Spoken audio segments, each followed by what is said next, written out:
there to understand where we stand as a movement individually. Individually.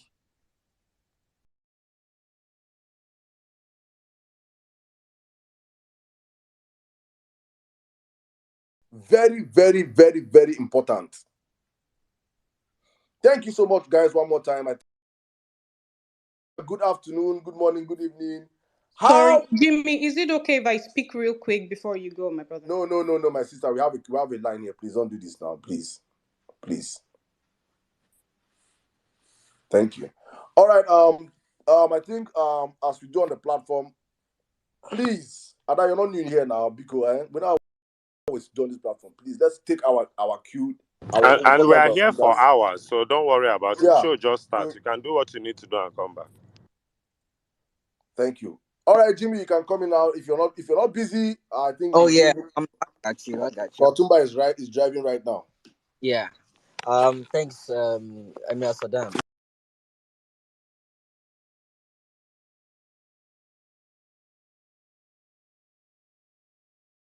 You've spoken so well. I mean, you've spoken a lot from my heart as well, and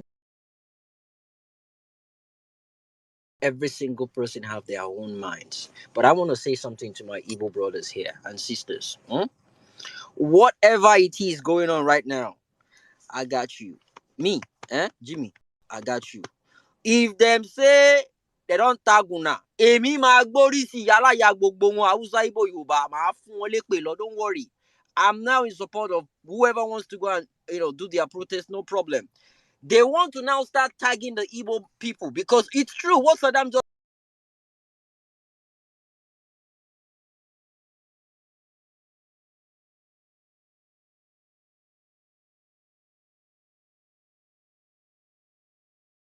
DMO, I go first block you temporarily.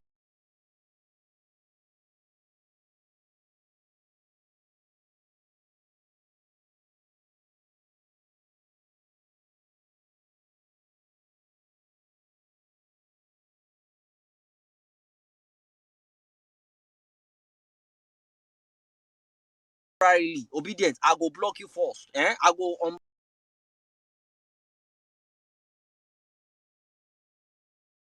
All this in a negative. I say, my sister, I beg, come out this tweet before I block you. I don't want this negative energy here. If you know you don't have the balls, as Adam would say, I don't know what with Adam balls. If you know you don't have the balls, move. No come my TL. No come they talk negative to people. You are discouraging a lot of people. And we're not just saying this because we are mad. It is factual. It is factual. As for me personally, it was just due to the fact that the judgment that was meant to happen yesterday, that judgment was actually going to put a huge dent on the inauguration, but they decided not to let it go. And I said it. You see, this all protesting, it's stages by stage, all right? The grand murder of all protests, the grand finale. Now, when the Supreme Court made the final judgment, because after appeal, they go still go to whoever wins or loses will still go to Supreme Court. Now, the last judgment where Supreme Court go give, that is when decision making is the final one. That is when you now know, say, we have Nigeria or we don't have Nigeria. That is when you know we have a country or we don't have a country. So all these protests going, it's stage by stage. It's piling up. It's coming together. A pastor came out yesterday, proposed of a protest going on today. They don't start now. And strategically, look at the protests going on in Nigeria now. All these small. Can you show me a specific protest that is being led by an Igbo person? Just one. I'm just being factual based on what Saddam. Just one, because in case you guys have not noticed it, really and truly, they have tagged the Igbo people. It's like you guys are the second-class citizen in the third-class citizen. They don't want you to leave Biafra, and they don't want me they don't want me to stay. And it is impossible for Igbo people to be your slave. It will not work. It will not work. So every single thing they are doing right now, it's like setting a trap for Igbo.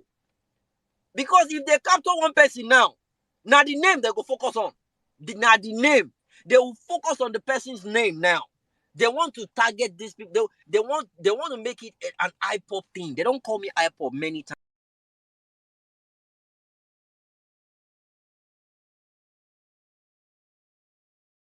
Not until I start cursing them in Yoruba, those deep Ijile Yoruba. And I don't just say, this one no be Igbo. Guys, this is. Don't expect an Igbo person to engage them during this movement. A lot don't share. A lot don't happen for this movement. They go they bet now. Yoruba traditional leader go say something. Igbo people go enter and say, they disrespect their leader. They will now say they tried it with the Sultan as well. They tried it with Obi Obodita. They tried it with the Sultan too. They tried it with all of They them. did it with Nwayanwu when they said he made one statement trying to paint something about rascals. It's just a disgusting Thank thing. you. They tried it with all the traditional rulers, but you know what? Me, I curse all of them. I'm guilty. I curse all of them. Yoruba Igbo, I curse all of them. I entered that bit too. I curse all of them. Because a lot of them, they are one of the major problems we have in this country. You can listen to religious leaders saying it is divine.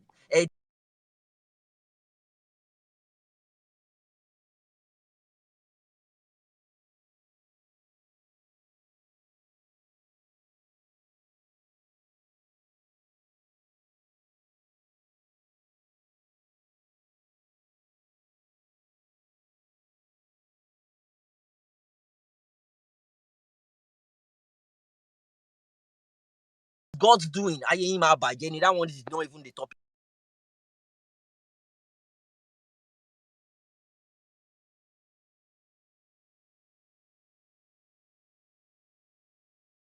This case is.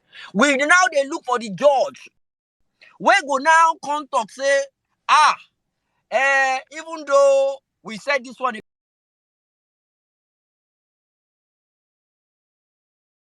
trust me, there's a reason why they're having cold feet. They are beginning to feel the pulse of the nation. So most of them they did this place now. These judges, then they listen to violence, then they hear.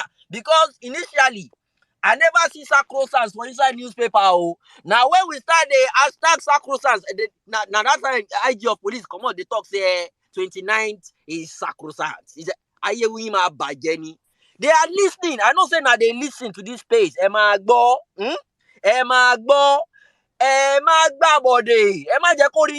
Jimmy, actually, they listen.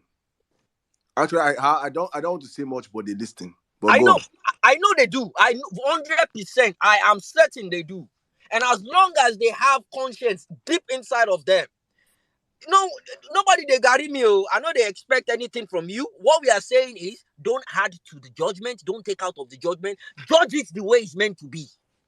We, the people, the youth, the Nigerians, the well-meaning Nigerians, we are behind you. When you make that judgment, anything when anybody talk, they threaten you, they do anything.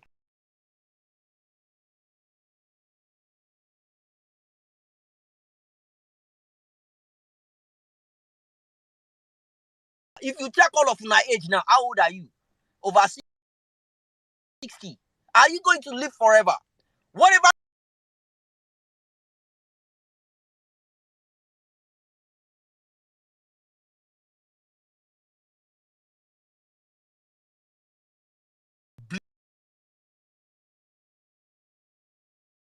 To do the needful. I don't know.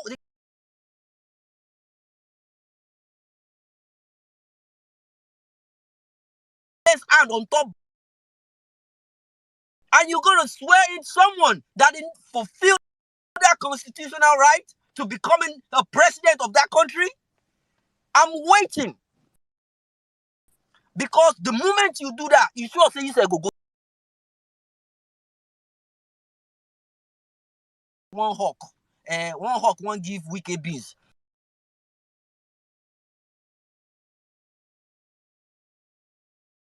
Una go chop beans tire, They know they tag my name.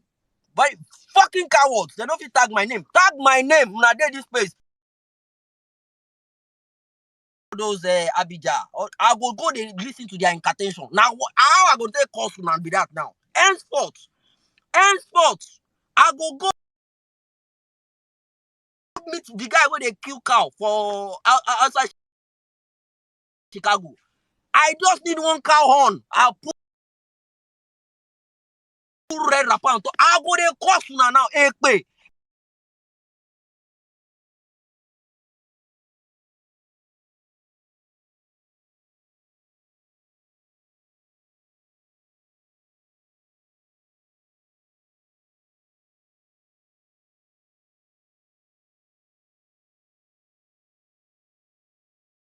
I don't care how much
known about you.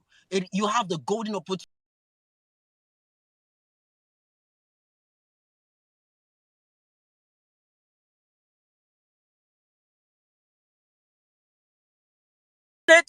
You grabbed it. God damn it. You're not running away with it. Thank you. I yield for now. I'm so fucking pissed off. My brother is enough to be pissed off for my brother, you understand? But while you're pissing off, you just understand also that Nigeria is one.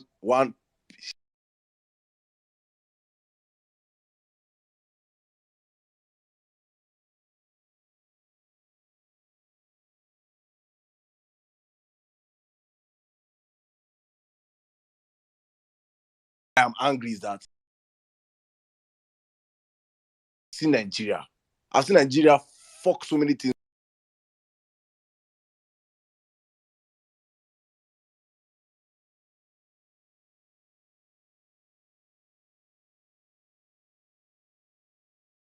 Guys,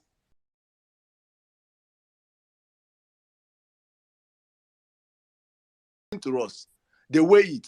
And that's why I come out and I say, if you in your heart of hearts, you want to be out there, please be out there.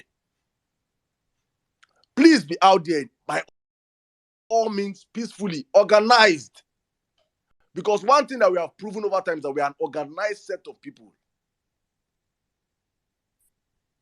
We are an organized set of people that do not have leadership. There is no leadership in it. It is the most beautiful part of this movement is that we are so organized, yet you can't hold one person and say this person is a leader. You cannot come out and say, if you hold this person now, movement go scatter. If one of our founding fathers was dragged yesterday, me, I follow give her my own share, my own ratio. I follow drag Satan more for him balls yesterday. That is how we are as a movement, because ego, and that's why I'm very, very careful also on myself. That maybe one that sometimes I don't tweet. You think I'm not stupid? You think I tweet to tweet? Because I understand this movement where they know why I go miss cap or miss yan. I go collect dragging. So I don't understand. So I say I don't come here for praise or for fame because I know this movement that the day where you go miss yan of this, even this one don't miss, even this one don't even talk. So when BTS come to me say, you're the reason why I've not protest. I say me, I was the reason why I did not protest. How? Where? When? Hey. I asked the man, I say, sir. So probably right now, old man, I don't want to, I might expose his handle. He said, you're that I come and listen to you. You're the one that I have to ginger you. So if you,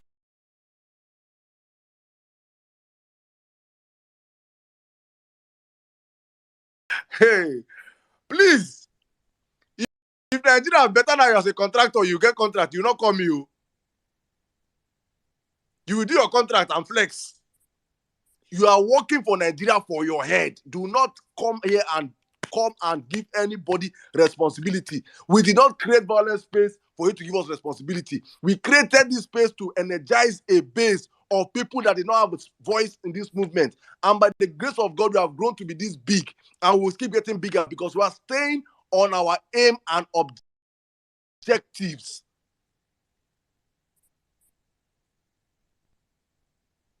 By all means, when you guys start hitting the street protesting across the country, come here. I have donors. We have donors. He said people want support here. Call us. I think my brother, yes, my brother Big Mac. Hopefully, Big Mac is on this platform. Big Mac, please come. I know you guys have crowdfunding for some people that will be marching in Abuja. Come and we can.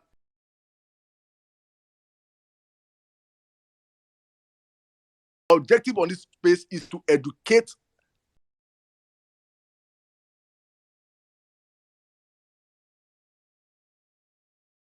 distraction because we are easily distracted because we are a headless mob. Because you'll be focusing on north and south, northeast. Somebody we can get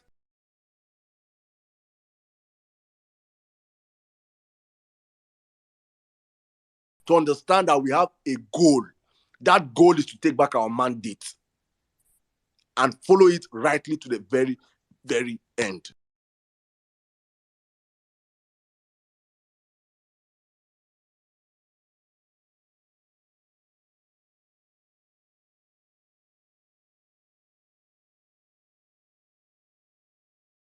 How we do it, whether we can use please just send me lottery number for next week also. Thank you. Ernst is my brother. Thank you for coming.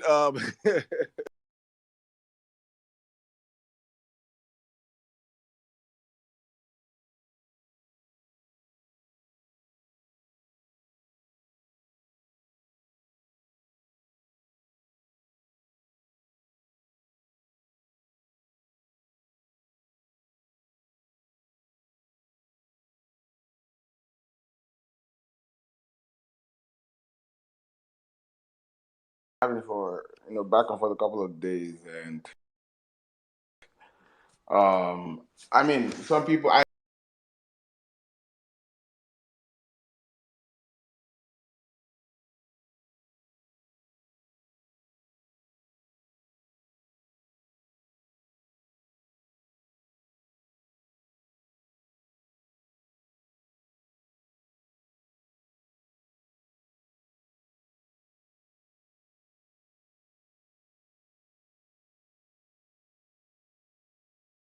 it's unparalleled fact where it's talking about what Buhari is doing to the nation in terms of money and how much money is getting out of this country.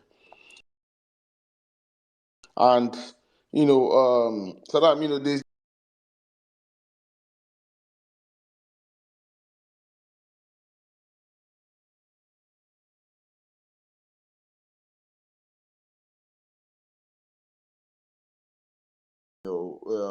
what does Tinubu have on Buhari and all that. And I keep looking at all the amount of money Buhari is trying to leave for the so-called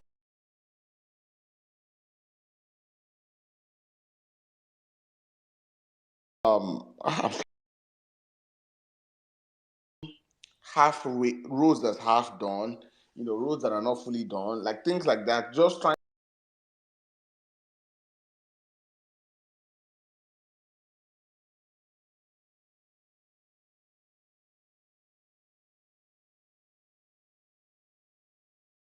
judiciary code fit. I don't know.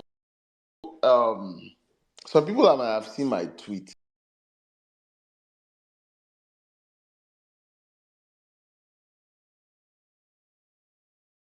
Oh man, yada yada yada. Yada. I don't want to call his name until the people that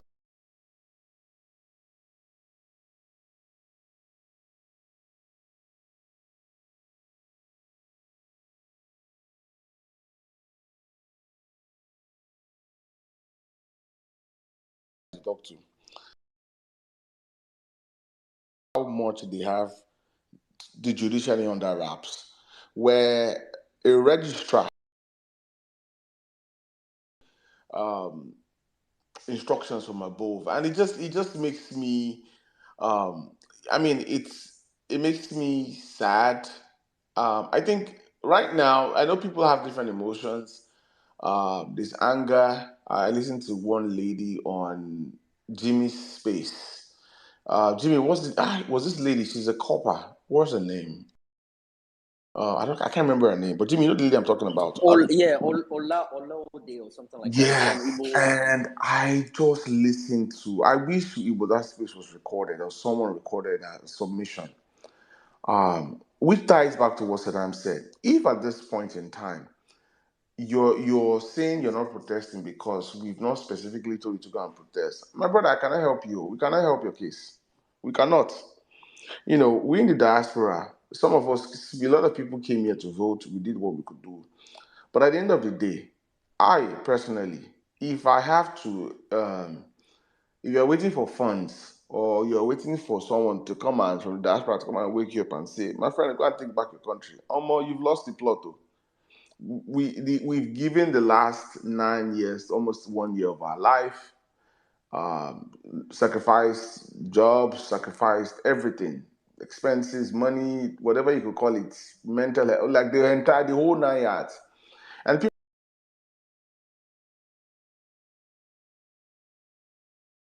have also given their life. So I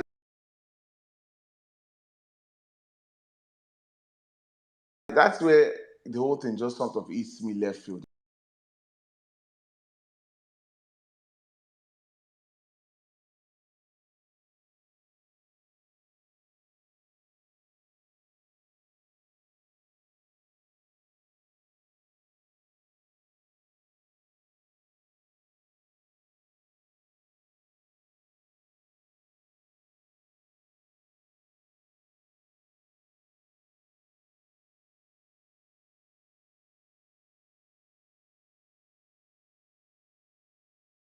I used to say we were forged in fights. I remember how it was back this time last year. So now this time last year was hot. This time last year was it was rugged. Um, but then we have to understand the difference between the inauguration ceremony and the taking of oath of office. They are two separate events, but one sort of wraps the other event around. So I've seen so many, we have to stop the recognition ceremony, you have to stop the inauguration ceremony. I'm like, no.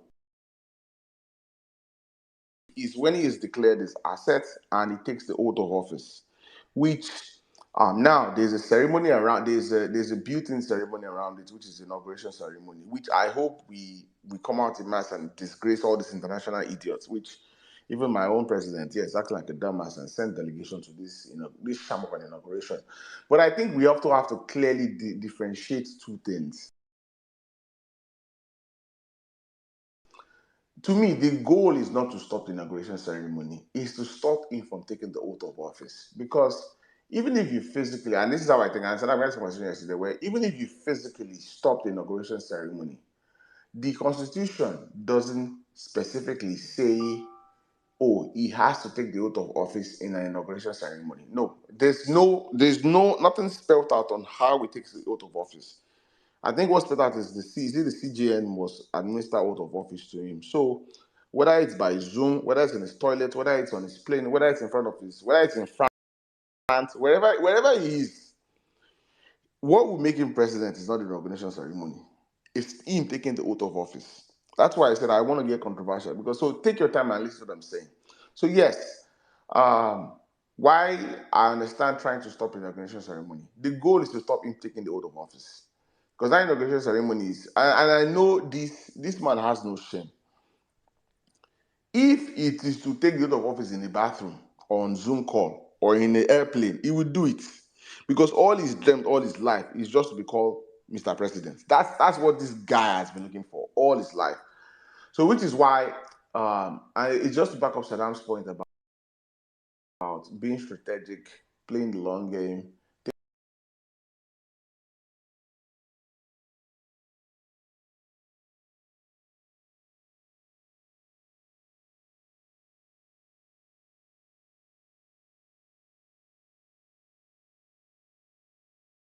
People on pencil. I mean, they will get me started now. People get sworn in. So, which is why whatever plans, efforts we're making is two things. It's not just the inauguration ceremony, it's the oath of office. And to me, who has the power to stop him from taking the oath of office? It's either an act of God or the courts. And the act of God is divided into many areas. It plenty die. But which is why some of us are more inclined towards the judiciary, even though we don't trust them, which makes us sound like, what are we even saying? Like, you don't trust them, but yet the powers in the judiciary. And when Saddam was saying, I don't see any protest. No, I believe protests can stop him. But the level of protest that will stop someone like that would be an Arab Spring type like. And to me, you're even more bordering on, you're basically calling for a revolution. That's what it is. Otumba, protest is not revolution. Make that English. This Do is that distinct. Arab Spring was not a protest. Arab Spring was a revolution. which is where I'm going to. Don't put that English word. So they don't be like, say, I'm not supporting protests. If you're calling for revolution, call for a revolution.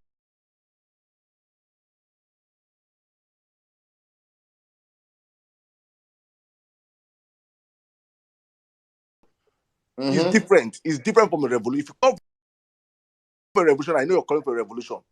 Don't say protest. Protest is just you come out and show displeasure in your millions. Brazil,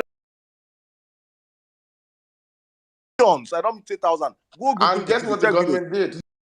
Millions. Buses and packed all of them. So millions. Me, I've always believed that. So if you want a revolution, you call. You know you're calling for a revolution. Then you stand up and say, I want a revolution. But if he's calling for protest, there is no protest that can stop him from being the president, from being sworn in.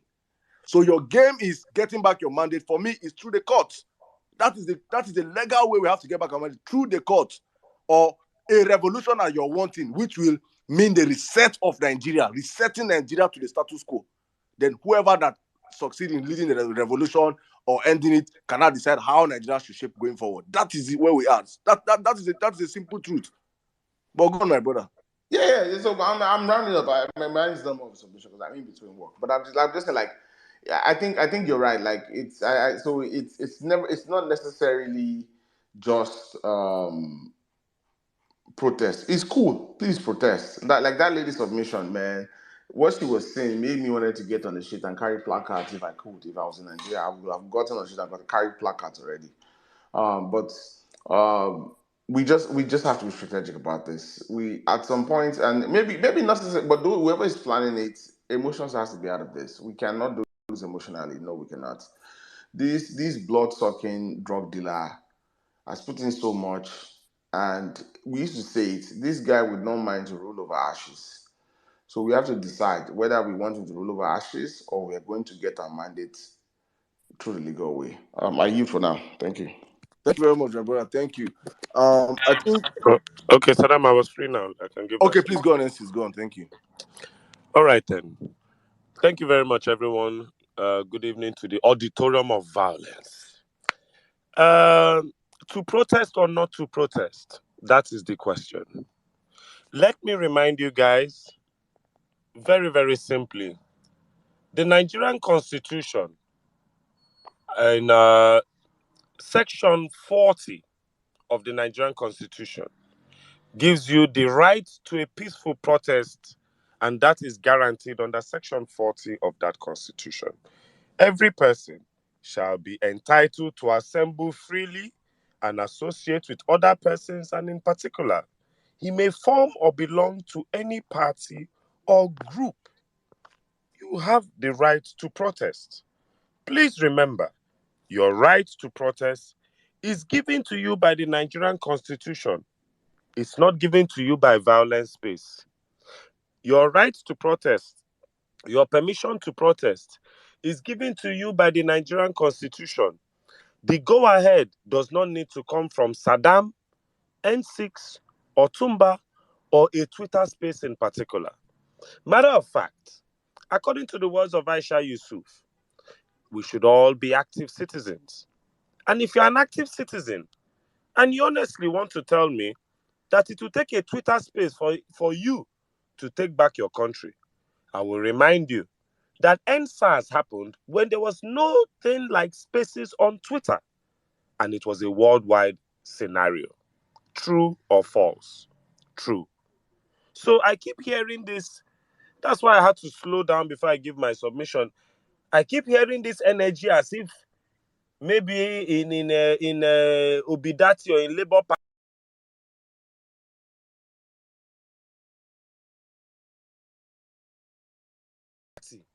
is Peter Obi, Yusuf Dati. Then after Peter Obi and Yusuf Dati, it is Saddam to be heard coming from Saddam and not from Doyin Okupe.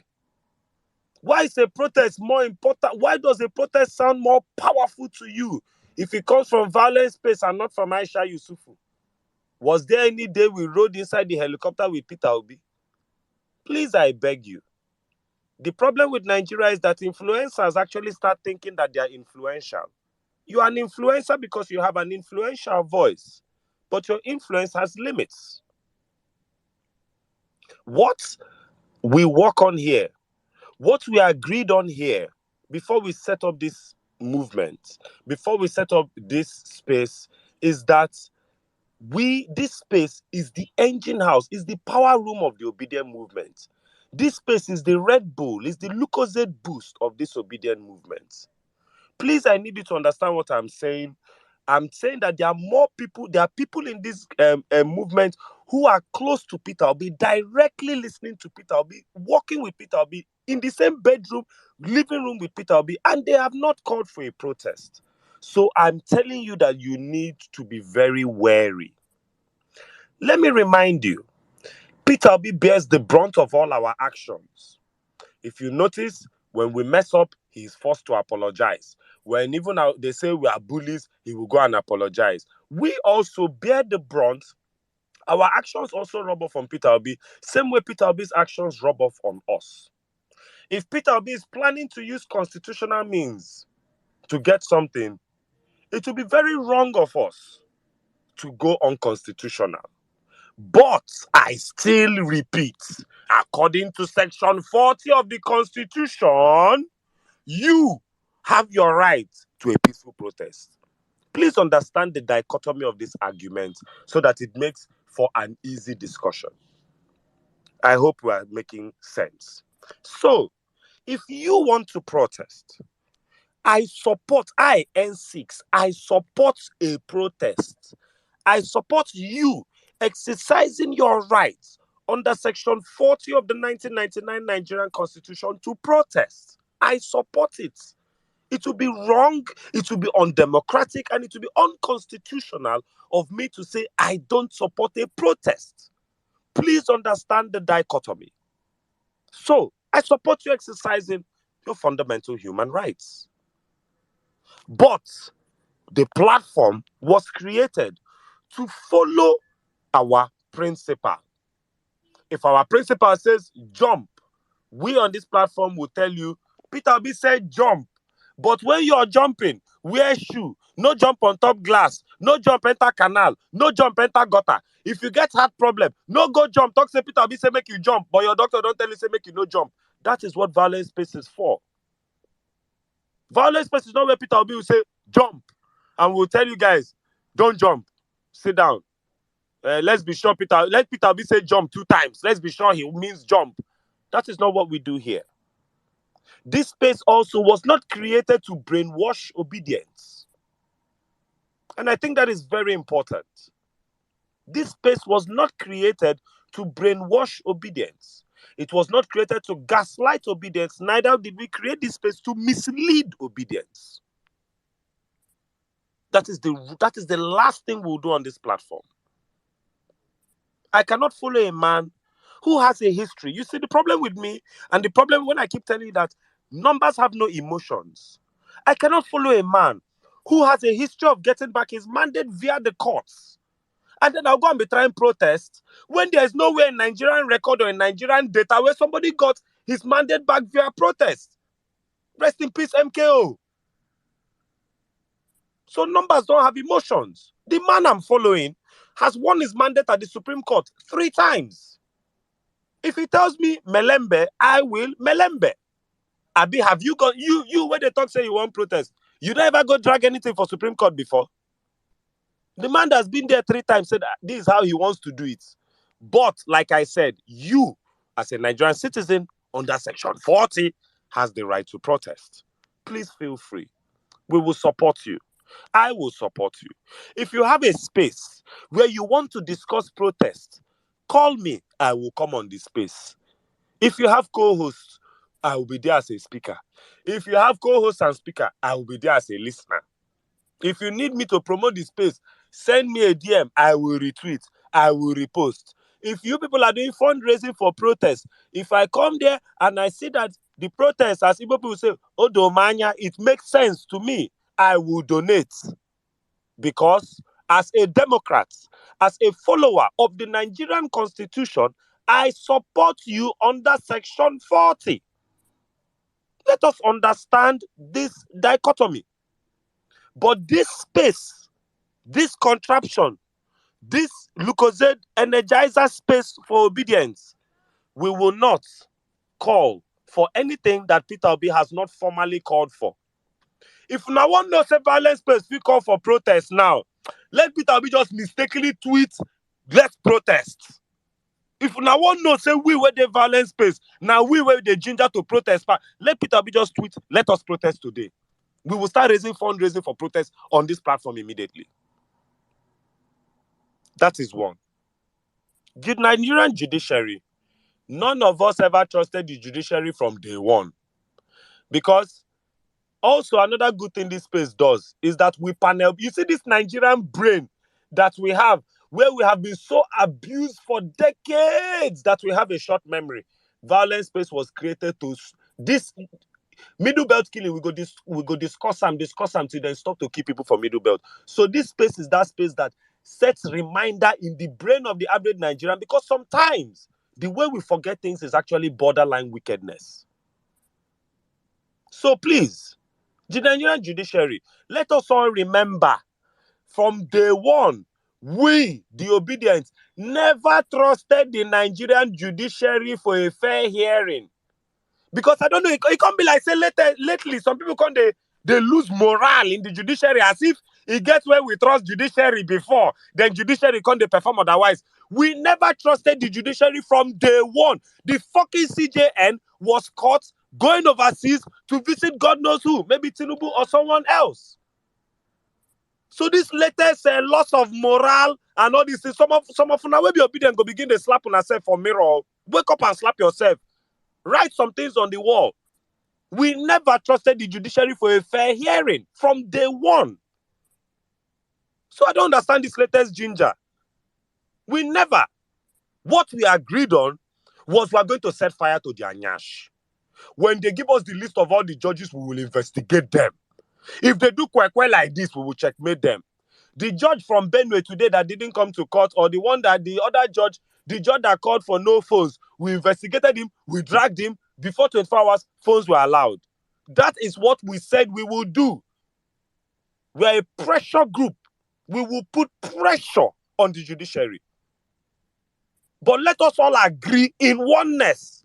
From day one, we never trusted these bribe collecting ass motherfuckers in the Nigerian judiciary. We never trusted them, and that is word on marble.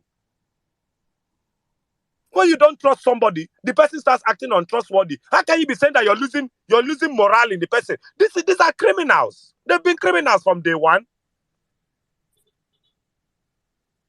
So when the judiciary starts having cold feet and some of you go, hey, the judiciary.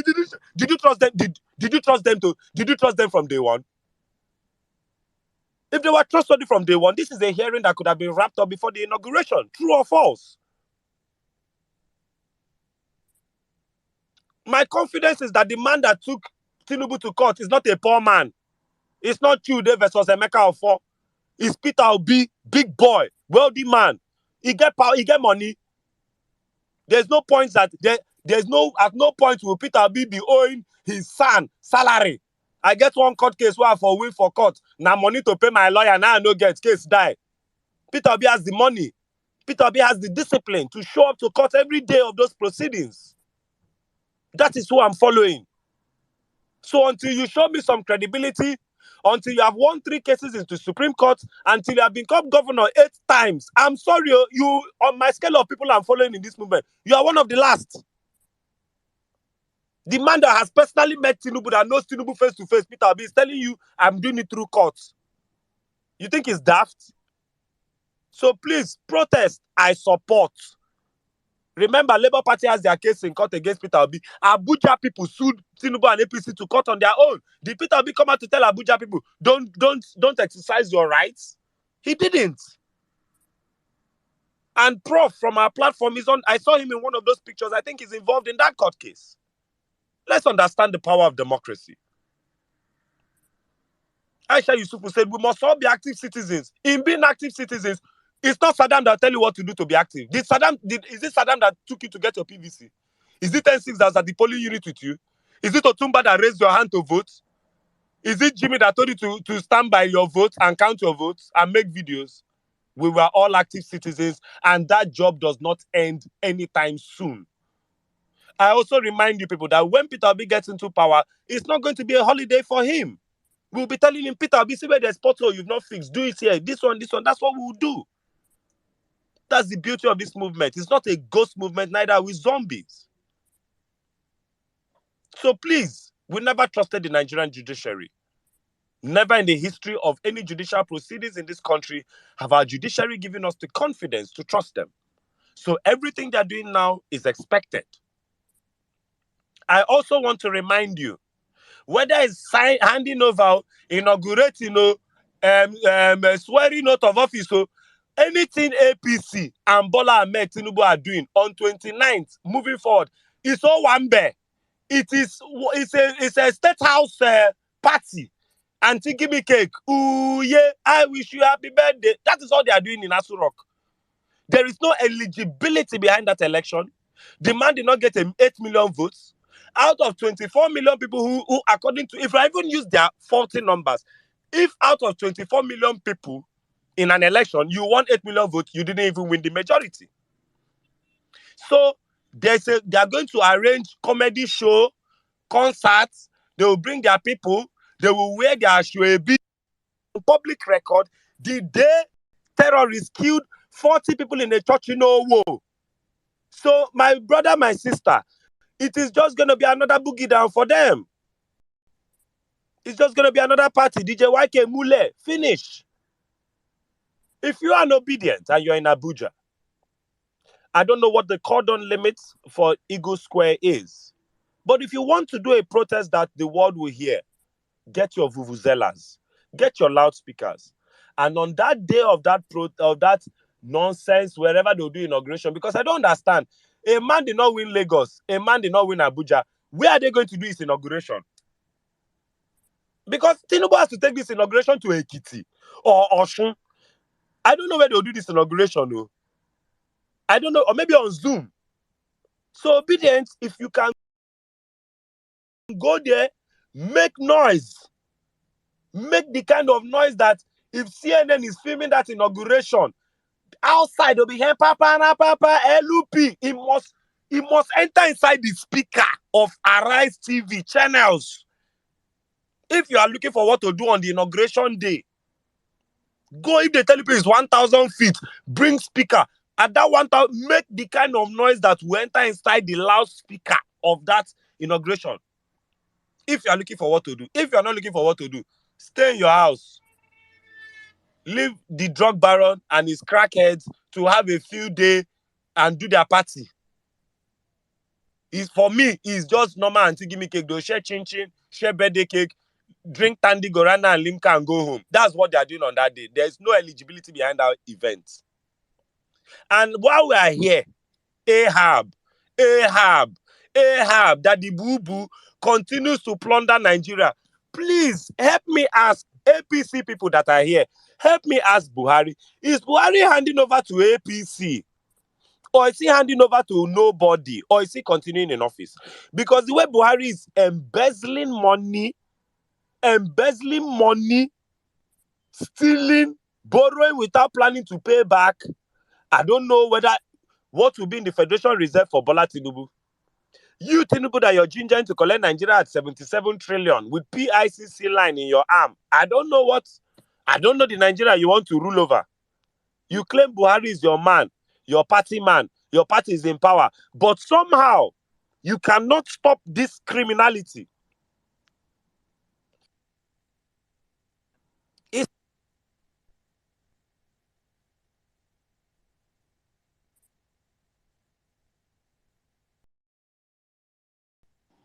Is it just me? No, I was going to ask if Nancy was still speaking. I can't hear him. I think he got a call. Can you hear me, guys? Sorry, I had a call. Okay, go So on. I don't understand. Aisha was here. Aisha dropped off. I don't know. Who, Aisha Yusufu? Was she here? Yeah, she Fantastic. These are people that if they've not called for protest, is it miserly small Saddam and small NCs? One thing, Saddam, we are humble with our influence. And we are not going to tell ourselves what we are not. We are not activists. There's a difference. Me, you, and Otumba, we are active citizens. Saddam, we are not activists. Till before this election, was there any place on public record that you have done activism? If they do protest now, do you know where to buy tear gas? Or what do you know about protest? So may nobody come go, they ask me my job description. My job description is media publicity awareness. And I do a damn good job at it. Please, oh. So, Ahab continues to plunder Nigeria. Dear APC, I ask a question. A man met Nigeria at $5 billion debt and put us at 77 trillion naira debt. This man is your party man. All the ministers that are working under Ahab are your party people. And this is where Nigeria is. Ahab is going to now hand over to another party member of you people. And he's plundering Nigeria like this. When will you people talk? What will you people say? Will APC probe Ahab at least for 8 years in as Minister of Petroleum? Buhari made all the noise about Diezani Alison Madueke. If you go to YouTube and type Diezani Madueke, you will see 1 million YouTube videos. But Buhari has spent twice the amount of time Diezani Madueke spent in the Ministry of Petroleum and has not achieved not even 1/10 of what that woman achieved. He has not achieved 1/1000th of what that woman even managed to put down. We are here, we are celebrating a private citizen opened a refinery. But this man promised us a refinery a year. And 8 years later, we have nothing. So, dear Nigerians, I support protest. It is your right. It's in the Constitution. If you doubt me, check Section 40. It's your right. If you want to protest, go and protest. There was a young man called Peter Obi USA one time that was very much about protest. Nobody disturbed him. We never had any problem with him on protest. He did his protest and it went well. It went how it went. Do your protest. Nobody will disturb you. I will support you as a Democrat. God bless you all. Thank you for listening to me. And I yield. Cheers. Thank you very much, my brother. Thank you. I think you have said a whole lot of points here. I think we'll open up the space right now. Except probably I'll just take one or two. Guys, also we have this conversation up on the comment section. So I'll be reading some comments before I come to people our regulars up on the building. Thank you. I see all of you. All right, and also please, guys, I think to our own form of online protest, especially for those that are not on ground. And those are not on ground. When I mean on ground, people that are in diaspora. Diasporans, I think the great oracle came up with a GCFR, Grand Criminal of the Federal Republic of Federal Republic of Nigeria. I think you guys can make tweets about that. Also, we should be trending. Nigerians did not vote Tinubu. These are means and ways God bless you. of protesting. So please, you guys can hit up the retweet button. Hopefully, I think Aisha Yusufu came up here. She's going to be back here to talk to us. Also, it is important we have I just want to protesters. trend that hashtag, Saddam. Please, guys, every obedience from now till at least 24, 48 hours after that inauguration, we must trend the hashtag Nigerians did not vote Tinubu. Any tweet you're making, please put that hashtag. It is important.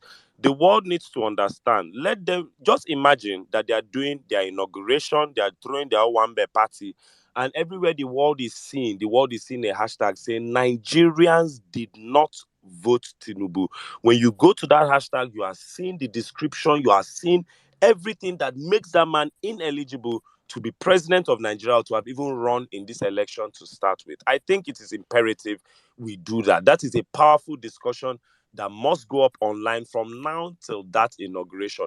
Nigerians did not vote Tinubu. So that when when people who are foreigners, when Indians, Asians are watching a pam on TV, Nigeria is having an event, and then they bring their phone saying Nigerians did not vote Tinubu, they will understand that African democratic magic has happened again, and a coup in plain clothes has happened in Nigeria. So that hashtag is very important. Nigerians did not vote Tinubu. The people that voted him or selected him, they are doing what they are doing. But we that were Nigerians, that is what we are saying, and that is what we stand by. God bless you. And to make it a little more shameful, please, may I add that we put that hashtag Grand Criminal of the Federal Republic. Grand Criminal. I think that would make like I said, these hashtags, as much as they're powerful, my brother, please understand, we know how we trend these things in a series. Those hashtags, when you say Grand Criminal of the Federal Republic, yes, but this is straightforward. Nigerians did not vote Tinubu. Finish. That is where we are on now, because that is the topic going on now. They are planning to inaugurate a man and make it look like Nigerians voted in this man. We don't have time to have 2 hashtags, 3 hashtags. We've trended Tinubu is a drug dealer, he's a drug baron, Tinubu leave Yorubas alone. Now, what we are facing as obedience, everybody, Nigerians did not vote Tinubu, so that we can just have the uniformity of purpose. I hope you understand me. God bless you. Thank you very much, my brother. So, guys, I think it is important we have these trends going up. Guys, make tweets, couple of tweets, please. I just want to say this I want to emphasize on this because I understand how much this movement is being. Our major fuel is energy and emotions. So I understand how important it is. That's why I say your mental health is very, very, very important, because the next few days is all about gaslighting. It's all about gaslighting.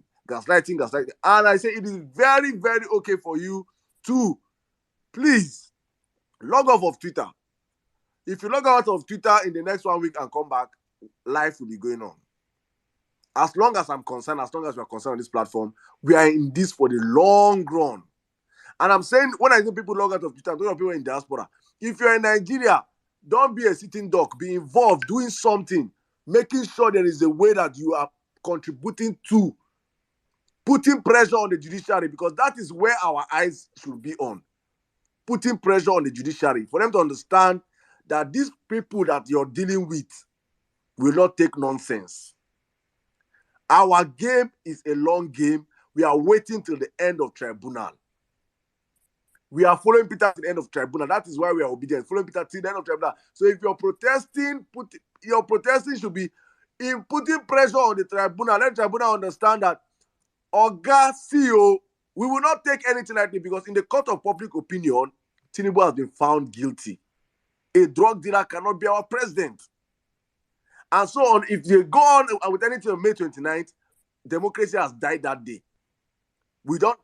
I will never recognize him as our president. We can never recognize him as our president. So it is important you understand this stuff. For those on ground, let your protest be, if you're protesting, let it be as strategic as possible. Thank you very much. So let me just take 1 or 2 or 3 or 4 or Hold 5 on, or 6. Saddam, please. I want to address 1 or 2 idiots. Dear Anthony Chinedum, I am ashamed of you all. NC, I don't even block her. NC, Please, don't whoever is dignify. this idiot. NC, don't Okay, dignify God the bless point. you. Don't Thank dignify. you. Yeah, Okay, yeah, God don't bless dignify. Yeah. you. Moron. Moron.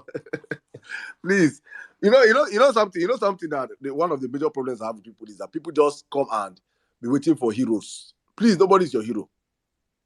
Please, we are all our heroes. So that at the end of this, when we get back our country, when we are building back Nigeria, you don't come and waiting for it is you that will come and build this part, not than me. No. We will all contribute together, fight together, move together. Don't be a sitting duck. Do not be a sitting duck waiting for someone to spoon feed you. And as I say all the time, and I'm saying this again first, I yield the mic to my Igbo brothers and sisters, because when I made this submission, many of my Igbo brothers and sisters were not here. As an Igbo person in Nigeria is already playing you 2-0 from birth. The moment you breathe in oxygen from the womb, you come out from the womb of an Igbo woman. You come out from the womb of an Igbo woman. First, as you have to breathe in your first oxygen, it is 2-0. First, Yourself don't experience. you understand? They don't want to care who give the woman belly. They don't want to know who give the woman belly. Maybe FFK. They don't freaking want to care. Maybe only of Ife. Maybe only of Ife. Let it be the greatest Yoruba man ever. Let it be Sultan of Sokoto. I said Rose Vivon are one of the greatest Yoruba families ever. They don't freaking care. They don't freaking care where that, as long as that Igbo woman belly you come up from, Nigeria they play you 2-0. Whether you like it or not, whether you don't like it, that is on you. And I'm advising you and telling all you Igbo people on this social media, we have Yoruba obedience, Middle Belt obedience, Hausa obedience, Edo Fulani obedience, obedient. every obedient. Igbo obedient, fucking take the back seat and allow this other obedience to move. Take the fucking back seat and allow other people to move. Because the moment you begin to talk, they will label you IPOP. And it's imperative, Saddam, you see, it's imperative we have these discussions because they will label the movement IPOB and Yes, affect now. even you, the Yoruba obedient and the Delta obedient. If you remember, there are so many times this movement has had certain angles. When the movement went to the East, the Eastern obedience, we owned that part of it. We supported, we pushed our people, we motivated our people. A lot of voter apathy in the East after the dangers done by IPOB. If you notice, it was a lot of Igbo obedience that fought the Simon Ekpa angle all the way till the election. If you notice, when the Tinubu problem came towards the Yoruba side, the Southwest side, the Obasanjos, the Padebanjos, the Afeniferes got up. So please, nobody should look at this thing. This is not cowardice. This is not, Igbo people don't say, make me come back, make you go forward. No. You have seen it online. They will get up and say, have you noticed that the only people that are saying bad things about bats, they all have one particular name? You'll not be wondering, like, is David Hunde, is it Hunde Chuku or what? So please understand that this movement is in stages. And these people play a good game of divide and conquer. So at this point of this protest, you and I know that if Saddam, Nnamdi aka N6, or a bunch of other Igbo names, you can see what they did with Peter Obi USA that time. Let us call a spade a spade. You saw when Aisha Yusufu was taking people from Sudan, they used state of origin and they took Igbo people last. That one, at least you saw that example.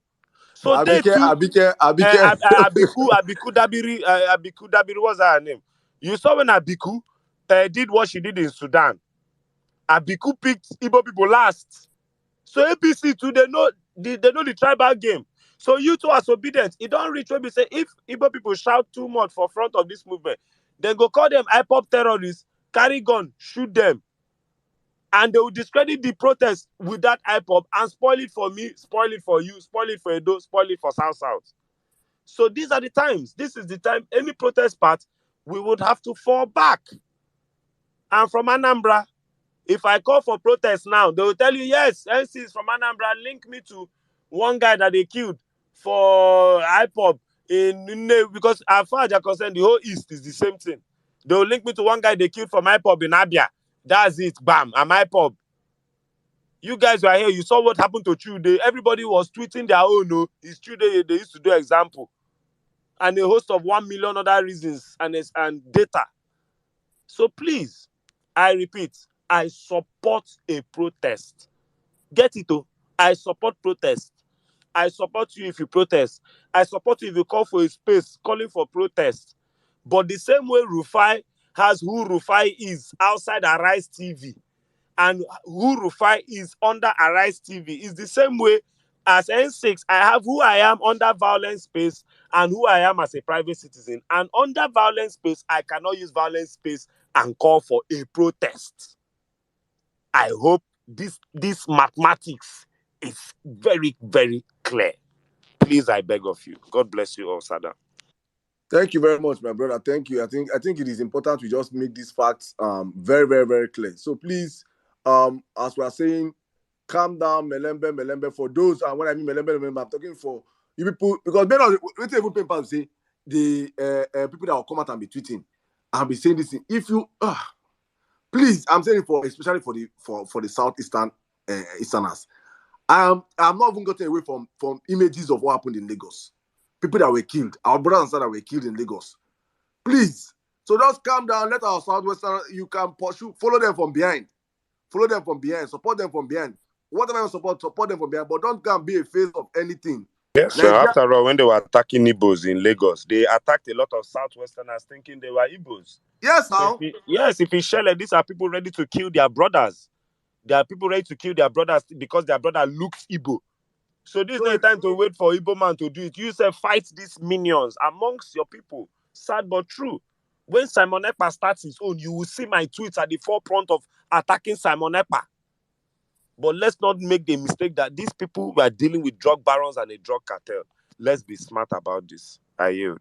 Thank you very much, my brother. I think it's very, very important we do this. We state these facts. And also, before we go up with the conversation, I think I would just want to read 1, 2, 3, 4 comments. Then I will come back to our speakers up here. We'll open the floor right now. I just needed us to set this record straight, especially for all those that want and be calling for different things in this movement. All right, Tinubu is bent on rubbishing this exalted position and changing it to the Grand Criminal of the Federal Republic of Nigeria, GCFR. Please, guys, while you're tweeting, I think you should use that hashtag. Nigerians did not vote for Tinubu. It's very, very important to have that stuff trending so that Nigerians can understand, especially diasporans. Diasporans, please, those are on ground in Nigeria. You can use that as your for your play cards. While you're designing your play cards or your protests, you can use that. Nigerians did not vote for Tinubu. Boldly written while you're going out there. For those that are online, please, very, very important. All of us on the platform as we are right now, please, let's make tweets. Let us make tweets with this whole hashtag. It is going to be one hashtag that we need to trend for a very long period of time. All right. God's will for Nigeria. Say welcome again to the Vawulence space and thank God for grace. Yes. Law said any person or person supporting this drug lord or is standing in as a delegate come May 29th and accomplice to his known influential status as a drug lord and the rigging of the presidential elections. El-Rufai, Aisha Yusufu, N6, Emir, I tagged a whole lot of people, but Lord, we see your tweet. Say it louder, Saddam, Baby D. I don't know what I'm going to say louder. Probably it's one of my earlier submissions. Okay, please, on the 29th, from Psych Doctor Aderi Mola, says, please on the 29th, let us have a 24-hour space, if possible, to talk about obedient feats and memorable moments during the campaign and elections. I don't know about 24-hour space, but I think we'll have a space that day and we'll be casting everything that these bastards have been doing. Emir Saddam, God will bless you. We continue to bless you. When I say this as an Igbo man, they think I am a fool. Dark nights, probably understanding and reacting to one of our submissions. A new Nigeria is a journey. We must face our fears head on to save our country. Be a responsible, active citizen. It is a full-time job. I totally agree with you. LYDOJ, I don't know how to pronounce that. That's lady, I think Lady DOJ, that's what it means. Our principle never encourage protest or more lower. Bro, you just called it unconstitutional. You just called it unconstitutional, bro. I don't know what unconstitutional here. Please, guys, if you're writing something, please let your handwriting be straight. Please, and not write like an Abado person. Please, Abado people handwriting they confuse us. Please let it be straight. May your handwriting know they shake. Please, You thank get you. that you go right, self. We go not say you no be obedient. You go come be like So, Agbado where they use a ghost handle. I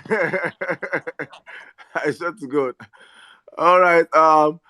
The threat by the Tinubu camp directed at Nigerians is not post negative. It's not to post negative posts in the lead up to the inauguration. My brother, even yourself. When they calm down, they tweet, they type. Tweet, calm down, breathe in, breathe out, and tweet it. Use punctuation, use command, the rest. Make I not go bite my tongue. I will not call your name because you're my man. That is Yeah, now why when Peter be they greet person we get first class. People one idiot go there, they get quarrel with that tweet. You know, go bro. see the kind of English where people they speak now. Bro. Nonsense. God. Someone say advise individuals to get a working VPN because they can pull surprises on the 29th of this month. They may shut down local IP addresses.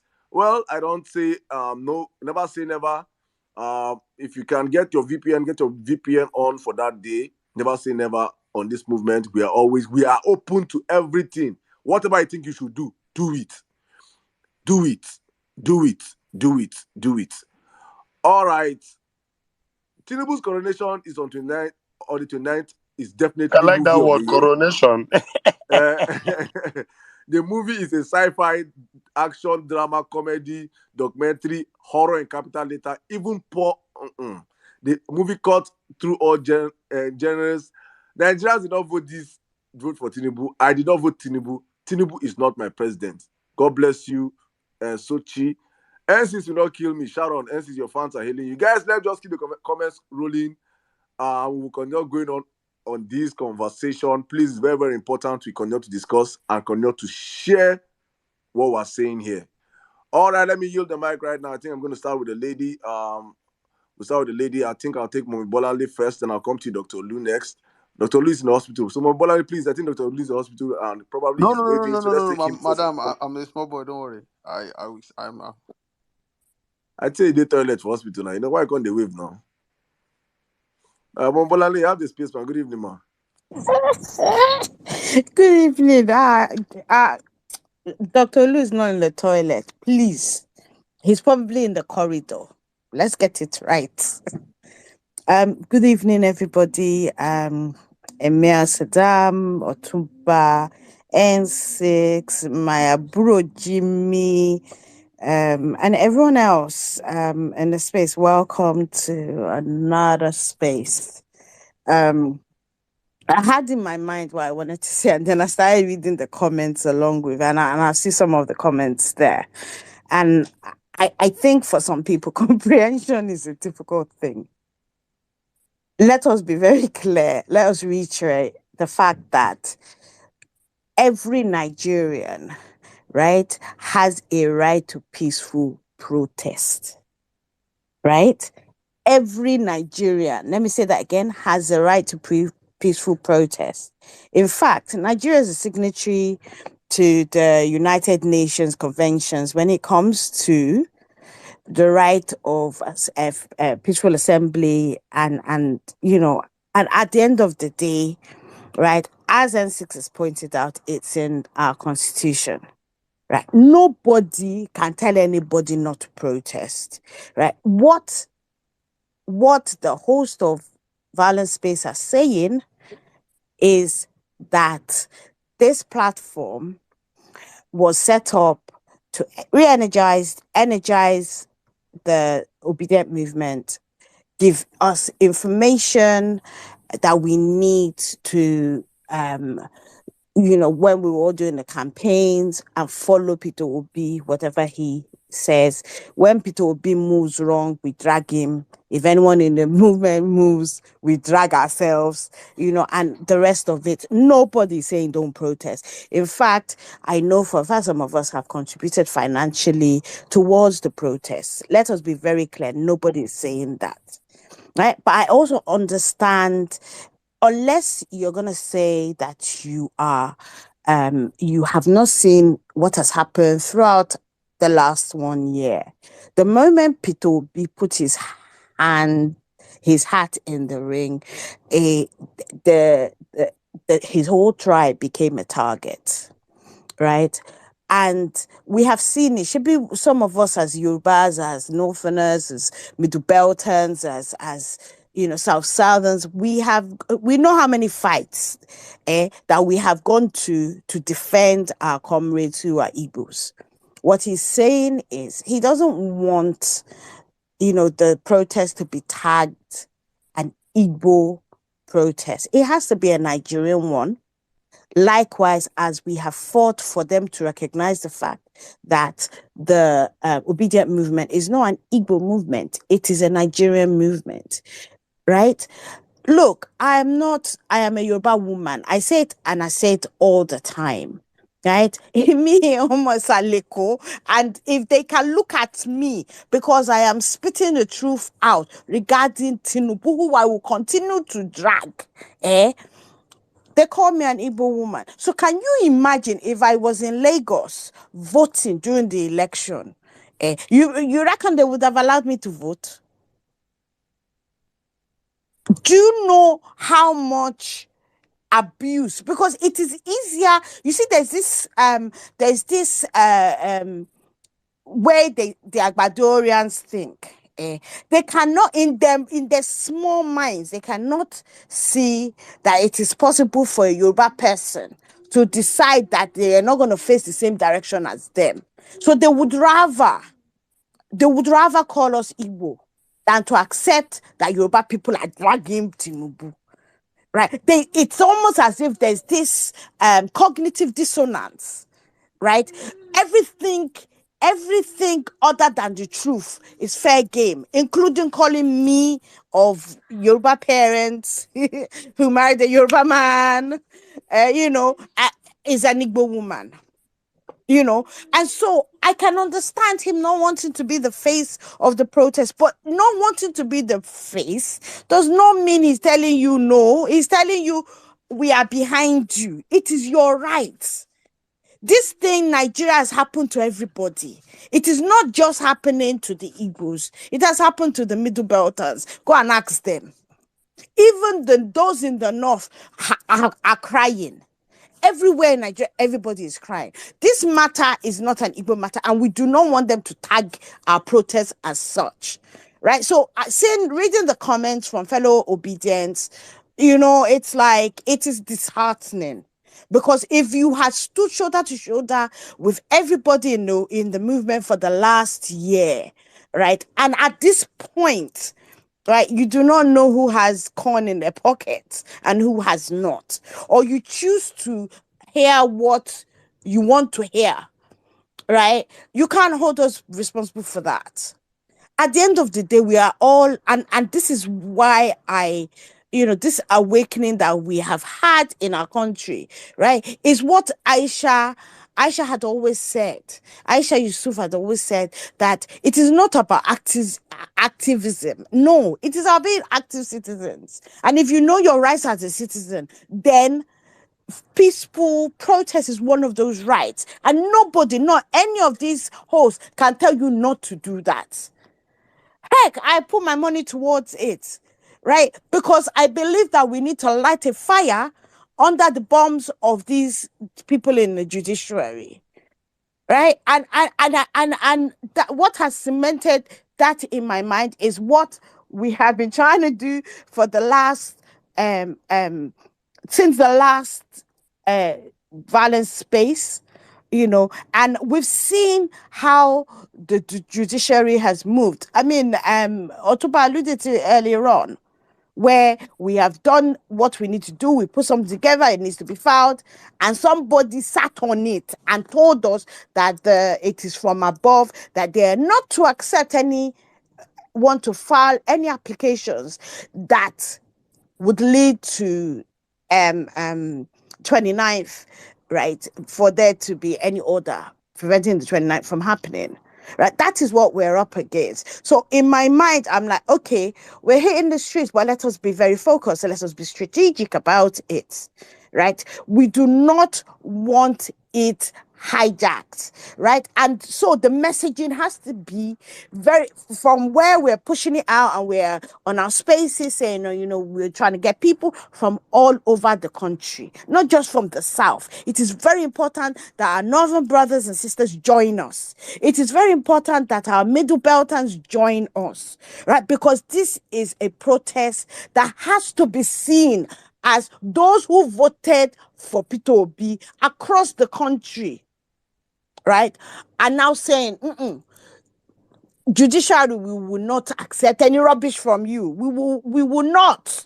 We will not. So let us be very clear about that, right? Because these attacks are unnecessary, right? If you ask Stephen, who has been doing it, we go there with support, add our money and what have you, right? But we also recognize the fact that optics is very important.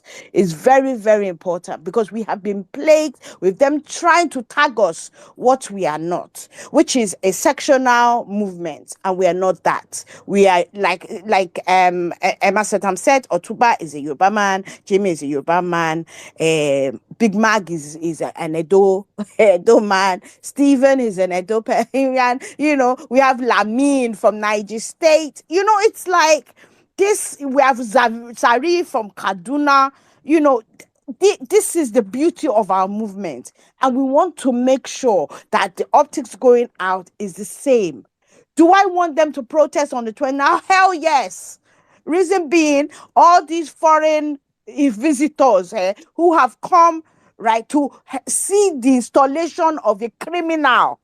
Yeah, somebody who has not met the constitutional requirements. We literally, what Saddam said, we literally want them to hear our vuvuzelas, right? Saying that we did not vote for this man, and what they are leading us into is total state capture, right? And we will not stand for it. Well, but that, you see, that message is very targeted, and that is what we need to do. Are we protesting? Of course. It is your right. It is our right as human beings, not just as Nigerians, just human beings, right? So let nobody tell you any other thing, right? And that said, hey, the judiciary, you see, look, nobody has trusted. For one, I've seen the kind of decisions they've made over time, right? The decisions have been getting worse and worse. We know this, right? We have not trusted them, but our principal is trusting that is his approach. That is how he's going to get his mandate back. And our part, our role to play in that is to let them know, the judiciary know, that we will not leave you. We will stay on your necks until you do what is required. If you thought, they could have taken whatever we filed and they could have struck it out immediately, or the action for the 25% in Abuja, they could have done that and struck it out. Why didn't they do that? Because they're also scared of what the people might do, right? So they'd rather delay the inevitable. But we're not leaving. We're not taking pressure off them. We need to keep pressure on, please. Obedience, do not let something that shouldn't divide us. We have achieved so much in the last 1 year, right? We have achieved so much. What we achieved will be a thing in the history books going forward, because we rose up. Nigerians rose up for the first time and said, look, we actually want our country back. All this criminality, all these structures of criminality will bring it down. We showed them that without inducing voters, we could get people to come out, register to vote, collect their voters' card, cry when the voter cards are not being given, right? And we got people to go out and vote. We won this election, and we should never forget that fact that we won this election. You see all the rigging they did. You see how badly they did it because the extent to which we won, they could not cover it. You think they didn't want to give Obi just okay? Let us do it so that he just has like 1 million. You think they didn't try? They tried, but the number of votes was overwhelming. We won it. Peter Obi has said he will show us. He will. You think? I mean, it's like everyone sees him as a very calm man who doesn't say, and he keeps on apologizing all over the place. But inside that man, yeah, he has a heart of steel. Otherwise, people, you see Ngige that didn't say anything. Right? People tried to get him to talk. He just said, because he knows what his eyes saw. Right? We believe in this man. We will continue to support this man. But as all the hosts have said, it is your right to protest. We support the protest, but Violence Space will go and support fundraising, will go and support strategies behind the scene, but will not be the face of it. It is not a no, it is a different strategy. That is all it is. So please, Obedient Movement, let us still stay strong, let us stay focused. And at the end of the day, we will collect our mandate back from these criminals. Thank you. I yield the mic. Thank you very much, Mommy. Thank you very much. I think I don't know how I would have added to what you've just said now, but thank you very much. All right. She just summarized what I think, and I don't mind the negative comments. It only just lets me expand my block list. So please, come on with negative comments. It's just, I can catch up with Saddam on the blocking spree. So no, Abadu people were the block. Abadu people I'm specialized in blocking Abadu. I don't discriminate. I've blocked LPO. I have blocked Obedience. What do you mean? No. I don't discriminate. Exactly. I'm an equal opportunities blocking machine. It don't matter if you yarn too much. If I try to reason with you start talking shit, my mental health is at stake. I will block you. And I think I'll address a whole lot of fears I'm seeing on the comment sections. So people are saying the case we'll have to clear a whole lot of fears on this platform today. Just educate, and hopefully we have some people coming up on spaces to speak today to a whole lot of obedience. For you guys to understand where we're coming from and why we are standing the way we're standing and why we are insisting it is your right to go out there and protest. Do not wait for anybody to call you out to go and protest. It is your right. And why me personally as an Igbo man, I'm telling you, as an Igbo person, take the back seat. Do not be the front of any protest talk. Allow other Nigerians obedience. Peter Obi got millions of votes across the country. Millions of votes. Peter Obi did not get votes. Peter Obi got over 12 to 13 million votes across the country. And that they stole it, Tinubu stole, this man stole. Not talking of those that were suppressed. All those people are out there. They should also take lead in this protest, because the moment you as an Igbo person take lead in this protest, it will be termed an IPOB protest. If you don't understand this, if what I'm saying now is paining you, it is your reality. It is your reality, and it's the unfortunate reality of the country that we are in. And I'll conduct drumming it on this platform for you to understand where you stand as a person. And I'll just read one person's comment here, and I'll come to Dr. Olu. Olufumi Lade says, "Deep conversations. Thank you, Saddam, for being frank. It is time for Igbo obedience to take the back seat. If obedience from the southwest, middle belt, northeast, northwest, south cannot lead the protest from the stage, then let us all sit back so our Igbo brothers' obedience don't get killed. Because at the end of all this stuff, people are going to be that when we Igbo people take it over our head, Igbo people will be killed across the country. Igbos will be killed across the country. Not any other tribe. Igbos. They are the ones that will be killed. Their markets will be burned. Their businesses will be burned by these fucking criminals out there.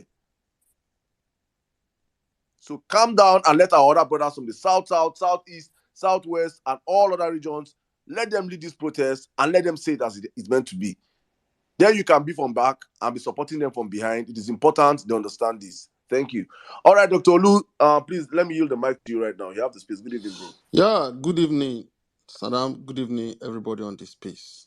And good evening, my brother, Jimmy. I think, Jimmy, your Yoruba, please, people need to try and much as possible to be interpreting it to English so that they can understand the power behind all those courses, because there are some courses that you have been saying that personally it's only during those Yoruba film I normally hear them. So please try and because they may not really. Jimmy do IT. Jimmy do IT for sure, right? Ah, first of all, I want to remind us one thing, please. It's about less than 100 hours for this so-called Ahab to hand over. People should not forget him. That's number one. People, we should not forget Buhari. Buhari should never be addressed as an elder statesman. There is nothing this man has not spoiled since he became the president of Nigeria. Judiciary is now a laughing stock. And for the fact that he's handing over or even intending to hand over, because me, I still have faith tomorrow. I still have a very 10% faith that miracle will still happen. But for the fact that he's planning to hand over to a drug baron, that is another red flag, which means that the democracy he thought or he was clamoring for, he ended up destroying it. So I don't want people to be carried away, because I don't want a situation whereby we'll not be having this kind of nostalgia feelings, especially in Nigeria, that during Jonathan's time, Jonathan was better. Then Tinubu will now come now. Tinubu will now make Nigeria so bad. Now maybe Buhari was better. At least dollar was 740. Now it's 1,000. Please. We are suffering now. People need to know that we are suffering right now. Over 150 people have been killed in Plateau State. Not like Donald Buhari, I rebuke it anyway. But Tinubu will now come, maybe 500 people will now be killed. They will now be saying during Buhari time, it's just 100 people. Please. Please. That's one. Secondly, one of the major, I have had a lot of discussion with some of my colleagues that are Yorubas. And that is why it is so difficult for whatever protests or whatever aspiration people are having to really materialize. Personally, I feel a lot for my Igbo's brothers. I am a Catholic. Majority of my people at least people that I grew up with, apart from my secondary school, they are Igbos. So which means that I understand, or I think at least I have a kind of feelings on how Nigerians or the Nigerian country treat Igbos. Unfortunately, there is a lot of betrayals to among Igbos, people like David Umahi, people like even Charles Soludo, all those kind of guys. But for us, when we are talking about having, I'm not really against any protest or anything, but I'm just trying to, the kind of name that has been colored with obedient movement is, to me, is tiring. And these Tinubu guys are playing the game very, very well. Look at this guy from Oyo State, this useless Osun State, your governorship candidate. There was a video that Akpakpa guy, when they removed the cap. One of my friends called me from Oyo State that they are sharing the video among the Oyo people. Na Igbo people remove the cap. Na Igbo people remove the cap. This is just a way of trying to continue to create deceiveness and separation between, or ethnic separation between us. Which means that even if we want to have a protest, I want to just re-echo what Saddam and what everybody have been saying. My fellow brothers that are Hebrews, please don't be the face of this protest. In as much as it is so disheartening to realize that you guys are more or less, they want to relegate you guys to second. And unfortunate thing is that I don't want to. The most successful people in this country, if not because of Dangote, that has additional advantage over many of us, are Hebrews. So, which means that we need to be very tactical and careful. There is possibility for a rerun. The question is, what Tinubu is playing, he's trying to play a very long game in ensuring that even the Yoruba obedient will not start having second thought. That is just the reality. The issue of Pete Edoche or New of Ife, it's not our fucking business, for crying out loud. What is my business is whether we'll pay everybody. If what is my business with Peter Odicha and Oni? The point here is that we need to focus on judiciary. And people are taking almost 2 days talking about this man did not prostrate for this man. This one don't do this. This is a way of distracting us and trying to create unnecessary enmity. When you have this guy, the so-called I don't want to call him useless, but anyway, the so-called chief just went. He attended another function with this guy, Shady INEC today. These are the things we're supposed to be talking about. Instead of me talking about Peter Edoche and what are now New Fife. What is my relationship with them? How would they win election for me? How would I get? They just want to continue to create deceiveness among us. And that is the reason why I will never support. I will support a protest that is being led by an Hausa guy, 100%, or my fellow Yoruba man. And a protest that is starting from Oyo State. Or protest that is starting from Abuja that the leader is either Edo man or at least as long as it's not an Igbo man. Because you cannot have a meaningful the Northerners are quiet. They are suffering more than majority of us, but they have been brainwashed. Then how are you going to convince them that this is not an Igbo agenda? Because that is the major sin to be committed. That is the only sin. The only sin of P2B is because it's from Anambra State. That is the fact. So how are we going to convince somebody that is a Nupe man that this protest you are doing is not because of Igbo agenda? Everybody say protest. Everybody want protest. Even my mother called me, my parents called me this morning that there is a lot of tension, all these things. I was happy when she was telling me that because I understand that at least my people from the Southwest are feeling it, but I don't want it to be tagged an Igbo movement. That is my own greatest fear, and that is the reason why I'll be so quiet about the protest. You cannot compare Nigerian state with Egypt. You cannot compare Nigerian state with Arab country. They have an identity. We don't have any identity yet. We don't have. The only time I believe I have an identity is when when it's not that I'm not in Nigeria. When I see my fellow Nigeria, I believe, which country are you from? We are Nigeria. What did they happen? That's what I believe. Before I now start asking which tribe are you, I will have at least I know I'm talking to Nigerians.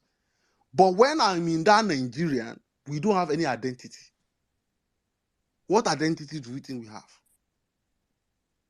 So we have to be very strategic. We have even forgotten the main reason. Look at all the Twitter today. Everything is about Peter Edochie or the thing. My brain is just busting that there is an important court tomorrow. A judge ran away. That useless judge is even from justice. Is even from Middle Belt, from Benue State. He ran away. And the same that useless judge is not the same person that gave another to one of the gave another recently. That he gave a useless order to NYC that Peter Umba should not NYC should not ask Peter Umba about his NYC certificate or something. The same judge that ran away. These are the things we're supposed to be talking about. If there is going to be protest, please, I'm looking forward to non-Igbos to be the face of whatever protest we want to do. Then I can believe that truly we're having a national protest. But if it is a protest that is probably one Chia Gozem is the one leading the protest, now we cannot make any impact. And that's the reality. We are not united. So we are working on a very tight eggshell. Any mistake now, we just attack Christian movement. We battle Christian movement, we battle hip hop movement. They send Simon Ekpa to come and destabilize us. Now they are already Lamidi Akpakpa they are using. I can tell you that Lamidi Akpakpa is a bait to make Yoruba people feel like Igbo people are fighting against Lamidi Akpakpa. That Lamidi Akpakpa is a Yoruba man. That is the only game, and that is their strategy. They are trying to make sure that they want to segregate that movement to a particular region, and it's not possible. River State people are they Igbos? So my own point is, in as much as we want to remind the judiciary of doing the wrong thing, we should tread carefully. We should not be carried away by the fact that we are among hyenas. Tinubu is a master drug dealer. He's not a strategist. People should mind that he's a master drug dealer. And when you are dealing with drug dealers, they can do and undo. Thank you very much. Thank you very much, my brother, Dr. Lu. Thank you very, very much. Thank you. You spoke very well. God bless you. You spoke very well, honestly. I just want to buttress. Thank you very much. We have Madam Aisha in the building, guys. Madam Aisha is here. You guys should show Madam Aisha some love for us. Give her some emojis. She's up in the building with us today. I had to reach out to her. I told you guys I have surprises for you guys today. So yes, Valentine too is here. yeah, Mr. Valentine is here. I have surprises for them. Yeah, Mr. Val, incoming governor of Anambra State is here. The next governor, Mr. Ken Pella, also the next governor of Delta State is here. Also, obedience. We have our big shot here. I see all our blue tickers. God bless you all. My sister, Miss Barrett, I want to hear you speak today, please.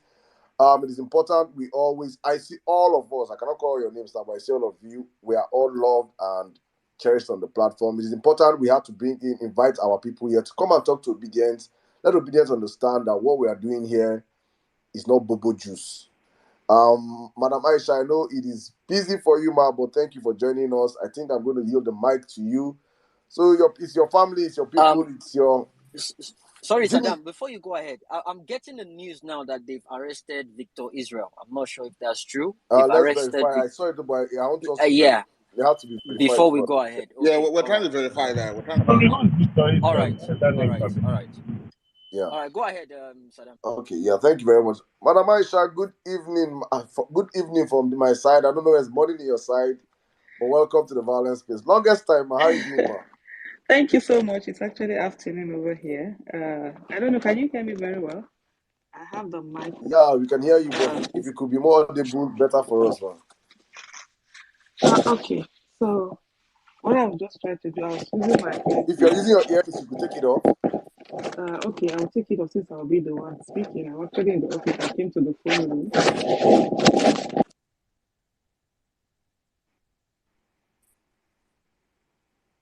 Meanwhile, guys, while we wait for Madam Aisha to take care of her, Hello, can you hear me now? her audio, yes, ma'am, we can hear you. But please, but just a second, please, guys, everybody on the platform, please let's make tweets with Nigerians did not vote Tinubu.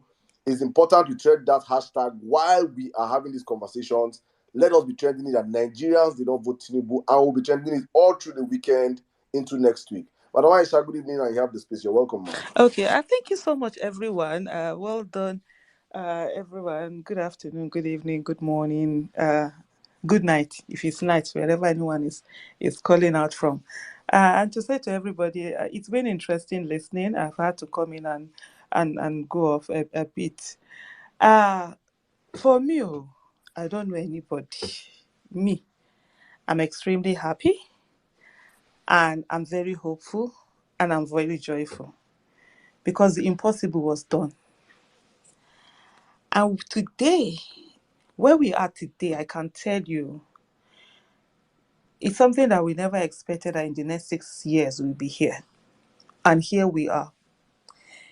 Few years ago, maybe like 2 years ago, if you had said APC and PDP are not the option, there are a lot of people that will want to kill you. 2 years ago, 3 years ago, if you had said the office of the citizen is the highest office in the land, there are a lot of people that will want to kill you. But guess what is happening now? Citizens are the ones who have taken ownership of the office of the citizen. Citizens are the ones who are saying it is who they decide that is the option, not who the party decides. So for me, that's amazing. I think one of the things that people are forgetting is that what they did. And I'm glad the other person who said, Tinubu should be called a criminal, is it a lord, he said, a drug lord, and not a strategist. Right from day one, I see when people are talking about strategy, I'm looking, where is this strategy? People spent over three decades. Some of them have been there for over 6 decades doing all of this election thing. Imagine what happened when citizens decided in 10 months, see what they did. And so because there's one obstacle along the way, people are sitting down saying, this one, that one, are you okay? What nonsense sense of entitlement is that? Also, because you decided to come and in 10 months, everything should go your own way, piaka. Now, so life be.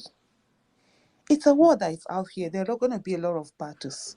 And sometimes you have obstacles, so your business is to bulldoze through that obstacle. Where we are today, I mean, because many do not understand. I would give you an example, and I'm sure Maureen Kabrik is here. I think it was 2018. that were going around Nigeria shouting red card. Red card movement was going around. People looked at us and called us mad people. We were actually mad. But what happened? There are many who didn't believe. You sit and you see people talking. Today, it is citizens that are saying red card to everyone that is not competent. And we don't see the value in that. Judiciary. And I'm glad there was a speaker who said there was never any time that somebody said trust in judiciary. Is it romance? Is any of you looking for a love affair? What's your business with trusting judiciary? Your business is to overwhelm the judiciary with evidence. Your business is to know that your eyes are on them. Your business is for them to know that it's no longer business as usual. It's not business unusual. Your business is for them to know that before we didn't care because it's none of our business. When either we choose between two evil, who is the lesser evil? Some did that in 2015, some did that in 2019. And we realize that lesser evil, when it gets into power, it becomes monstrous evil. And there were some of us who said, no, never again, even 2019. That was like, Lord, people stayed away from the polls. Some people we're still on. 2023, people said, no, they won't do that, this thing. They will choose who is the most competent. And that's what citizens did. So we are not here to either in a way to trust. I said, hey, I'm getting depressed. I'm getting tired. I'm losing hope. You're there for peace under the hope. Which hope did there again? We already were. I said, look, we went down. I kept shouting in this guy. I said, look, we don't need activists. People are looking for activists. You don't need activists. What we need are active citizens. And the active citizens are rising. I just see the difference. See this judiciary, everybody has turned lawyer. There's a tweet I saw which was very so apt. And I'll try and paraphrase it the way it was. This person said, oh, Peter Obi came and he made everyone, how did he put it? Peter Obi came and he made everyone an INEC official. Everybody was doing registration, registering new voters and all of that. They became INEC officials. The next thing, people became politicians. We were all campaigning. And then we became what? We became collation officers. Everybody was putting together the results. From collation officers, so we now became lawyers. And then somebody, Kenneth Okonkwo, added that we even became journalists. That's what happens when citizens decide that they will. This country, Nigeria, where we get, nobody owned that Nigeria, and all of us get hand. The only thing they've always had is this illusion of power to make you believe that they have power. They have nothing. More Aisha Yusufu. If I wanted to rig the election, if I was the one as APC candidate and I wanted to rig election, why will I go and be changing 201 to 20? Then I will be joining the 1 to join the 0, and you now have a very fat 0 and a small 2. Then I'll go and be doing the words. I'll be using tippers to clean it. That means I'll be all there. Moi, Aisha Yusufu, if I decide that I'm going to go criminal and steal election, you know what? I will produce duplicate results. And put, as soon as they write, we don't write them for us. As soon as they will upload clean sheet with signature and everything. But they don't have that intelligence. They just sit down and kill people. Colored. They just sit down. They will just shoot people, kill people, and then they are coming to tell me strategy. Which nonsense strategy with the attacker? Tinubu has. It's a lie. They are afraid. You know what they're doing? Let's all move. And I like what Dr. Olu just said. And which is just the fact. They are preparing for another election. They know they don't have. You know when you steal so that you leave evidence. You go steal fish. Come unfortunately, come they carry the pot come they leak. You want steal fish, you come carry the pot. The pot, you know, come they arrive say they leak. You come they drop soup, they follow you go your room. As they come out that day, now they come see the thing, come they follow you go your room. Now there then day. Why you say they're no happy? How many of on a normal day? Let me tell you, when election is, everybody is sharing results. How many of these people will be say whether na APC, even the PDP man said themselves. Now, me I dey tell you, the last time I come now here, I said me I know they do violence, so then I may be violence. I don't send anybody, Papa. We die here. I was born to die. Who they fear death? They say one key person. The death is different from the container where they fall for person head. These old people, how many of them did you see them sharing their results? Because they had no result to share. They were sharing these votes. They were packing. APC was packing there. They were not. Yeah, they became together. This one will carry their own job for this one. They will not take this one. In places like Adama and Co, they will not pack. Okay, give PDP this one. That one carry. Give this thing. So once upon a time, they say we couldn't win Lagos. Ama they rig, no rig. We still win the Lagos, even with the rigging. Doesn't that tell you something? And you are sitting down saying, I'm depressed. How dare you? Depressed. I've said this thing before and I'll say it again. The result is not your business. You and I, we should not focus on the result. We don't have control over the result. You know what we have control over? Our effort. And that's what you should focus on. Wake up in the morning and say, what I did yesterday, if what you did yesterday is still looking big to you, then you are not doing enough. It was Jim Rom that said it. Oh, this movement, I put so amount of this, but go and sit down. And the people that are killing you are not sleeping. You don't have any business closing your eyes. It's as simple as that. People are saying, I'm tired of what? Good must be as tenacious as evil. Buhari spent 12 years running every time for you to give this disastrous leadership. And then you, because you put 10 months, you are not feeling that. Now. What have we done? Nothing. Every day I wake up, I've not done anything. Me in my mind, I'm already okay. Is it rerun? Okay, but what do we do? Because those are some of the things that are happening now. Judiciary. If they were so sure of the judiciary, you won't be seeing conspiracy theory coming out. They are coming out to say that Patutomi, this one. Oh, I heard that I ate $50 million out of the campaign money that Tinubu brought. Mommy, Auntie, you know, send my own. No, maybe I can send you my Zelle number. I beg go. When I send account number, maybe we can share.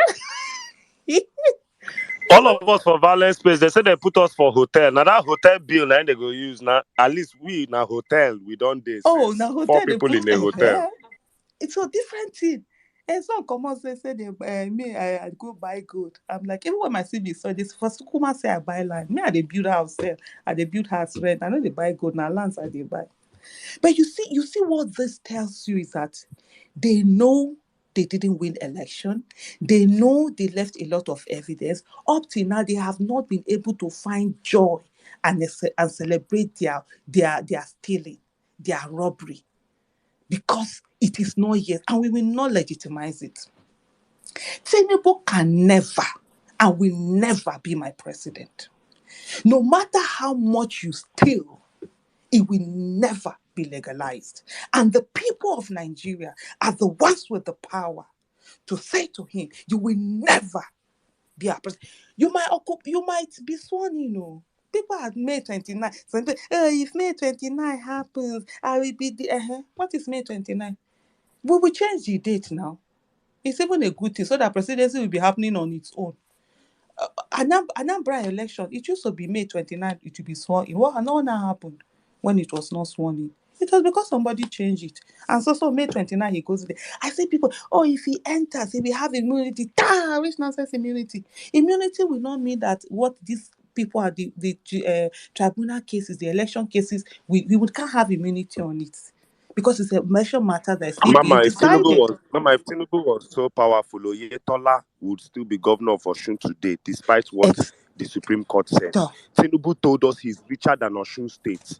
And his Exactly. boy, Oyetola, from what we heard, is his cousin. But Oyetola Adeleke is there today. So Exactly. he's not that powerful.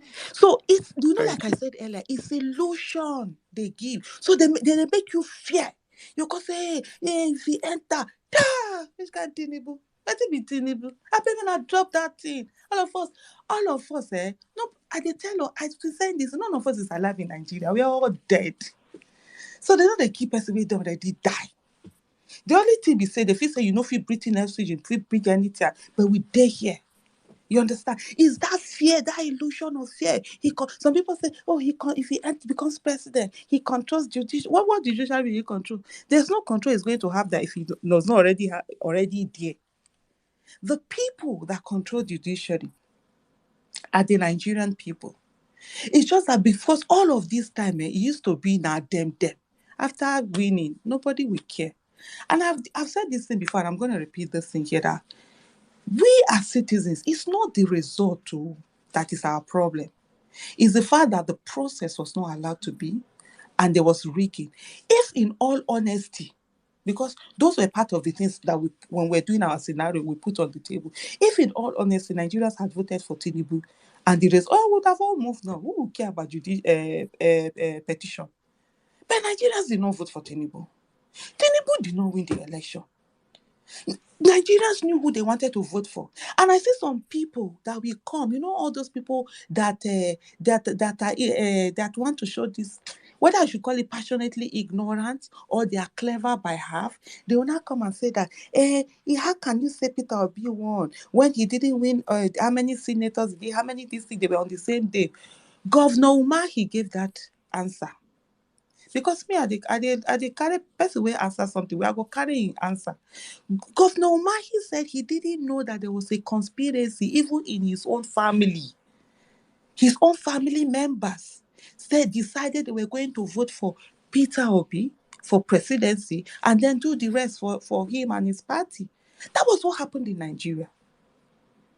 People decided that, look, they were going to vote a candidate, not a party. And some people are coming to say, oh, Labour Party. What is Labour Party? Who cares about Labour Party? Labour Party was a vehicle. Peter Obi was like an independent candidate who had to run through a party because the Nigerian constitution does not recognize independent candidacy. And it was a vehicle. Who was in love with any Labour Party? And it's normal for parties, for all of these politicians. And they all have people in all the parties. It's normal now. Even you, if you want to do something like that, you will not put people everywhere.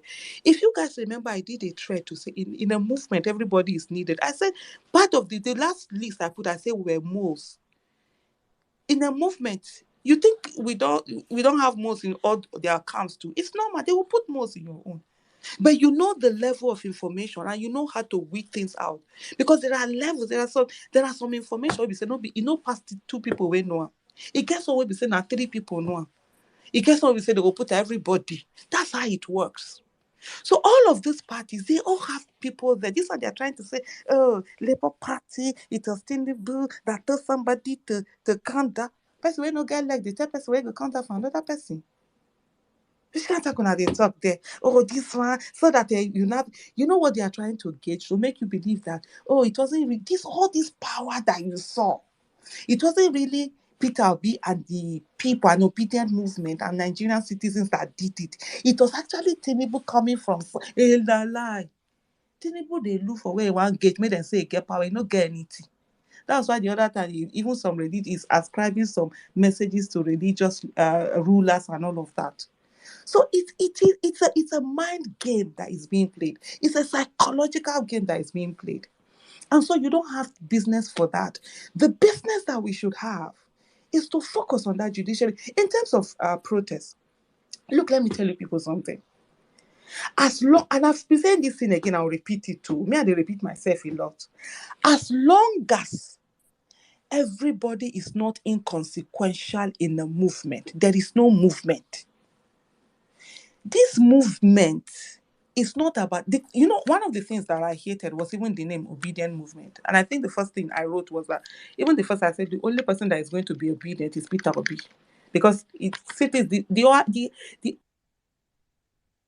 sorry, I hope you can hear me. Call just came in. The office of the citizen. Yeah, go on Okay, now. the office of the citizen is the highest office in the land. So nobody is going to be obedient to anybody. Now, when the PO himself enter, he would be obedient. Waiting. And so for me, that was the name. So it's not that, oh, Peter Obi is the head of any movement. No. Peter Obi is a beneficiary of people's anger at the corrupt politicians. And he was able to be a beneficiary with his consistency in his character, in the things he did, and in the fact that all the years he had been consistently working for the people of Nigeria. Simple as ABCD. Who is here to like Peter Obi's face? Who is here to like his whatever? Nobody. But because of that, his consistency, because of that, his character, because of that father, that was why people say, okay, this is a person. And that was why even, if on all of these things, I say PDP people are running up, and I said it I said PDP is the most useless party that has been on the face of any world. And anybody can argue with me. I know they miss word for that one. 2015 election was PDP's to win. They threw it away. 2019 election was PDP's to win. They threw it away. 2023 election was PDP's to win. They threw it away again. And the only thing they say, thank God, because I would have ended up saying, vote because if they had fielded Peter Obi, I would have ended up saying, vote PDP for Peter Obi, vote Peter Obi in PDP. Then they will not be taking my tweet where I used to say red card to APC and PDP and say, sure you say red card. Even if Peter Obi had run on APC, Aisha Yusuf, I would have still said, vote for Peter Obi of APC. Because for me, it was candidate. They were the same. And I've kept maintaining those two parties are the same. And I've said the same before, and I'm going to repeat, just to take us back a bit. All these parties, they have competent candidates, but they don't fill them. In 2021, when I did I think it was August, when I did a long trek for PDP, part of the things I said for them was, look, you need to read the room. You need to fill people like Peter Obi and Frank Weke, and retire people like, what's his name, Atiku and as Bukola Saraki. And they refused to do that. People were yearning for them. They refused to. So all these things, they are not coming to tell us that Tinubu was the one in labor bringing in Patutomis. Patutomi is a Nigerian who he all the circle, he knows them. When in this thing, people that fought for Abacha, people that did it, they were all together. So there's no quarrel in it or whatever. But now they are not coming to try and admit that, they are the ones who made him, they get this money. It's a lie. People don't say, foul nyash, how did they take him? Foul nyash don't blow, nothing did there. Now he's looking to ascribe powers to himself that he never had. And that's what he has done all this time. And then people will not be afraid of him. People will think illusion. There's no illusion anyway. There's nothing.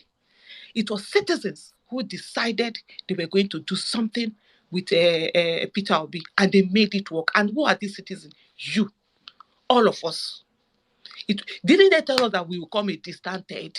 Didn't they tell us that we will not win anything? Didn't they tell us that Peter Obi will not get anywhere? So how all of a sudden Tinubu was the one sponsoring us when they said we were going to not get anything? When people were saying Lagos, didn't they say no? All they're doing right now is trying to ascribe powers to themselves, already preparing for defeat at the tribunals, and just putting this thing to say, okay, in case this asks for a rerun, let's begin to smear this thing. They are still in campaign mode. So for me, I will end up here by trying to say, look, for every one of us, we'll be ingrates. And I'm calling myself included, Aisha Yusufu, myself included. We will be ingrates if we do not look and appreciate the amazing thing that we have collectively been able to do. How many people have gotten to the National Assembly that ordinarily would not have gotten there?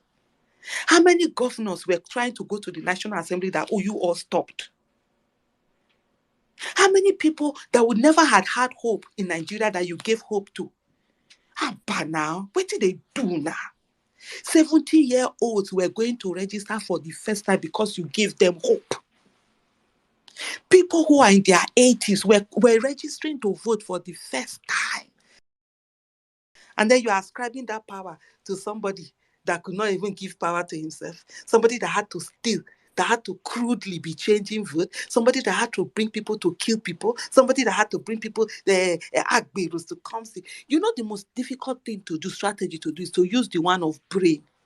If to say now to carry a gun or to say, let's all go anyhow, let's go against the law, you still say those people feel stand us. But no, we will never be the things that we fight. We will never be the things we want to change.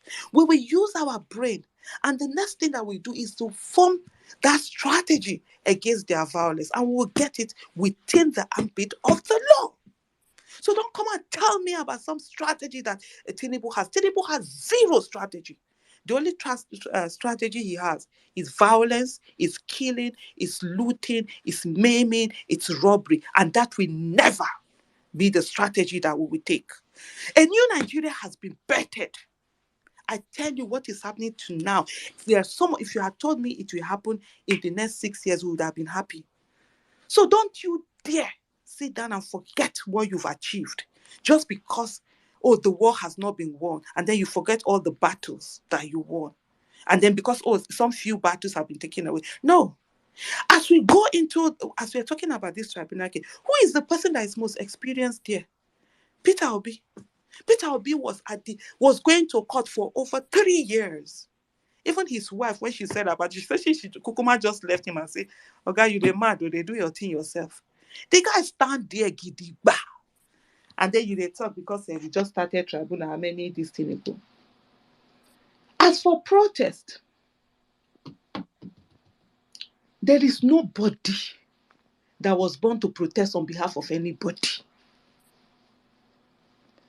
When you want, reach that street, go and do it. And there is no one way of getting any result. That's the mistake we make. And I hate it when people say, if it's not only this way, then it can't happen. And I saw somebody say, I told you people to go and protest. Why didn't you go? You don't get head. Now two head the rest of us get. You don't get head, you don't get leg, you don't get hand, take right for paper, go stand for them, and other people follow you. You see that day, I told you people to go and protest. So since you people did not protest, you've lost it. Now we have to work towards 2027. We are working towards 2027 already. We are working on this thing. We are focused on the judiciary. Every one of them. If any judge cough, we're supposed to know, say, how the cough been a dry one or been a wet one. If any judge enter toilet, we're supposed to know, say, na tissue in use have been a water, have been combined boots. That's what we are saying when we say eye on the judiciary. And I think one of the things that needs to happen now again, apart from telling everyone, look, Tinubu, like I repeat, will never be my president. I should, as they pay me, I'm going to a call. I had to call. I said, you don't they pay me, say, I know they Niger. But I had to be here because this program I was supposed to do during the election. I called this way. I said, I know if you come here to study democracy when democracy they happen. So I can't ask for them to leave this now. But the day where, and some people say they are going to stay away if Tinubu wins, now in Papa country, I've been in Nigeria. As I they enter, not my president, he can never be my president. Not my president Tinubu. He can never. He stole it, and that must remain so. So it's not only one way towards getting an answer. There are multiple ways, and they all have to be deployed. For those, some people have been protesting. Amazing. Keep doing that if that this thing. Well, is it Peter Obi to come and tell us to protest or not to protest? It's not his own. His own will be to say, if he wants to protest, say, I'm on the protest, I'm going to be there. And then it will be for people to say they want to join, not to say no, because you see, let me tell you something. The obedient movement is not about anybody. The obedient movement is a voting bloc that every party will end up being afraid of. To say, if we don't bring somebody who is competent, these people will know what they will do. And it is not us, it's not any one person that has control. Nobody can ever have control over it. And nobody can see the end of it. This is something that should be here for the next 50 years. So that our children's children, grandchildren's grandchildren will be saying yes. So that 100 years from now, some people will say, there were some people who called themselves obedient to, they were the ones that set this course on Nigeria on the right course. So you're thinking that but it's okay. And one of the things everybody must understand, and I'll bring back our grass movement to this, because that's the way we used to. It's a free entry, free exit movement. Anytime that anybody is tired, move and go. Anytime that anybody wants to join, welcome. And the person that joined today and the person that coined the name obedient, I don't have to tweet it because there are thousands of Nigerians who are tweeting it. And it started fine. I know a lot of people don't want to connect obedient movement with NSAS because people are afraid they will say, let them say. When they put label on you, you see that thing that happened during that protest where it was decentralized, no leadership. I said there's no horizontal leadership. Everybody was a leader. That was what came here. People could now organize. Organize and do your own thing. Let there be this thing. Don't wait for anybody. Come on. If yes, some people are protesting, you feel that it's 1 million people on the streets. Fine and good. Why don't you go ahead with 1 million people? Some people are already working on what's the thing. Okay, if scenario, if they say a rerun, what are the things we have on ground? What are the so that we ensure that everybody comes out? How are we mitigating the violence so that if there's going to be a rerun, they won't use what they deployed in March 18 because that's the only thing they know how to do and deploy it. So different ways. That's the way it should be. But I'll round up by saying that the power belongs to the people. I told them in 2020, they messed with the wrong generation. And they have seen it. They messed with the wrong generation. Our parents were enslaved. We were also enslaved. But you see the children where we born. Nobody fit enslave them. Say who your papa name be, that one keep am for your house. And that's what is happening right now. And then let me tell you, every one of you, go back home, sit down and count those people. And you see all those people where they're voting through this Labour Party and all of them, put eye on them. Say any of them do anyhow, they go see anyhow. You go return. Even if we call, no, they go return. Right now, as we are fighting for that presidency, we should be thinking all of the things that need to be done. Where are the party agents? Can we begin to put together a database of people that are going to act as party agents? We're not just going to depend on one Labour Party or whatever party it is. You understand? Can we begin to, as we talk now, all of now, if we say, if rerun is happening today, how many of us go stand for our polling unit say now we go be party agent for PO and ensure we collect that paper? That's one. Can we now begin to look at, is there any rerun coming up, all of this legislative arm of government? How many people are we putting? If election is coming in Sokoto, who is that person that is most competent that we can put in there? And all of us go put that effort there, carry them. Oh, election is happening in Edo. Who is that person? Gubernatorial election is happening in Edo. Who is that person that we know we can ensure that gets it? You know all of these things, especially that legislative, so that they will wake up one day. Even PO, when he be president, you go say we don't the laws don't they change, we go fit. I trust and say he even want to change the laws for good, for the betterment of Nigeria. So let me not take up too much of the time, but it's just to say to everyone here, you guys are my heroes. Nigerian youth, you guys are my hero. 2020, I sat down on the floor in Abuja while NSAS protest was going on. And for the first time, I didn't need to do anything. I saw Nigerian youth standing and doing. And what happened? The Nigerian government that that is a terrorist government, decided to kill them. And when they killed them, the politicians mocked them and said, go and change us. They threw down a gauntlet and you guys picked it up and you said you would do it. With nothing. With no experience in their in the words of Peter Obi, their experience of their structure of corruption and everything. Did they not tell you don't have structure? Who can they run around? Who now had structure?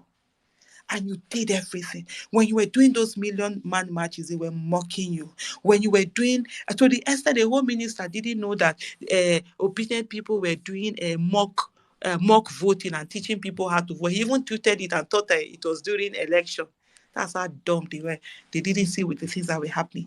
But you did all of those things. You went out of the box. They told you you couldn't. And you said, watch me. And you did it. And you dare say you're losing hope, you're feeling tired. That means you're not appreciative of all the things that you yourself did.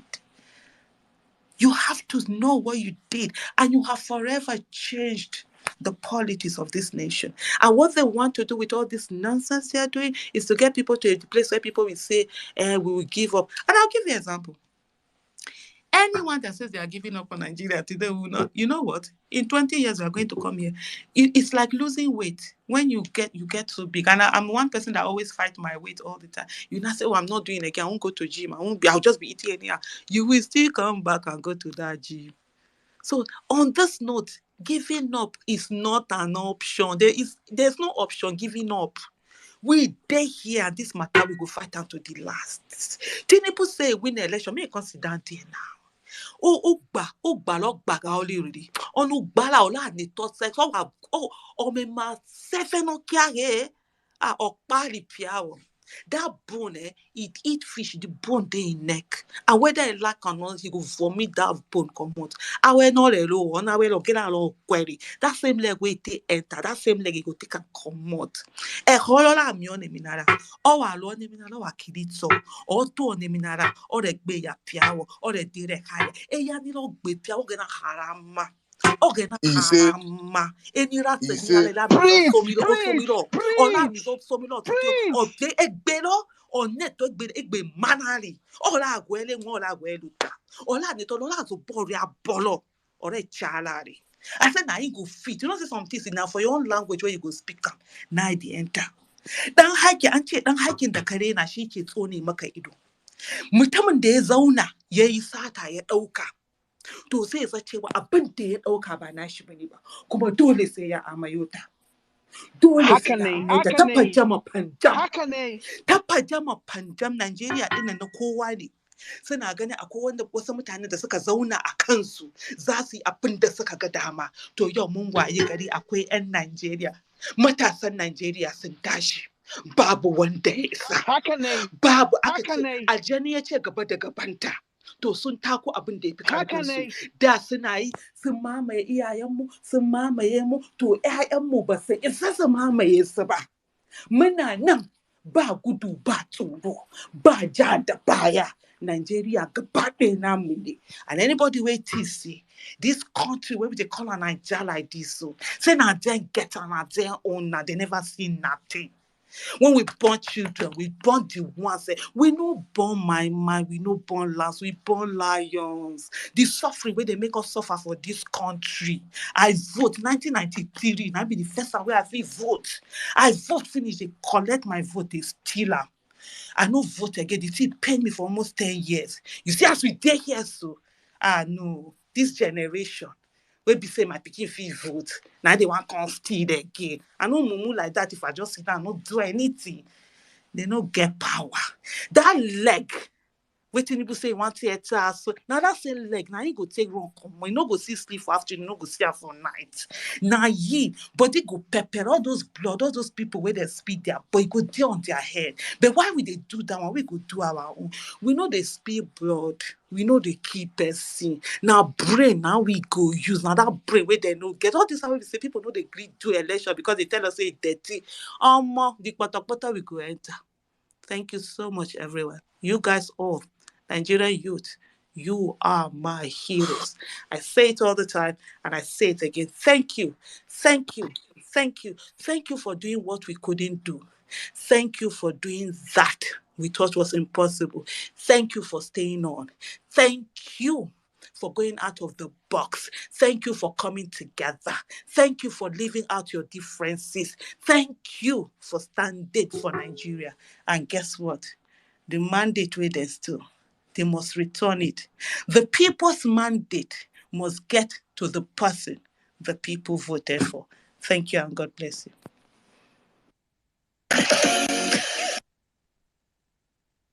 My God. Wow. Wow. Oh, goodness. Like Power Kennedy. packed. Oh, my goodness. Thank you. Thank you. Thank you. Thank you. Thank you very much, Madam Aisha. Thank you. You know, when I was planning for this space, when we were planning space earlier on, and I was like thinking, how do we do this? How do we do this? Knowing fully well how much, how low so many of our brothers and sisters have been over the past couple of days, and you know, the whole gaslighting, the whole,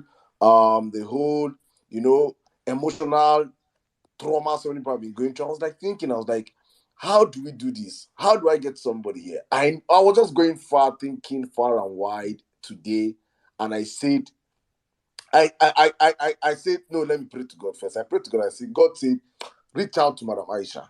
Reach out to Madam Aisha. I reached out to that lady. And I said, well, Madam is in America. I reached out to Madam Aisha. And I just felt it instantly. I reached out to my friend, Madam Sister Maureen. Sister Maureen, please, I know you're listening to us. Please come up here also. I need you guys to speak to obedience, understand where we are. Because you guys have, I am so calm. When I made my first submission, I was like, I'm so calm. But I wanted people to understand why I am calm. I wanted to, I don't know how to transfer this calmness that I'm feeling in my soul or in my spirit to everybody. You need to understand why I'm coming from where I'm coming from and why I see and why I say what I'm saying. And I don't see saying that women the ginger us abi. Thank you very much, man. Thank you for your sacrifice for this country. Thank you for the amazing. My DMs are blowing up. The amount of reassurance people needed to hear today. The amount of hope people needed to get. Which is what this platform was created for. God bless you. God bless you, my brother. Exactly why we have this platform, because this is the energy bank of this movement. This is why we are in this movement, to make sure when you go out and hear all those abado talking points and all those bullshit, all those gaslighting, you come back home here and we tell you the facts and the truth as it is. And you get recharged for the next week. Because what will happen on Monday is what? All one bed party. All one, Madam Aisha can come in anytime. All one best what they'll do on Monday. So that what I just needed to say, as you were just saying, I said, please, everybody should just look at my my profile picture. That's the attitude which you have. I'm not there here. I mean, we're having fun here. We get our Mondays back by the grace of God. Thank you. All one bear. That's all. That's all one bear is what's gonna happen on Monday. All one bear party. Thank you very much, Madam Aisha. I think hopefully Mr. Val fell off. He's gonna come back and join us. But before then, let me now bring you guys back as we are discussing this. Madam Aisha is gonna be with us for as long as she can. If you have anything you want to ask her, you can ask her. But let me sell our market because I know people are Madam, hold on. Let's do praise and worship first. No, Jimmy, Let's do praise and worship. Praise and worship you wait after market. When you say market, you do praise and worship. You cannot do praise and worship before market. Let's say market and you do praise. Just be loading up the beats. You know what happened the last time Jesus saw a market? So guys, Madam Aisha, I think I'm sorry I've not told you about this, but we have created our own media wing of the movement. It's called the Parallel Facts. We have a full media wing right now. An online newspaper article, media company that we have floated from this platform, bringing to Nigerians real news. We have a whole lot of Nigerians volunteering, doing their services. Hopefully, I'm going to send you some links to our news. You will see and you will read and see what Nigerians are doing. Thank you for your support. I know that when you see, you also support us and push us as far as possible. Absolutely. Thank you very much, man. Absolutely. Thank you, man. And let me just quickly add also. Add up, man, please. You talked about whether people want to ask me a question. Let me say, look, any question, please ask it. I have a very thick skin. Nothing they do me. After they get so, if a person want to call me say, Aisha, you will work. Me, I know she no say I'm fine. But not for your eye, they will work. So please don't feel as if, okay, there's something I can't answer or I have to quit her with kids. There's nothing. Bring her here. After they talk surface, if my head crazy, will see me after they always talk and say, every one of us will get bed for psychiatric hospital. Now, who will occupy your own? Now we descend here. So please don't feel as if, you have to be whatever, or they are setting questions to work out. As anything for me is open. Please go ahead. Put me on the spot. Like me now, Madam Aisha, I have question. I want to ask, if you collected $15 million and Patutomi collected $15 billion and Doyo Cooper collected $2 trillion and the people in Vawulence Space collected $1 million each, why is it that we are now taking Tinubu to court and we want Tinubu in Lagos and we want FCT and we are dragging him in court with all this money we have collected? Shouldn't we have bought a house in Texas next to Festus Keyamo? And, right now we should just be planning for 2027. So I want to know, with all these $1 million we collected, we embezzled from the obedient movement, like those of us that were in the hotel, we have come out of the hotel now. What do we do next with all this money? Do we buy property like Keyamo? Do we invest in state capture? Do we run for election now? Do we hire Agberos? What do we do with these millions of dollars we have embezzled in this movement? In this movement from Tinubu? So my own number one is say I'm actually angry that now only $15 million. I the 50 Aisha use to my mouth they work. Now. Is it? Oh, the money is too low. 50 million is too low. Hey, wait. That's too low now. I beg. What I can do now? Where then they signed Victor Osimhen? Hey, wait. 150 million. Osimhen, 150 million. Aisha could be like 500 million. 15 million. No. That one I insult. Now beats me. And they supposed to put inside. You know when Aisha, Madam, I it be know like you say that talk. $1 million we I then talk say we chop for violence space, we I go vex. thought So now. it's No, too I small. thought. Honestly, it's too small. Now Madam, it's I too owe you small. Because something. Let me give it to you. Let me give it to you, please. Let me give it to you before I bring in my big brother, my big boss, Valentine. Please take this, man. thank you. Madam, you go borrow me out of your $1 million, so I've not forgotten. By the way, for those of now, the ones where they talk house, me I dey sell houses. So I even get one where I dey sell. Me I do market. I be market woman.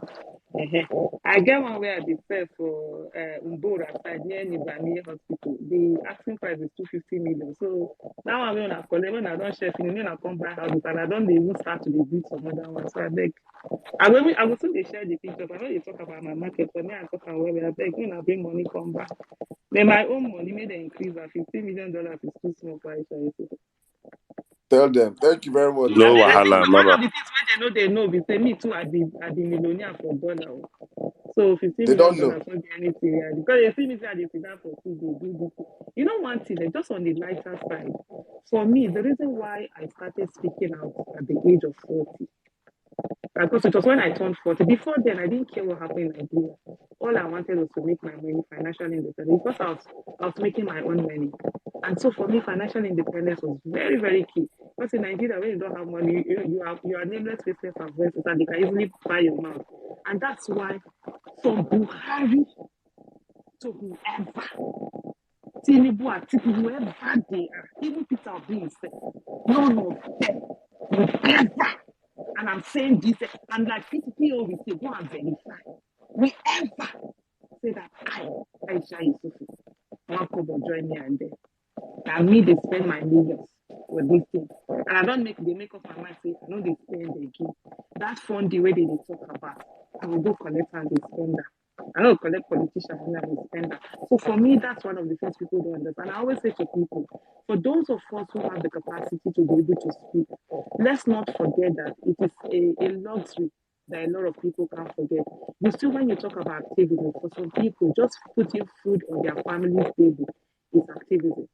I grew up, there were days I couldn't eat food, so I understand what poverty is all about. And so that's why I was very deliberate in first of all earning the money and not coming to say, oh, anybody will do this. I never work before, I know they work for anybody. The market and themselves. If you want to buy food, rice, Indomie, chicken feed, you come and make. You want to buy house, I sell. Thank you so much. Thank you very much, man. Thank you, Mama. Please, the next time, please, you have to remove your mic so you're more audible. Thank you. Okay, let me run to my big bro, the incoming governor, the next governor of Anambra State, Mr. Valentine. I have to Sadam, anybody will get election from now them are they jealous, especially Anambra and Delta. Because Let by the us time we panel beat INEC and panel beat Supreme Court, they go they fear. I swear to God. Now, Beavers or Sorry, nothing. before I bring in Mr. Val, let's take some records. Let's take some banger from my artists. Our choir master in the church and in the mosques and the shrine of violence space.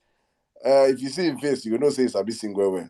So let me bring in my brother Jimoski. Madam, you know where? I don't die. Now Jimmy they introduce like this. Like saying Aruga or Rema.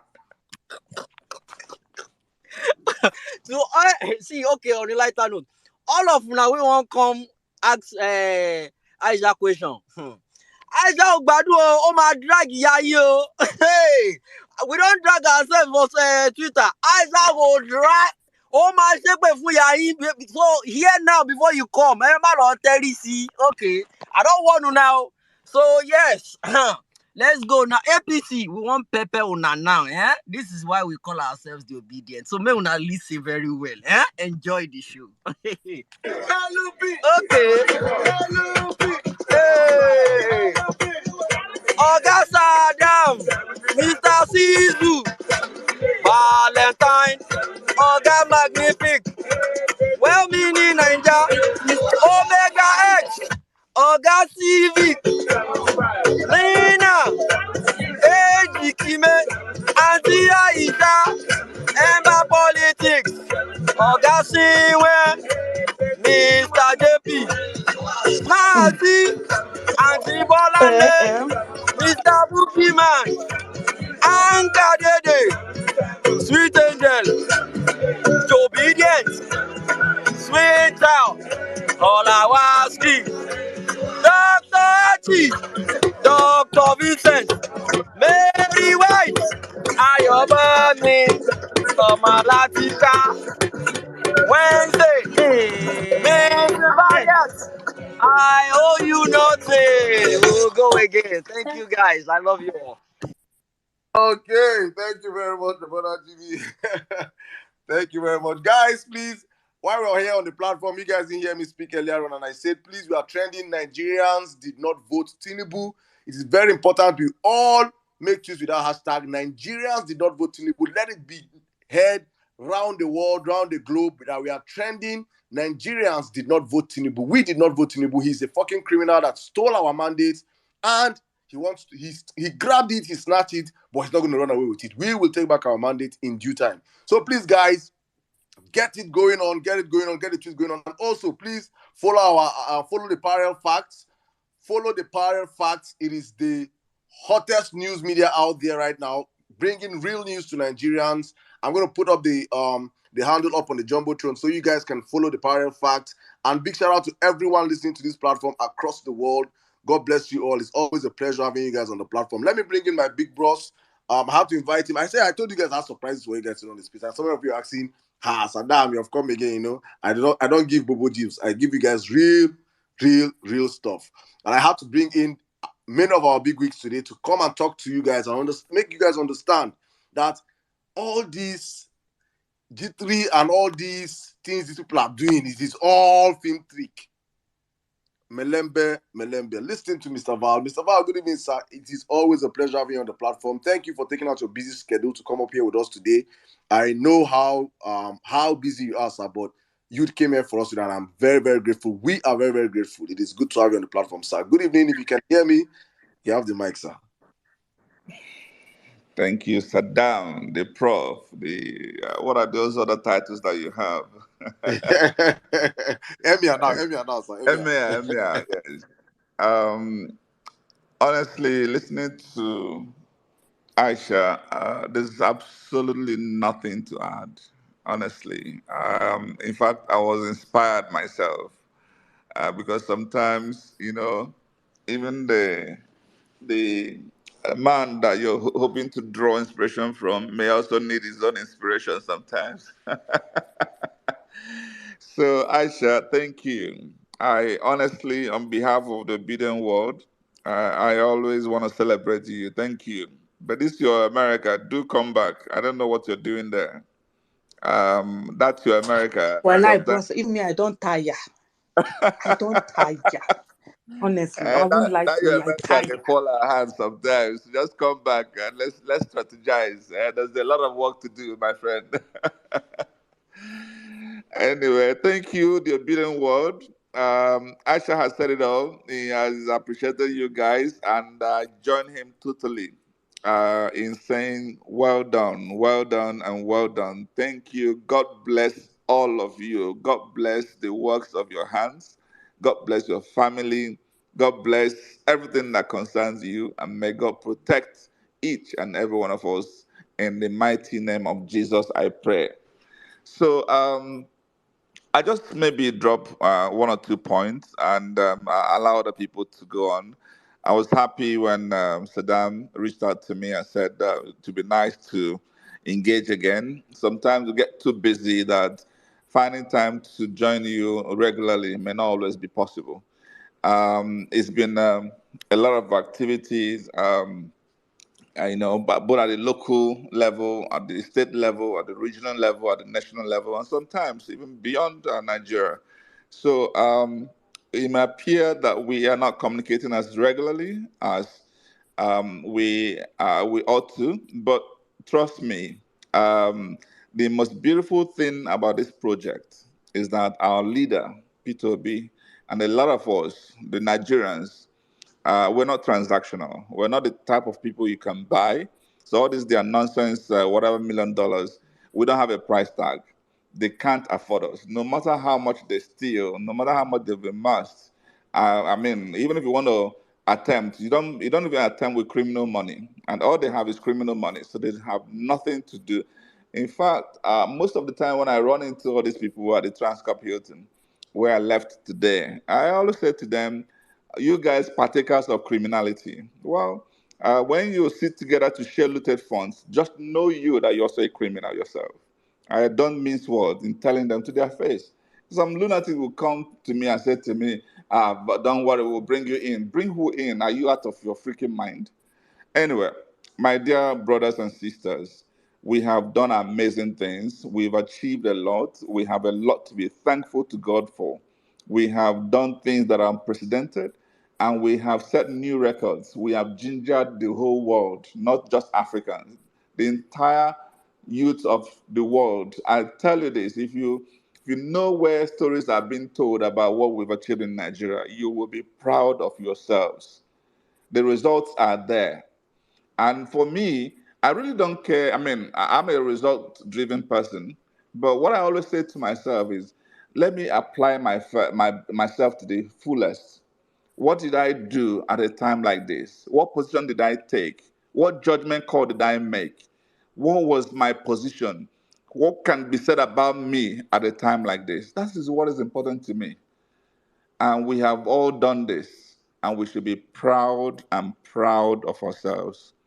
I don't speak in tongues like Aisha, so I'm not going to inspire you like Aisha. I'll come if the more I speak to you, the more I probably will bore you.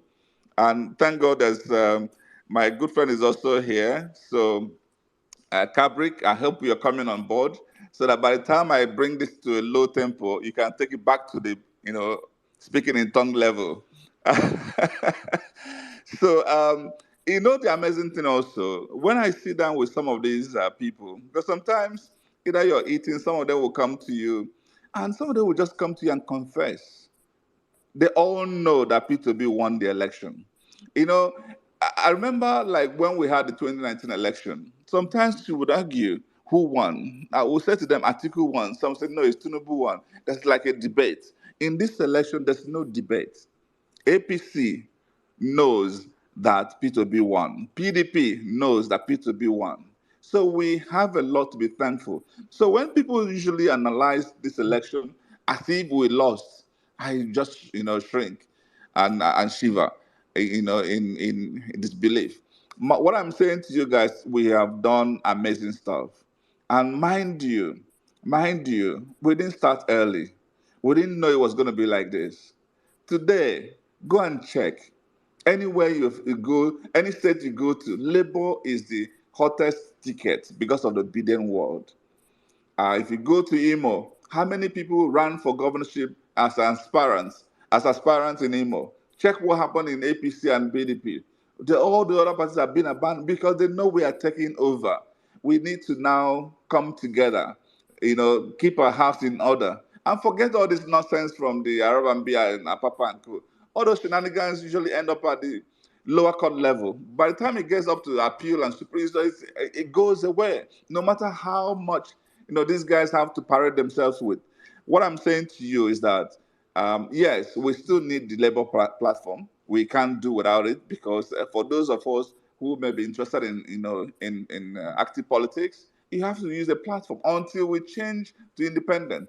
But for now, we have to, and one thing we need to do is see how we can strengthen the party. And that's why we're telling people in the obedient world, if you know what you need to do to strengthen the party at your local base, do so that we can put the right people in all the elective offices, so that in the next election, we will have everybody in all the state constituencies, all the federal constituencies, all the senatorial districts. When we do that, trust me, we will take over this country for good.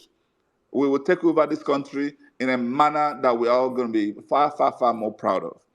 What has happened today, I can tell you. Somebody was saying to me, oh, do you know the next election, these guys are going to be prepared for us? What do you mean prepared for us? We will be prepared for them. These are the dying generation that are creating this nonsense for us. But this is the younger ones that are going to be smarter, more creative, and more energetic. So we have our future ahead of us. So, like Asha has said, we don't need to waste time, but to get yourselves motivated, self-driven, and inspired. We have achieved a lot. and there's a lot more we can achieve. That should be our principal focus. While we go through the court process, I've told people there are three options. Things can happen. Is either Nigeria decides to get down to another level of lawlessness and say Tinubu is affirmed, which God forbid we don't expect to happen, or they actually declare Peter to be outright winner, or in fact they actually say, you know what, let's go back to the field. And even if they say let's go back to the field, we will be ready. And of course, by the time we're going back to the field, Tinubu won't be part of the process because it has a lot of disqualifying factors that will get him out of the race. So what we are hoping for good is that we will get ready. Whichever outcome that Nigeria presents to us, we will be back there to fight again. Go and check the wall of Germany, German wall, it didn't crack in one day. It's one step at a time. The wall of criminality in Nigeria received a massive crack. If we try further, we will push it down and it will crumble.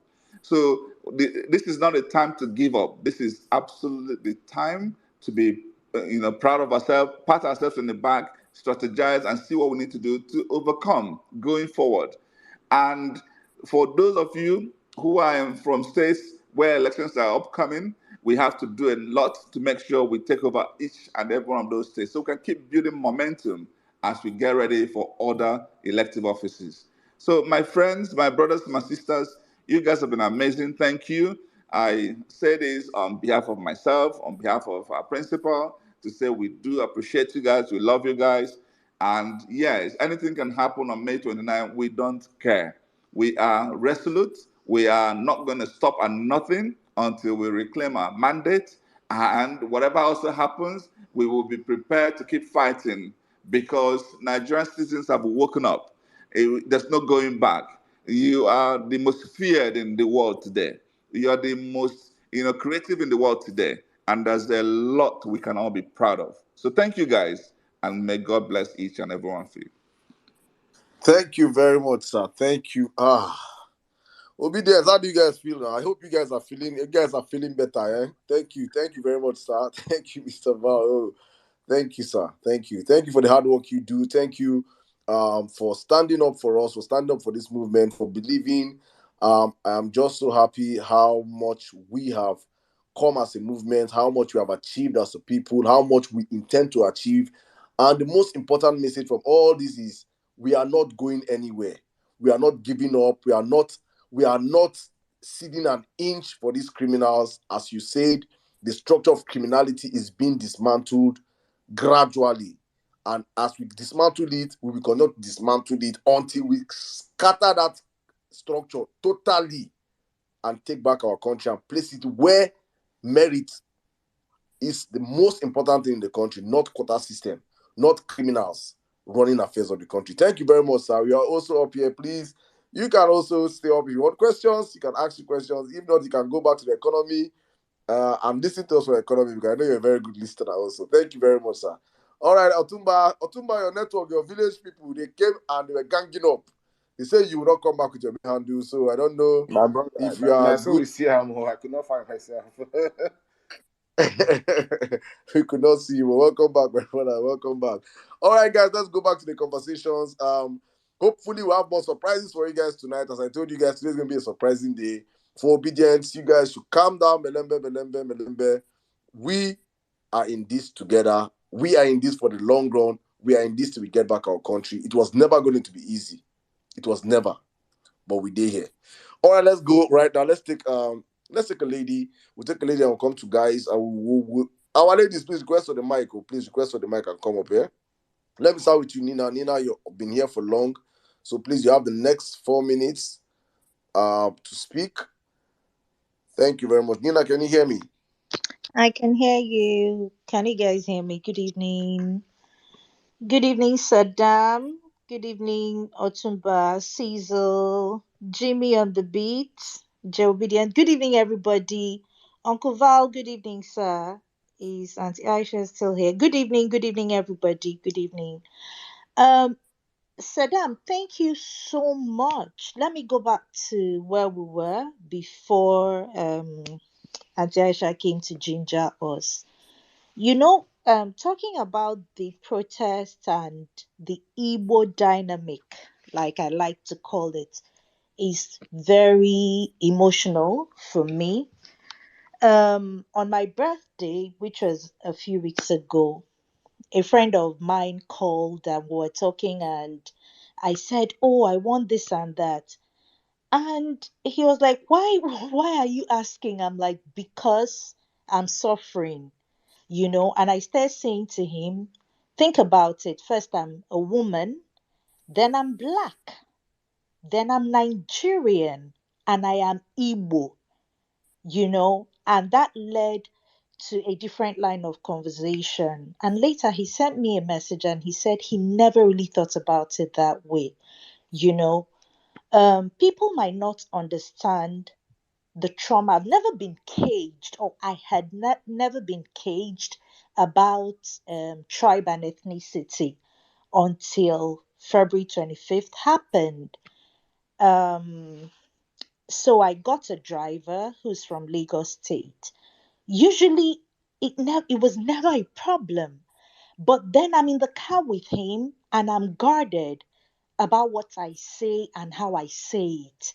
I'm very cautious, and it's a terrible place to be because it messes up with your mind. It messes up with a lot of things. So Saddam, I'm hearing you talk about the protest. I have always been very vocal about how I feel about the protest. I don't have a problem with it. If that's what you want to do, by all means go ahead, but don't hound people into it. That's always been my stand up until 29th is fast approaching. I'm not one of the people who had a deadline with, oh, if 29th happens, then the almighty Tinubu will not. I've never been swayed by that. That's all bull crap. And that's what they want people to believe. But I just thought, since there are a lot of foreign delegates who are going to be coming into Abuja, it's important that they feel the pulse of the majority of Nigerians who didn't vote this clown that they are trying to do whatever they are trying to do with. So for me, I shifted to, if you're in Abuja and you can come out and make your presence known, seen rather, and your grievances known, then that's a good point. But now you talk about it, I'm thinking about it as an Igbo person. Look at that clown in the United States who's an associate professor who took the entire NSAS movement and Igbo-nized it, if there's any word like that. He made it an IPOP thing, he made it an Igbo thing, trying to destroy Lagos. It's a terrible place to be. So I understand it when you talk about it, and I'm very appreciative of it, and I'm more appreciative of people like Dr. Olu, people like Jimmy. Jimmy would stick his neck out for the Igbo people anytime he has the opportunity. It gives me some sort of comfort. So this is me as an Igbo young woman saying that please understand it when we're not in the forefront. So I agree totally. And if there's any way we can keep, Igbos are very bold people. I keep saying that one of the best things that God has done for me is make me an Igbo person. That's where my boldness and everything I am, my drive comes from. So let's not be pushed into cowering in the face of opposition and all that. Let's be the bold people that we are, but be strategic and think about it before we speak. We're passionate people, we're fearless people, but wisdom is profitable to direct. So in our boldness and in our outspokenness, let's be strategic and let's apply a lot of wisdom. Thank you so much for the opportunity. I'd like to yield for now. Thank you very much, my sister. Thank you very much. It is important we say it as it is in this country. For so long we always sugarcoat the truth. All right, let's keep the conversation rolling. I think I'm going to bring in Savik now. Savik, you've been here for the longest, my brother. Good evening. I really want to hear you speak. I know I've heard from you past couple of days. I want to understand what's going on in your mind, my brother. Savik, you have the space. Good evening. Welcome. Saddam, thank you so much for the guest that you brought on this platform today. Wow, Aisha Yusufu was something else. Uncle Val, thank you so much. In fact, man, I felt like I didn't want to speak again because I'm more like full with all this whole re-energizing us and giving us the concept on what we need to do going forward. Thank you so much. This is absolutely a marvelous space today. Saddam, thank you so much for these guests that you brought on here. I really, really do appreciate. If I want to kind of add to what have been said already, I would say that these few days to the May 29th shenanigans that is going to happen, if you have all those result sheets, all those mutilated result sheets, if you have those videos where people were killed during the election, if you have all those results, all those fake results and every single thing, I think now, from now to the election day, we should flood all our social media with them. While we are tweeting that Tinubu, Nigerians did not vote Tinubu, all those result sheet mutilated videos of attack and every single thing that happened during the election, I think we should be trending that hashtag with all those videos. We should make the world understand that, when we are saying that Tinubu did not win the election, we are backing it up with facts. Right? So because I know it's almost 3 months right now that the election happened, and we need to remind every single obedient that what is going to happen on that May 29th, it just mere shenanigan. I think Susie said something, it's all one Bay party that is going to happen. It's not something that is consequential, right? It's not something until the Supreme Court decide who won the election, which we know that P2B won it. The Tinubu is just a lame duck president, right? That's what it's going to be. So I just want to let you guys, as you're tweeting that the hashtag, go to your archives, bring out all those videos. Attach those videos in there. All those election videos that I think the woman that was brutalized in Lagos, people that were killed in Port Harcourt, all those what this guy did in Kogi State by damaging the road so that INEC cannot get there. We need to revisit those things and build it up to May 29th as we are trending the hashtag. Let everyone understand what truly happened, that what they are doing on Monday is not actually what Nigerians voted for. They actually, doing something else that Nigerians didn't vote for. So I think, if you have the videos, please tweet it out. Let everybody latch onto it. As we are trending the hashtag, we need to trend it all with every single result sheet that we have. Those mutilated ones, please bring it out. We need to share it so that the world should understand that we are not just tweeting the hashtag. We have video and physical evidences to back it up. Having said that, Shaddam, I cannot thank you enough. I don't know what else to add to what Aisha and Uncle Vada have already said, but what I can say, obedient, if you know that, a lot of psychological warfare is going to happen between now and May 29th, which is on Monday. These guys are going to be putting a lot of stuff in your faces. If you think you are not ready to handle such a thing, it's good for you to log out of social media, right? For those of us that have this skin, we are going to be here. We are going to push back. We are going to flood the social media with all those result sheets. All those result sheets, all those mutilated result sheets, all those videos of attack, all those people killed, all those NCO Luomo videos attacking Igbos, telling people not to vote in Lagos. All those things, we should be flooding the internet and the social media with all of them. Telling people that while we are tweeting the hashtag, that this is actually what happened. Again, thank you so much, Saddam. I think a lot of people want to talk. Let me yield the mic for now. This has been a very, very special Twitter space today, and I'm glad I'm part of it. Thank you so much. Thank you very much, my brother Savik. Thank you very much. Thank you. All right, guys. I think before I skip back to our listeners, I think I will just read 1, 2, 3, 4, 5, 6, 7 comments, and we'll come back to the speaker. So our commenters, don't think we have forgotten you guys. Please, guys, Do not forget we are tweeting with the hashtag Nigerians did not vote Tinubu, and Savik made the best point also. One of the best points this night. Why you're tweeting hashtag? No. You're not doing it right. If you're putting out any pictures of all those mutilated results, please let it go with the hashtag. Flood the comment sections with them. Let us just get them with that hashtag all through this weekend, all through next week. The world will see that a criminal wants to steal his way to power. We did not vote him. Nigerians did not vote him. He was rejected roundly. He was beaten fair and square. Even in his so-called Lagos, he did not get 25%.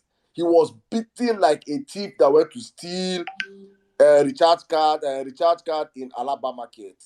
That was what we Nigerians did to him. We gave him raw beating. He did not win the elections. We did not vote for him. And we are saying it loud and clear for the judiciary to understand that we are not quiet and we are not silent. And that the voices you're hearing out on the street protesting today is minute. It is 0.0, is infinitesimal to Nigerians when they stand up and demand their mandate. If you don't give them their mandate, it is important that our judiciary pay attention to this fact that our people hitting the street are infinitesimal. When Nigerians that are following Peter to the court every day, following him to the court in their homes, in their houses, across the nation, across the world, when we stand up and say, give us back our mandate, it will start from the courts. It will start from the courts. It is important we state this out for everybody to understand that Nigeria, we are here for the very long run. Obedience, thank you very much. Let's take 1, 2, 3, 4, 5, 6 comments, and I will circle back to our speakers. I think Madam Pedro, you'll be next. Oh, Emir Saddam, I have a testimony. I was listening to Brother Jimmy this evening, feeling down when he made a comment that charged up my soul. Immediately, I went to the kitchen and whipped up this rice that tasted exactly like the one from my favorite restaurant. Thank you, Jimmy. Oh, I say, see, as I'm hungry now, the rice is so, the picture of the rice, this is not abado, this is not corn, this is not frustrated food that this abado children eat. No. You see, obedience, we are not, see, even in obedience will not suffer. We are not poor, we are not hungry. We are not the ones that are lined up across all the Twitter accounts looking for giveaway and show odd. Please give us 2 odd. Any abado just go on there and comment, you see. Please, I beg, guy, you never give us odd this week. 2 odds or 3 odds or account number. And they like Kuda Bank. Kuda Bank. OPay and Kuda. There are 2 banks with that. All right, let us keep the conversation rolling. I think let me 1, 2, 3 more comments. I just feel so elated. Please, guys, while we are seeing comments about Victor Israel, we are getting inside stories that it has nothing to do. Please, while you're tweeting and making stuff about his arrest, please, we're going to wait till tomorrow morning to get real stories. I don't want to say what I have heard. Yeah, but I think we should still push the narrative that it's it's important for Nigerians to know that even though that he has been arrested, but at the same time, let us be careful saying what we do not say no, so that tomorrow they don't come and say, see them, fake news. That's what these people always want to do. Fake news is fake news, you see. All right, so please, it's important to understand that. Please, you can drop hashtag for him. Free Victor Israel is one of our important voices, but understand that we do not have details of why he was arrested yet. Thank you. All right, a criminal drug baron, a egg, the one and only Bala Blue, oh God forbid, and have mercy on Nigeria, and Nigerians are taking away this shame upon us. Nigerians did not vote Tinubu. I love that comment. Please keep the comment rolling in. Oh my goodness. Let me read some more comments. Any person or persons supporting this drug lord or is standing in as a delegate coming 29th and accomplice to his known influential status as a drug lord and the rigging of the presidential elections, I support you. Allah Jazamaninki, Aisha Yusufu, people were blown away by your submissions. Our more Aisha Yusufu energy is contagious. Wow. I think so too. I think she has elevated the room and elevated this movement one more time. Thank you very much. As foreign delegates arrive, it is important they know that Nigerians did not vote Tinubu. That's from Nina. Thank you very much, my sister. Outstanding speakers. Hopefully, we get Kenneth Okonkwo to speak, help people heal. Hopefully. We never know. You never know. You never know with the violence space. Something can happen. All right, the violence space, they give me more joy. Nigeria is ours. we deserve. That's from David. I see you. We hear you. Thank you very much. Aisha made it clear that the new sheriffs in town are not taking prisoners. We will do all we need to take back our country. Thank you, Tony. Sadama Otumba are just speaking facts and truth. Thank you very much. N6 with loads of facts and figures backed up by law and the constitution. That's from attackers. All right, we see all the comments. Please keep them coming. I can see mutilated election sheets already rolling into the comment sections. All through this election period, I have still not seen one Tinubu's sheet or paper or video of polling unit that Tinubu won on social media.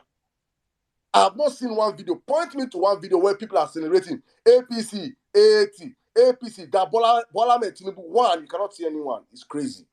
It is crazy. Let's keep the conversation rolling. All right.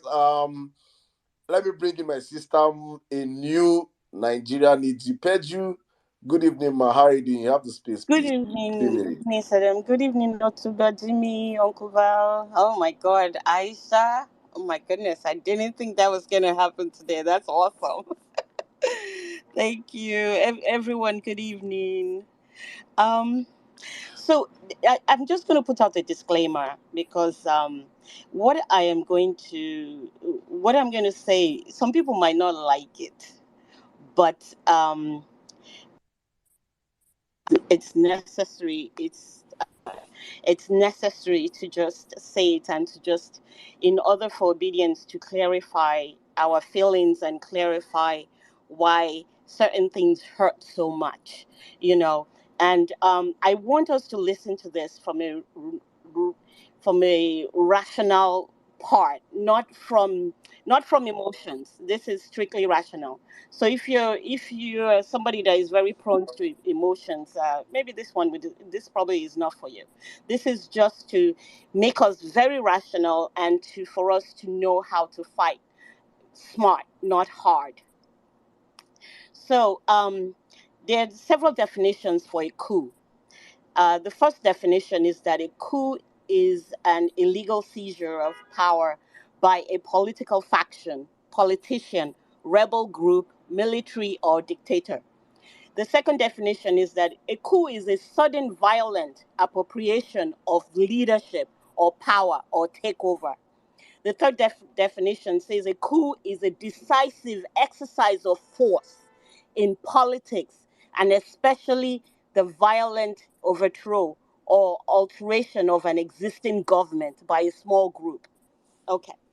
So a lot of us are used to, if you've lived in Nigeria, you're used to hearing coup and always thinking that it's when somebody is in power that coup happens. That's not true.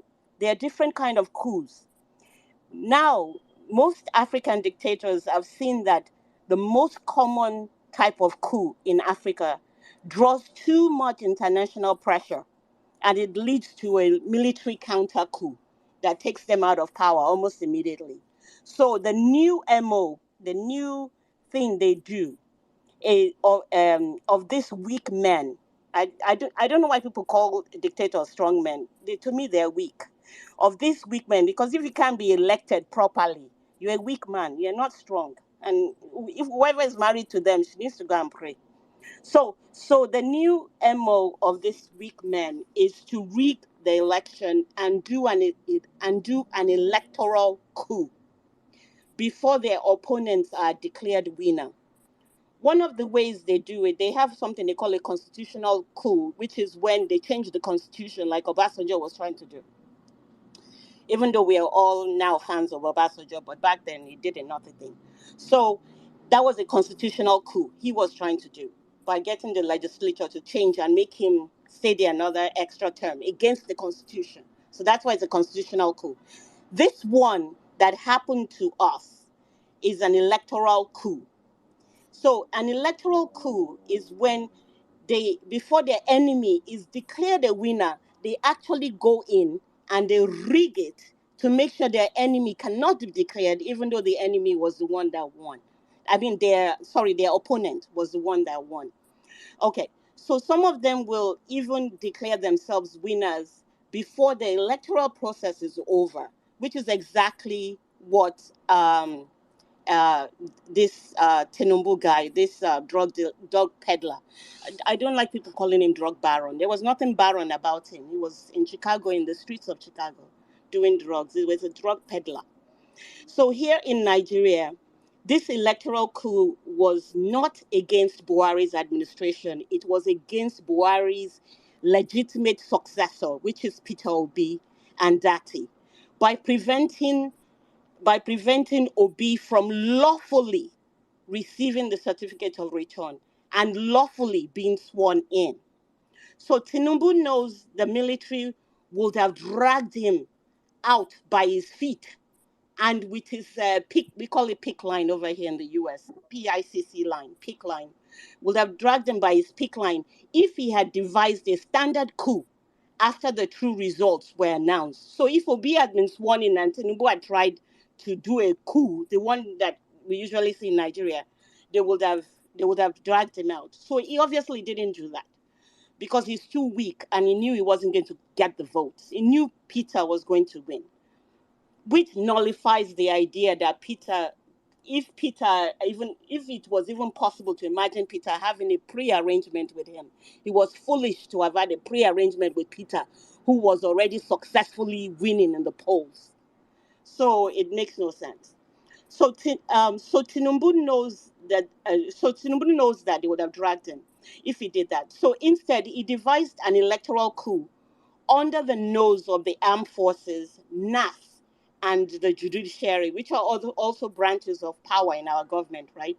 So this criminal, we think, is named Tinubu, conspired with INEC. INEC was also Pedro, please, if you could wrap up, sure. please. Thank you. INEC was also a coup plotter as well in this thing. So INEC too was also a co-conspirator. So they did not only steal the votes from you, obedience, they stole it from the military. This guy exercised a coup against the military and even some of the judiciary that also voted as well. So we're in this together. And as much as you might feel this yearning, like Saddam has been saying, okay, you have to run out there, you have to be smart. Please fight smart. We need everybody. Once this mandate is restored, we need everybody to be alive and safe. When you're going to protest, be safe. Thank you. Bye-bye. Thank you very much, Pedro. Thank you very much. Thank you. Nice submission. All right, let's move on real quick. Guys, please, 3 minutes. And if you can see, just watch me wave my hands. And while I wave my hands, you can also understand I should wrap up your submission so we can take as many speakers as we can also. Thank you, guys. And if you're up here as you want to speak, say one, you've been here for the longest and you step down. So I'm going to bring, say one, then I'll come to you real and well-meaning Nigeria, my brother, then educate, then end bad politics. Big Bag, anytime you want to come in, you can always come in, please. Siwen, my brother, how you doing? Good evening. Hey, good evening, good morning, good afternoon. Emia Saddam, thank you. Otumba, what's happened to your to your big hat, to your big handle? Jimmy, keep crossing those assholes. And thank you, Auntie Aisha, for bringing in that fire. I'm sure it was very well accepted among the ranks.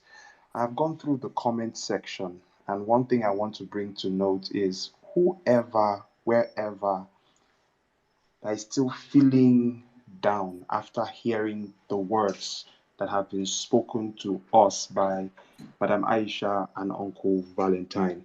I think you need a session, one-on-one session with me. I would help your mind because I don't understand what you don't see. We have fought a good fight. Nobody can take away the fact from you. You know, we put in the work, we won this. They can coin any story, cook with any sort of ingredients, but we won this. Why let your mind falter? Pew has told us it's just another day.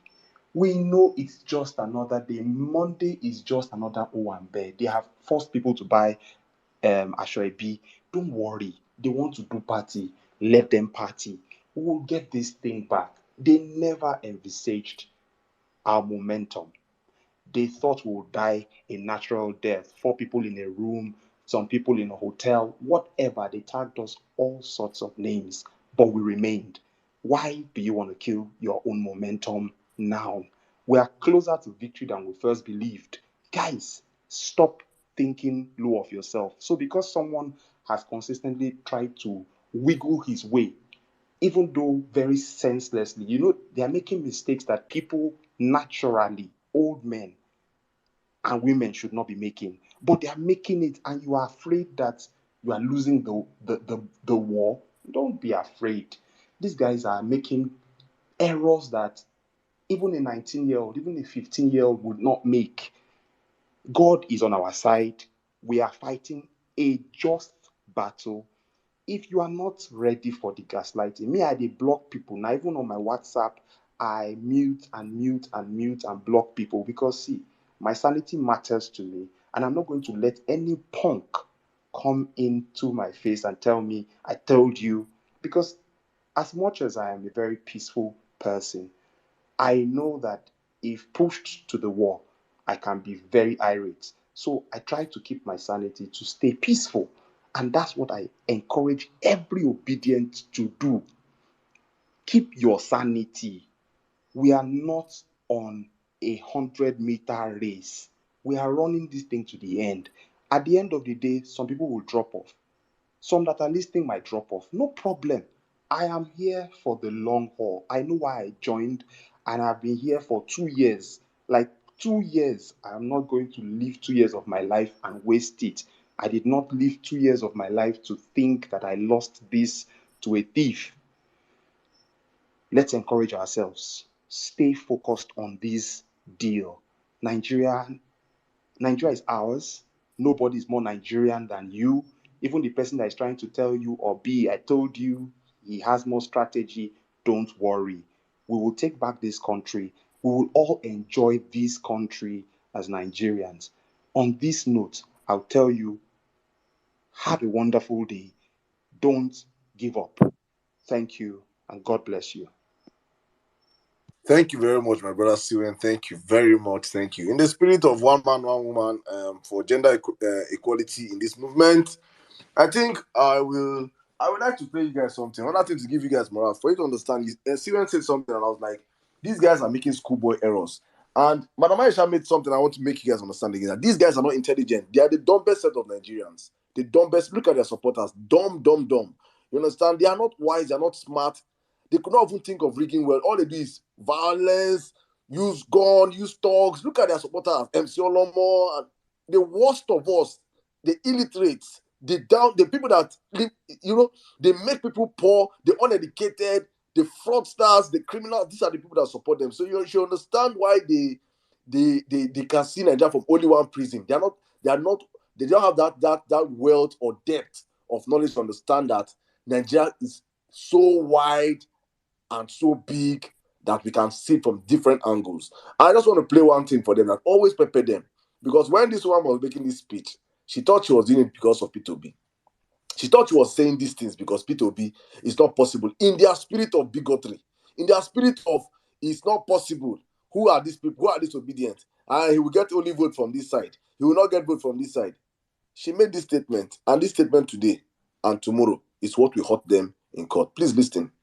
Yes. First, you have the highest number of votes. Again, not the majority, because sometimes people confuse that. Majority means over 50%. Highest means even if you win by one vote. Have to be 50%. Yes, it can be one vote ahead. So the highest number of votes, that's the first condition. The second condition is that you must win 25% votes across 2/3 of Nigeria's 36 states, which is 24 states, plus it's an and FCT. You must win FCT. You must win at least 25% in FCT. This is an and FCT, which is 24 states, plus this is an and FCT, 4 states, plus this is an and FCT. You must win FCT. You must win at least 25% in FCT, plus this is an and FCT. You must win FCT. You must plus this is an and FCT. You must win FCT. You must win at least 25% in FCT. Plus, this is an and FCT. You must win FCT. You must win at least 25% in FCT. So even if you win those 24 states, you have 25%, but you don't get 25% in FCT, there's a problem. Wow. But that has just been an added one. That has just been included. That is your constitution. That is your constitution. And I'll give you the section of the constitution so you Give can us, go man. and Give us. check. Give us, man. That's your constitution. That's your constitution. Emmanuel, yes. I mean, the 87 million, right? Yes. Yes. So just for people who are watching, for those checking who want to go and look at it, section 134 of the 1999 Constitution, which talks about second round and third round and all of that. So we could take 134. We could technically go to a third round, by the way. Oh, really? Yes. So if your first round doesn't produce a winner, so you are the winner. You have the most. Let me even pause it here first. So for you people that are on this page, understand there is only one outcome.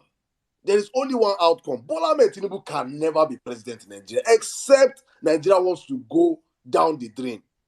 There is no miracle, there is no magic. Anything that's happening, just understand that it is all one bear. It is all one bear because the criminal Yakub Mahmoud refused to stand by the constitution, of which that is why we have the judiciary and why we're in the tribunal to rectify the anomalies of INEC. So there is no way, there is no running. You cannot run from this, Bola Ahmed Tinubu. You must, that mandate where you still, you must vomit them. It's a must. There is an and. That is just one. Not talk of you're a drug dealer, a criminal. You perjured yourself. Your problems are too much. So you're not even in the race. So please, obedience, understand why we are standing and why we are saying what we're saying, please. And I hopefully, people that missed the earlier submissions, please go back and replay this space. Play this space for other people to understand that we are in this for the long run. No be short-term something. It's a sprint. It's a marathon, not a sprint. Thank you. Well, me, Nigeria, my brother, you're now up there. Thank you. N6 fell up and I cannot find N6 again. So I think I want you to help me help us. You can come with your submission, then you can help coordinate the space for the next few minutes. I'm here with you, my brother. Thank you. Okay. Thank you, ladies and gentlemen of the violent space. First of all, let me say that lady's explanation of that part of the Constitution is probably the best explanation I've ever seen in my life. Because I don't think some people even know that there is a third, there's possibility of a third leg. Well, I mean, Nigeria, no vex. Make I tell Nigerians who talk that to you. For those on the space, one thing, say it's not Chiamaka, it's not Chimamanda. No, it's not Chimamanda. It is our big auntie, Hajia Kadira Ahmed, El Rufai's in-law. El Rufai, Governor Nasir El Rufai's in-law. So don't think it is Chimamanda or no. It's Kadiri Ahmed. Now she talk am. So don't go and start thinking it is one. No. Nah, them system talk am. Few days to elections. When Nigeria continue. Yeah, because I think a lot of people don't still know. Let me first of all just tell everybody here that Peter Obi won the election. He's going to get his mandate in court. He's going to get our mandate in court. But the truth is, I have got to discover from here or confirm from even an analysis that as it stands today, if the court decided to run mad and say they want to go for a rerun, Peter Obi is the only candidate as of today that is guaranteed of a rerun. And people do not know that there's a difference between majority of votes and highest number of votes. Anyway, I'll go to my submission. Ladies and gentlemen of the Violence Space, as the chief announcer of Violence Space, I have an announcement for you. Please listen carefully. This world is not my home. I'm just a passing through. Okay, public announcement. It is with a heavy heart that we announce the death of the Nigerian democracy. It's survived by one wife, 4 children, and numerous grandchildren. Wife, Abdulsalami Abubakar. Children, Olusegun Obasanjo, Umaru Musa Yar'Adua, Goodluck Jonathan, Muhammadu Buhari, who happens to be the most useless of them all. Grandchildren, Donald Duke, James Ibori, Esom Wike, another useless offspring. Sheyi Makinde, and so many others, including Peter Obi, who has sworn to judicially raise up the dead democracy. Burial arrangements, starting from Friday 26th till whenever Peter Obi or perhaps Nigerians are able to resurrect it themselves. But the special burial event holds on Monday, 29th of May. That special burial. The venue is going to be happening offline and online. Offline, massive march, protest rallies in Abuja and some states of all the country. Online, all social media platform, your entrance ID is simple. Tweets and pictures of videos and tweets and posts of videos and pictures of election events such as mutilated results and election violence with hashtag Nigerians did not vote Tinubu. But if you want VIP treatment, you can also add Tinubu is not my president. The dress code for this event is all black. Thank you. Signed by all true and well-meaning Nigerians. Okay, that is the announcement. Let me quickly say, based on the conversation that is going on, I mean, democracy is literally dead in Nigeria. Except anything happens before 29, democracy is dead. So the question will now be, will democracy rise up again or not? That's a question for another day. I'll just say this, and, based off of the conversation, how the space have started and, talks about, and I really want to clarify a lot of things as well.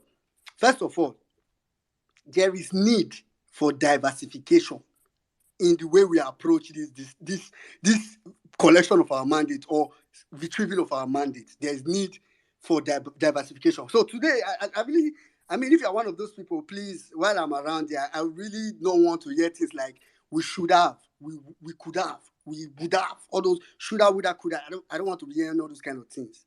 The truth is, whether or not we like it, we are on the right path. Of course, we need to increase the pressure. Some people may say, we've said protest is not the best way to go. Why now we talking about protest? Now is really the right time. And when we say protest, I think some people don't understand. So I don't try differentiating between what a protest and a revolution is. And I've said it so many times that a lot of time when people talk, they really talk about a revolution, but they still call it protest. You get it's totally two different things. And I think we established at the beginning of this page. Let me tell you, Saddam said earlier that there's only one way out to get back our mandate, and that is through the judiciary. And that is really the truth. For me, I think there's only two ways out of this. I think our big Uncle Valentine even said three just now, and I will come to that. But what is our role? Do I trust the judiciary? No, I don't. Do I expect the judiciary to do the right thing? No, I don't. Believe me. But what I want to do is to see them do the wrong thing. Do you know the only reason we are here today is because we thought INEC did the wrong thing?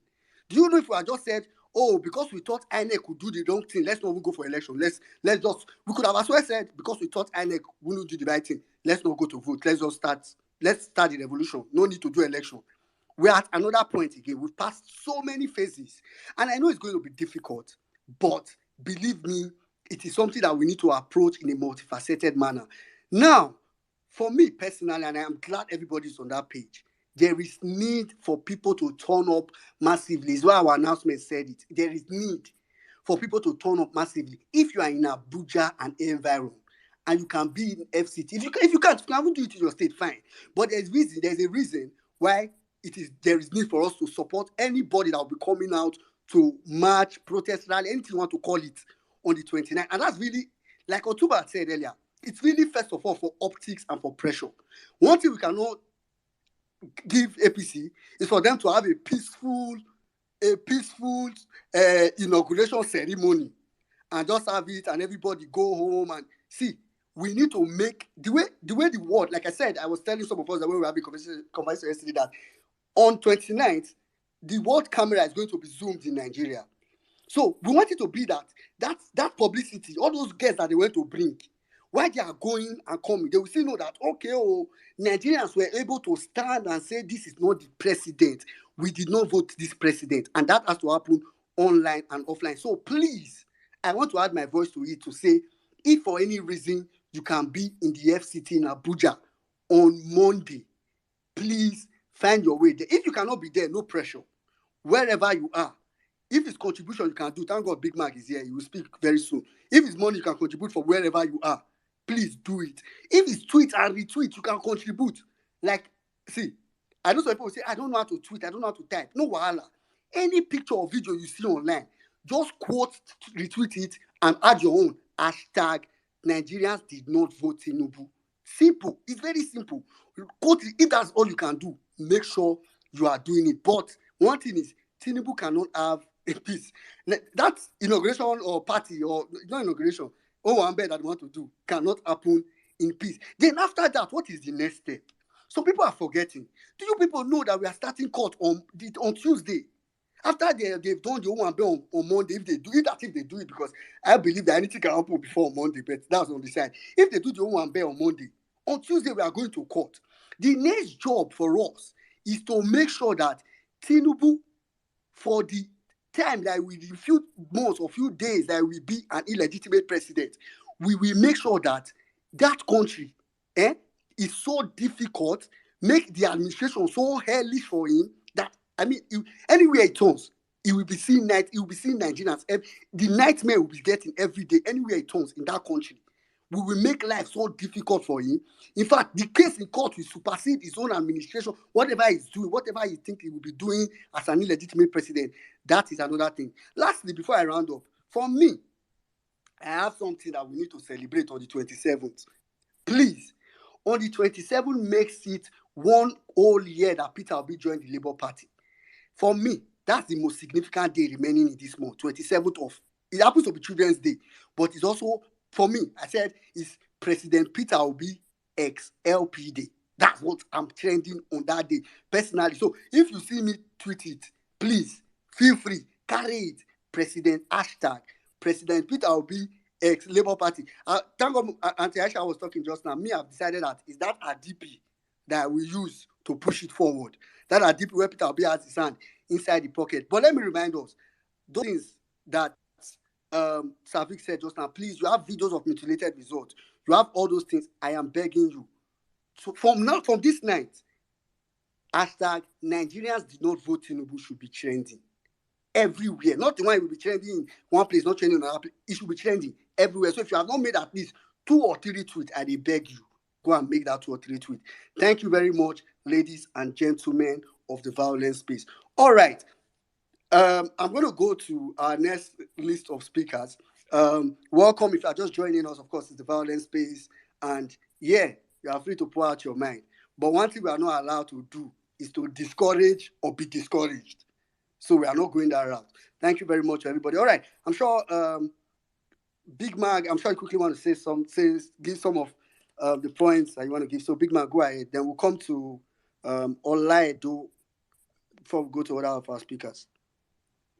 All right, okay. Yeah, Big Mag, thank you. Well, I think Ms. Barrett needs to go before me. Ms. Barrett, you go, and then I will Flesh and come blood did after not you. reveal that unto you. Ms. Barrett, go ahead. Hi, everyone. Good evening. Big Mac, thank you for giving me this opportunity to speak before you. It's been quite a while, my goodness. You know, I just love to come and listen and hear you all, you know, speak and make your contributions towards nation building.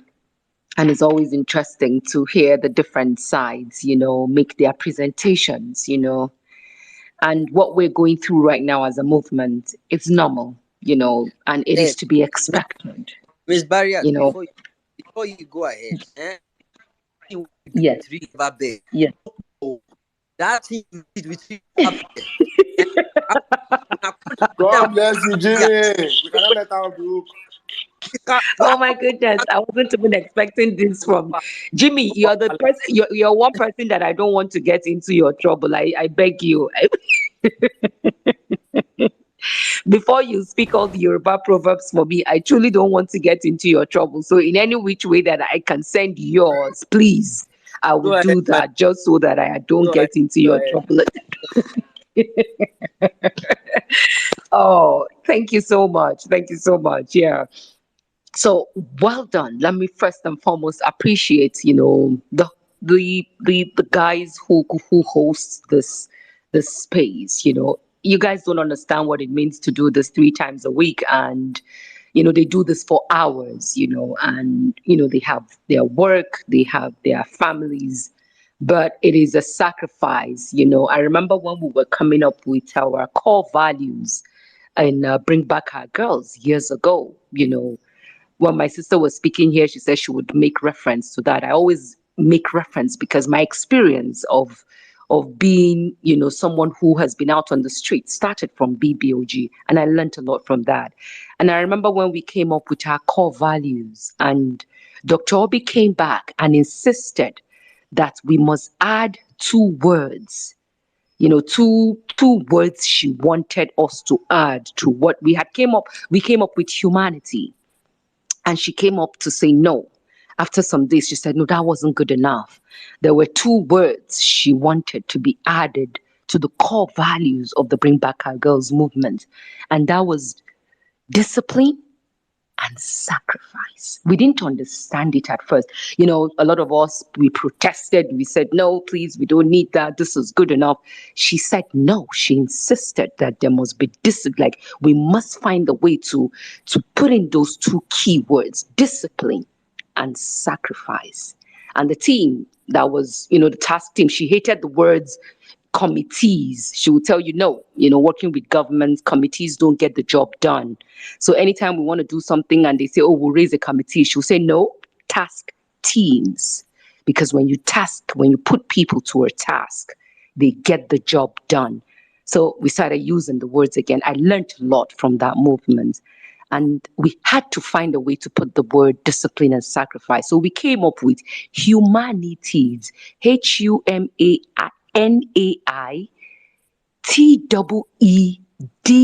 So the D and S became the last 2 alphabets that now meant discipline and sacrifice.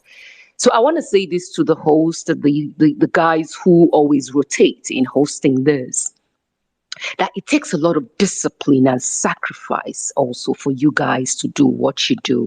So also for those who come here to listen to this space religiously. I used to say the Unity Fountain was a place of worship for me. It is the same here. So when I come and I just want to listen, it is my form of worship. I take in the good and I take in the bad and I take in everything, and then I sift through what I want to work with at the end of the day. So you already embody discipline and sacrifice as a movement, because were it not for these 2 key ingredients that the obedient movement embodies, trust me, we would not have achieved the results that we have had. May 27th, I heard well-meaning saying tomorrow is another significant day in the life of the obedient movement through the man whom we have said we are running through. Guys, you did the impossible. And as Nelson Mandela once said, it is always impossible until it is done. You did it February 25th. From May 27, you ran a race like no other. The criminal political strategist that they tell you about, it took him how many years, guys? He was governor of Lagos from 1999, right? And since then, we were told that he has had a dream of realizing this office today that INEC gave to him. It took you guys May 27th to February 25th. Can somebody please just come up with the number of days exactly? But it took the so-called master political strategist 1999 to fucking February 2023, February 25th. And it took him coming together with someone, as my sister, my big sister said earlier on this platform. It took that same moron today, that bigot, that tyrant, that very useless fellow who is leaving office May 29th, 12 years. It took you guys running through a decent, competent man of character capacity, May 27th to February 2023 to achieve that. And you want to undermine that? You want to undermine what you have achieved through discipline and sacrifice. You guys gave this movement your all. Some of you lost your jobs. Some of you lost your dear ones. When Aisha said there were battles that were won, those are the battles that you won, that you should never forget. Let this be your guiding light and principle as you move along on this movement. Don't forget your wins. When that song that we sing as little kids, count your blessings, name them one by one, count your blessings, see what God has done. Count your blessings, name them. Now, this is the mindset that you must have. Don't forget your wins when they ask you, what are you thankful for? What are you grateful for? What are you going to say? Aren't you grateful that you can see the nonsense that your judiciary is? Aren't you grateful that you can see who the true enemies of Nigeria are today? Aren't you grateful to know that Nigeria is an active crime scene and you know who the perpetrators of these crimes are, so that when you get into power, you will deal with the motherfuckers as you should? Aren't you grateful to see the people who are frittering your common patrimony? Aren't you grateful that today you know who the real enemies and the savages of our commonwealth are? Aren't you grateful to know how you are going to face this battle when you finally get into office? Aren't you grateful to know that today that your voice now matters? Aren't you grateful to know that those who once said that they will never respond to you because they did not see you even winning your ward, now no longer throwing those words around? Aren't you grateful to now hear them wanting to twist all sorts of narratives just to downplay what you have achieved? And you want to give them that opportunity to, while you undermine yourself? Is everything okay? No. Hand them over this win that you fought so hard to win from May 27th last year to February 2023, 25th, 2023. Don't undermine it. I have just told you what it took the convicted drug street criminal to do from 1999 till date, and what it took the very incompetent, clueless man today to achieve after 12 years. It took you guys, young people that they had undermined, young people that they said you cannot organize yourselves, young people that they told you were lazy, young people that a very silly fellow who is representing the diaspora, I don't even know what her name is, called the young people, that today, her stomach boils when she hears the young people put her in her right place. Can't you see the power that you now have? Do you understand what it means that today you have become the conscience of a conscienceless nation? That today people now see Nigeria and they see that there is something that is about to happen that even they can no longer predict, just because of a movement called the obedient movement? Can't you all see that? Do not undermine what you have achieved. The state captors, no longer should you call them the political class, the state captors. And as Uncle Derry Farrow to me will call them ruiners, RUINERS. Because like you said, if you even use the name rulers, the word rulers for them, then you're even giving them some kind of meaning. But they are ruiners because they are visionless people. They have nothing. I live in Abuja and I can tell you that today, for the past, since 1st of May, the atmosphere in Abuja has been very gloomy. There is no joy on anybody's face. Go to the markets, go to the schools, go to the government agencies, even to the fucking government institutions. Go to the police headquarters, go to the army headquarters, go to the security agencies. Forget the nonsense that you see them come to do online. Even they know, even to the judiciary, they know.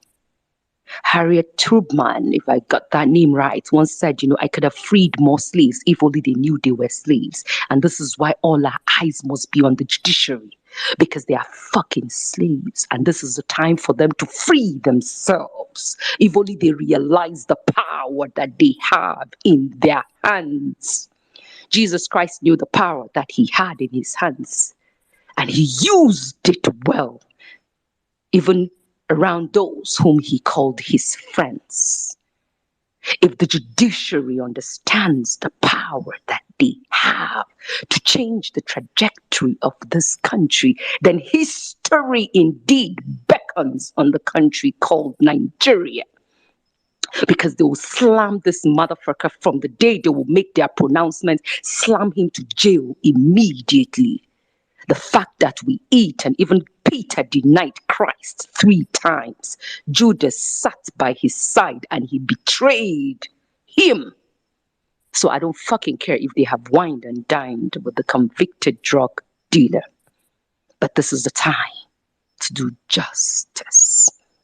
This is the time to act right.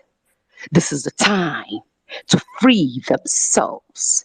Whatever secrets that they have together, this is the time for them to free themselves from that. And heavens will not fall, like I keep writing and like I keep saying.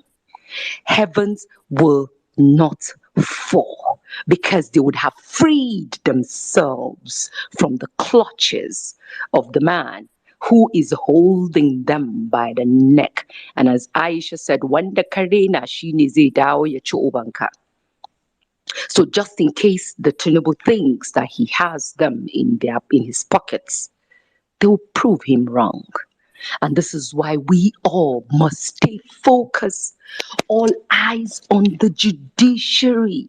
You want to protest, feel free to protest. They're bringing on a psychological warfare. I remember I was being tagged as a psychological terrorist by the same Nigerian army. When I was a Bring Back Our Girls member, we were called psychological terrorists. And I see the opposition today deploying that on you all, on us all. And some of us are falling for it. You don't have to chew everything they put out there. You don't have to engage everything they put out there. Why are you following some of these assholes? Why are you still trying to see what they are writing? I can't remember who was it that said, I know N6, anytime N6 comes here, he always says obedience. My problem with you people is how you just don't stay focused to your own issues. How you want to go and see what Bashir Ahmed has tweeted. How you want to see what Adamu Garba has tweeted. What is your fucking business? If you don't have anything to write, just keep writing all eyes on the judiciary. Go and get all the names of the judges and just keep writing all eye on Samami, all eyes on this, all eyes on that, if you don't have anything to do. Starve them. What is so difficult in that? Why do you always have to react to every goddamn nonsense that they put out there? You haven't even realized the power that you have. You are powerful, yet you don't see it. And this is why they would always bring all these things to you. And the next thing you cry, and the next thing you're crying, and the next thing you're saying this, fuck you guys. If you take your eyes off the nonsense that they write, you wouldn't be bothered by any of these things. If you're in your house and you don't go outside, you would know what is happening on the outside. You will just be focused. Your eyes are in front, not at the back. What are you, what you're crying that you want Peter's mandate to be restored. But yet, your attention is divided all over the place instead of being focused on the price. Tomorrow we have a court case, like well-meaning said, and some other speakers before me have said. Yet we aren't even talking about it.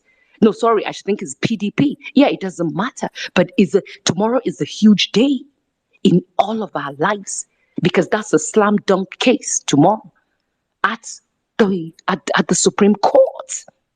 It's not even at the level of the appeal court. The Beavers has been tested, and the same appeal court has passed a judgment. And guess who was the leading lawyer who got that win in the Supreme Court? Ikpeazu, who happens to be our lead lawyer. My goodness. So what else again? May 29th, I tell you, if you go around Abuja, nobody is celebrating. From my gates man to where I work, everybody is wearing a long face. I have lived in Abuja since 2001, and I can tell you, I have never seen Abuja this dark. I have never seen Abuja this despondent. I have never seen Abuja without life, the way it has been since after the elections. We rejected him. We will stay rejecting him. He is not our president. We stand by that. We did not vote for him. We made our votes. We made our choice. We made our stand very clear. So there is no celebration even in their hearts. I can tell you that. None of them is partying. None of them is celebrating. Whatever they have to do, they have to spend money. Your courage of conviction is what has brought you here from 7 p.m. until God knows when this space will be shut down by Saddam and his co-hosts. But you're here. You can't fucking get them to even do anything if you don't give them money.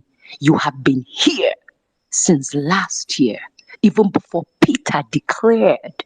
When Aisha said if Peter was taken by APC, we all would have shouted vote APC. Yes, that's the truth.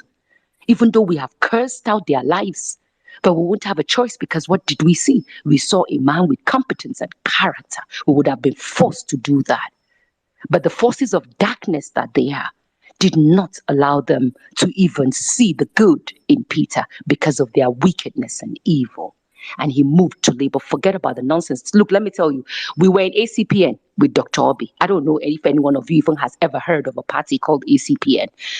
We did. We didn't even have money. We no get money.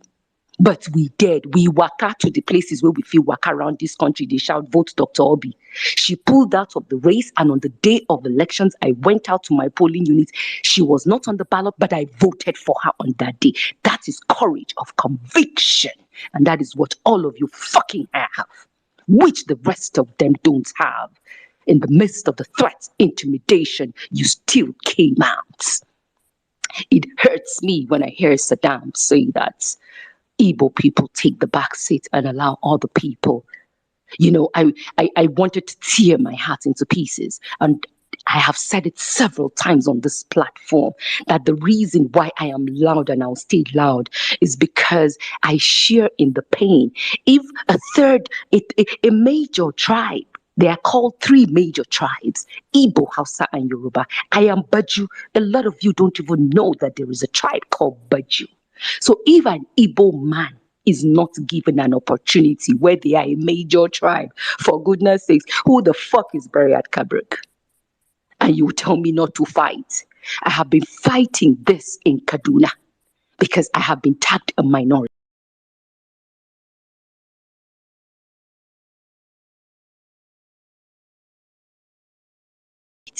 Then a majority tribe. Do you guys understand the level of injustice that we have to fight? And you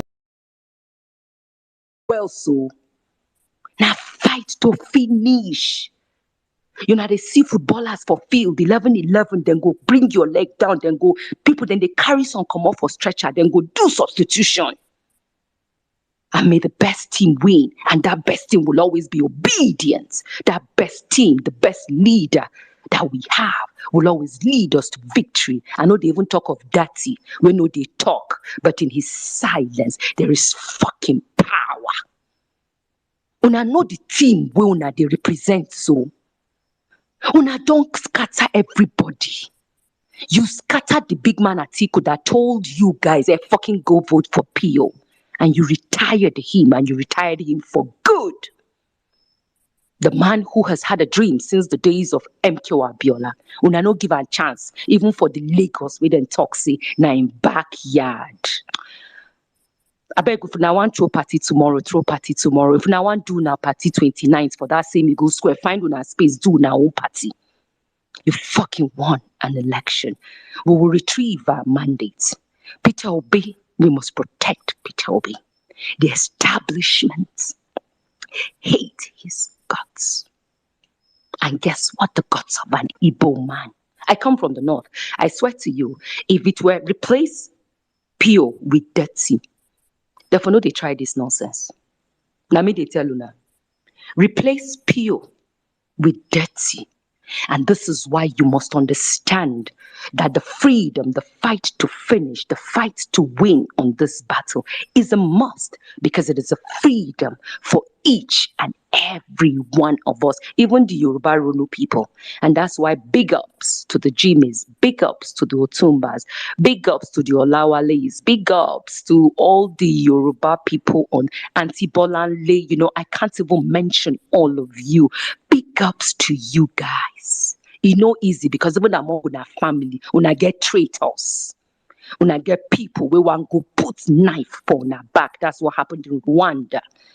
Brothers killed brothers, sisters killed sisters, husbands killed wives, because they come from different tribes. But they are married, they were interrelated, but they sowed the seed of hatred. We must resist that. And this is the opportunity that we have. I would end this with just to remind you, for some of you who are Christians here, go and read Joshua 6:127. Remember the walls of Jericho. In the end, it still fell down, right? Remember Paul and Silas, just two of them. They prayed, and what happens? If you are familiar with those stories, then reignite your fighting spirits. Reignite, charge yourselves. We have the fucking numbers. They said we're a headless mob. Yes, so be it. We're not going to be lame ducks. We're not going to give them our heads to chop off. Big up to my sister for coming here today. Because even me, I always tell her, she inspires me. I don't know where she gets. I told her I miss her so much, because I can just imagine if she were to be around in this Abuja, things for day different for sure, 100%. Things for day different, because a lot of us too, they tap from her energy. But because I've been facing a different kind of challenge, health-wise, from my mother, that is what has kept me away, because my eyes are on her like 24 hours. But I tell you, in spirits, my spirits, they boil. Because you see, this fucking country, it go walk. We will chase out the bastards. We will chase out the criminals. We will chase out the rogues. We will chase out the murderers. We will chase out the thieves. We will chase out the drug dealers. We will chase them all out. We will chase them underground. And there will be a new Nigeria. We're going to build a new order. That criminal enterprise must be destroyed and burnt. The ashes we go carry and go that Lagos, go through and for that water. That Lagos where they say them build the ashes, that's where we're going to take them to. But as my sister said, it's going to be a smart warfare. It's going to be a very brilliant and intelligent warfare. When I get on, you guys make me proud. You guys make me happy. You guys give me confidence. You guys give me strength. I draw my strength from you all here and those who are not here. I watch those videos of the few people who come out. Do you know what it means to even have that presence? You see a real Everbest. By the first time I called him, I tried to get to the court, but I couldn't. I was called from Kaduna and I had to make an emergency trip down the next day. I couldn't. I was like, gosh, what is, you see them. You hear Sarah Ibrahim's tiny voice on the background. And you wonder what is charging them. It is their dream for a new Nigeria. And you can't let that fire burn down. Burn every motherfucker that comes on your lane. Squeeze them. You see that picture of that dog with the Tinubu scarf that Uber Fats put out with some hands around the neck of the dog. Don't take it off. Press it. Starve them of every oxygen, even the carbohydrates that they should exhale or whatever it is, that thing, carbon dioxide. Don't allow them breathe out. Don't give them that. Stay on course. Discipline. Sacrifice. That is what will give us this way. Stay fucking stubborn. Stay arrogant. Stay headless. Stay the mob that you are. But you're a decent kind of mob that doesn't kill, that doesn't take lives, that you're not thugs. All of you are accomplished people, decent people with jobs, with a life. You are not lifeless people. You've got your work that you do. You all earn good pay. And that's why you can do what you're earning. You're better than them. Don't ever let anyone tell you that they're better than you. No, you're better than them. And we'll take our country back. All eyes on Samani or whatever that his name is. All eyes on Ariola. All eyes on each and every one of them. As Aisha said, if they go toilet to peace, if they come out, we go enter, check. Waiting then use now water on our tissue. Now that kind of eye, that's where our focus should be. Forget the idiots who are trying to distract you and throwing stories that you all are lapping up and crying. Oh, they said this. And so fucking what? And so fucking what? The man whom you were behind won a case. Staggered election started before because of him. Staggered presidential election will happen in this country, as my sister said, because of the same man.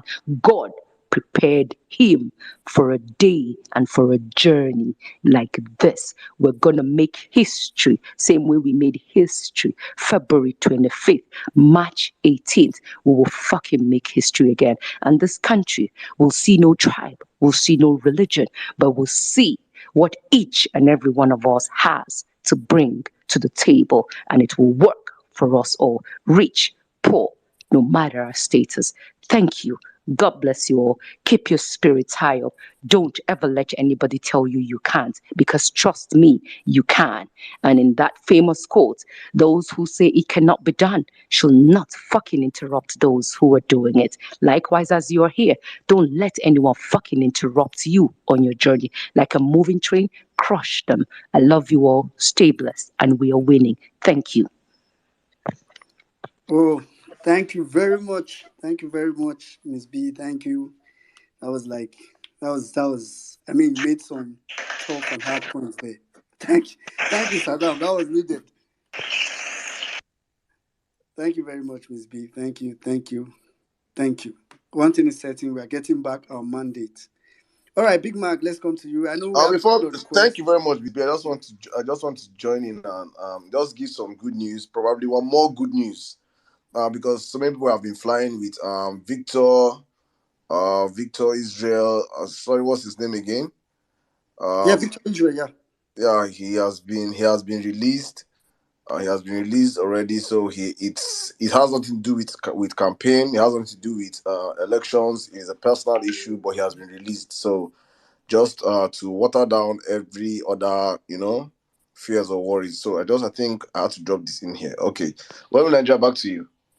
Yeah, that's a good one. Thank you very much, Saddam. All right, Big Mac. Let's quickly come to you. For all our speakers, you can raise up your hand and we'll come to everybody. Big Mac, go ahead.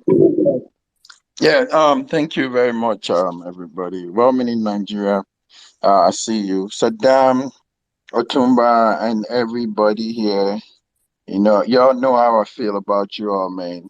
And thank you all for being here. Thank you all for spending time with the violent space. I really appreciate every one of you. Um, big sister Aisha Yusuf, beautiful, beautiful submission. Thank you for lifting the spirit of everybody up here. I wasn't expecting anything less from yourself and Miss Barrett. And all the other speakers that have spoken today or tonight. I really appreciate everybody, and I am super, super, super excited that we still have our heads on our shoulders. Guys, I would tell you this. If you guys have been with us since June, July last year till now, one thing you guys would understand about, be it Saddam, be it Sizzle, be it Otumba, myself, every obedient that owes spaces. There's one thing is constant. Impossible is nothing. I want you guys to believe that. Impossible is nothing. And we're not giving up till we get our mandate back. I've always said this. This race is in phases. It was supposed to end in third phase, but fortunately for us, we are in phase 4. We are going to give it all it takes, no matter what. As long as Peter Obi is not giving up, impossible is nothing. I always refer back to this interview. Please, Saddam, give me 2 minutes. I have to play this interview Big man, again. play 5 minutes, Seth. Please, anybody that is feeling down, that is feeling out, that feels this is not possible, go back, go to YouTube, search for this video, and listen. Please, when you listen to this video, then you would go back and tell the judiciary, like I always do, I triple dare you to rule against this man. I would tell you guys for free, there is nothing else coming out of that Supreme Court but giving us our rightful property, that we won this election and we will definitely get it back. Guys, please listen to this. To what former Vice President Atiku Abubakar also said about you. He said it will be a miracle for you to win the presidential election. How would you react to this? Well, so miracle is at the root of our faith. What strengthens our faith is miracle. For me, since I started this political journey, my achievements and records have all been miracle. Have been all been miraculous. If you check, I ran for governor in a party that was less than 1 year old. When I started in 2003, I won the election. Did you guys hear that? A party that was less than 1 year old. Less than 1 year old. They declared somebody else. I went to court. Everybody said it's impossible. There's no way. It's never happened before. After 3 years, the court declared me the winner.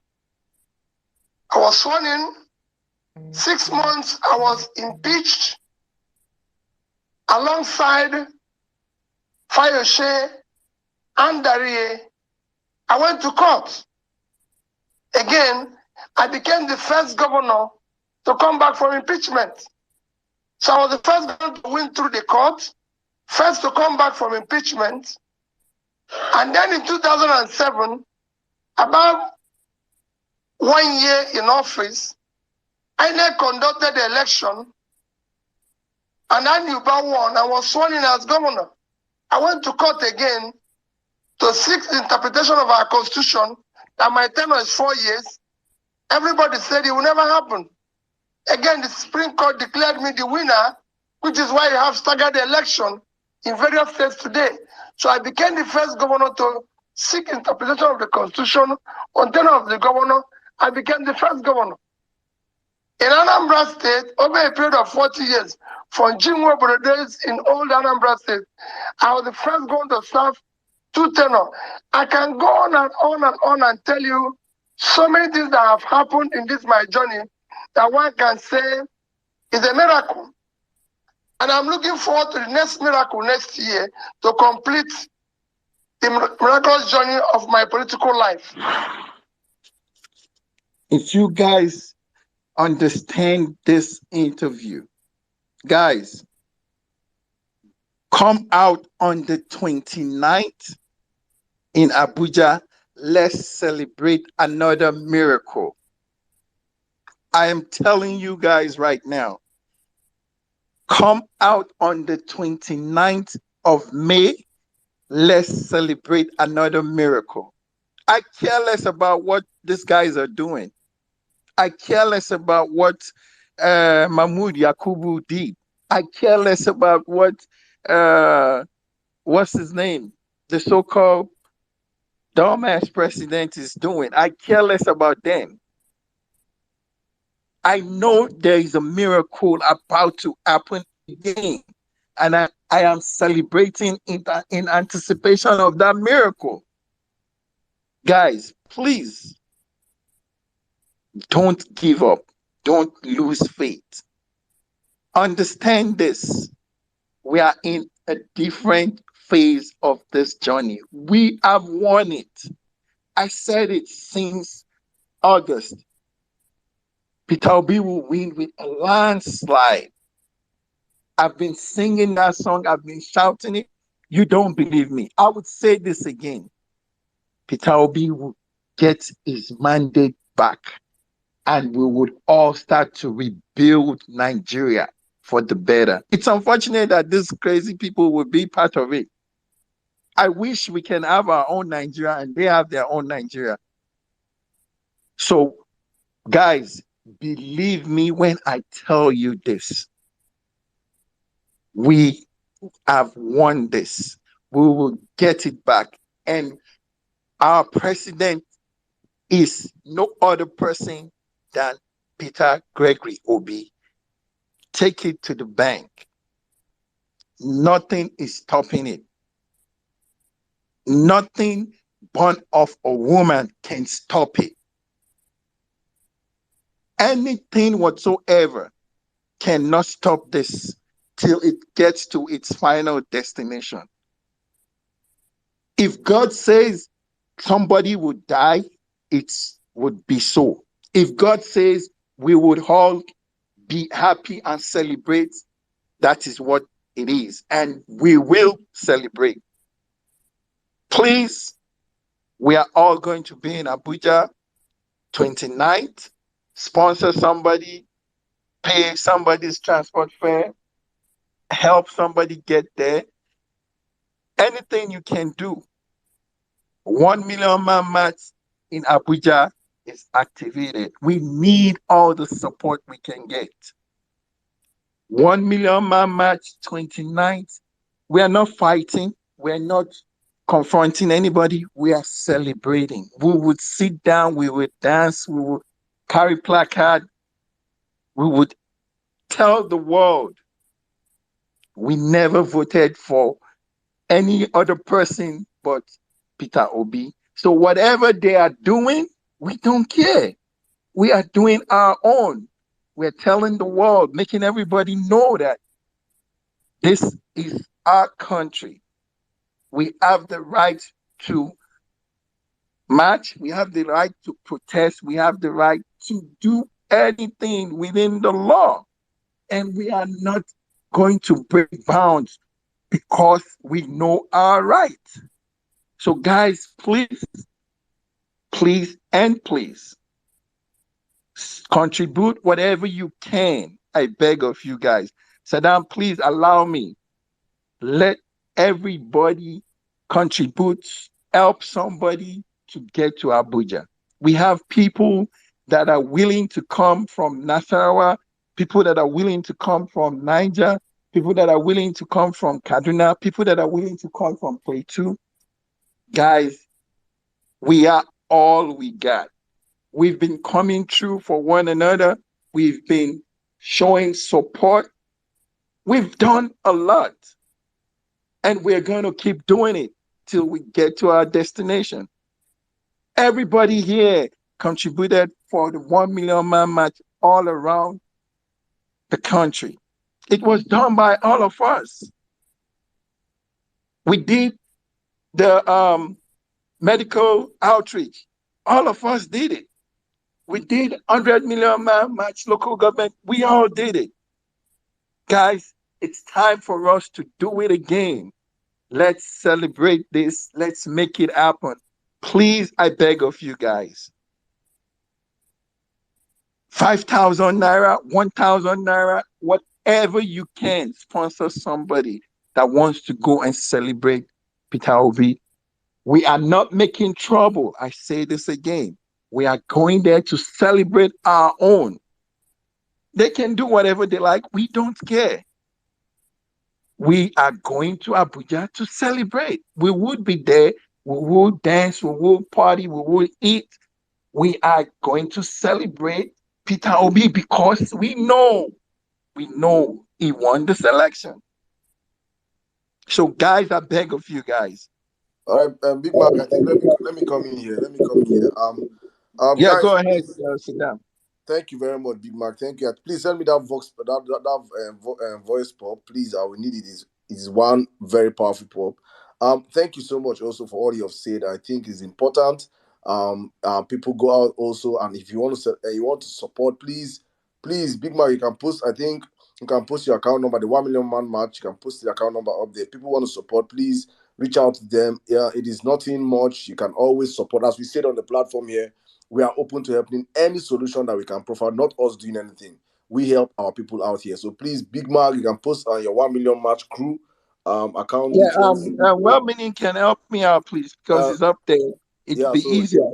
okay, yeah, great. So please, guys, please get, if you're in diaspora, get a boss, get sponsor a boss, sponsor a meal for one or two people. Just let our people have fun that day while they're out there, understanding that while they are celebrating, our eyes are also still on the judiciary. That's the most important thing for me. First, understand that these guys understand that we are not here to play, really. So thank you very much, my brother Big Mac. Thank you for the sacrifices also you have been doing over the couple of it's been amazing. It's been amazing, honestly. But thank you so much.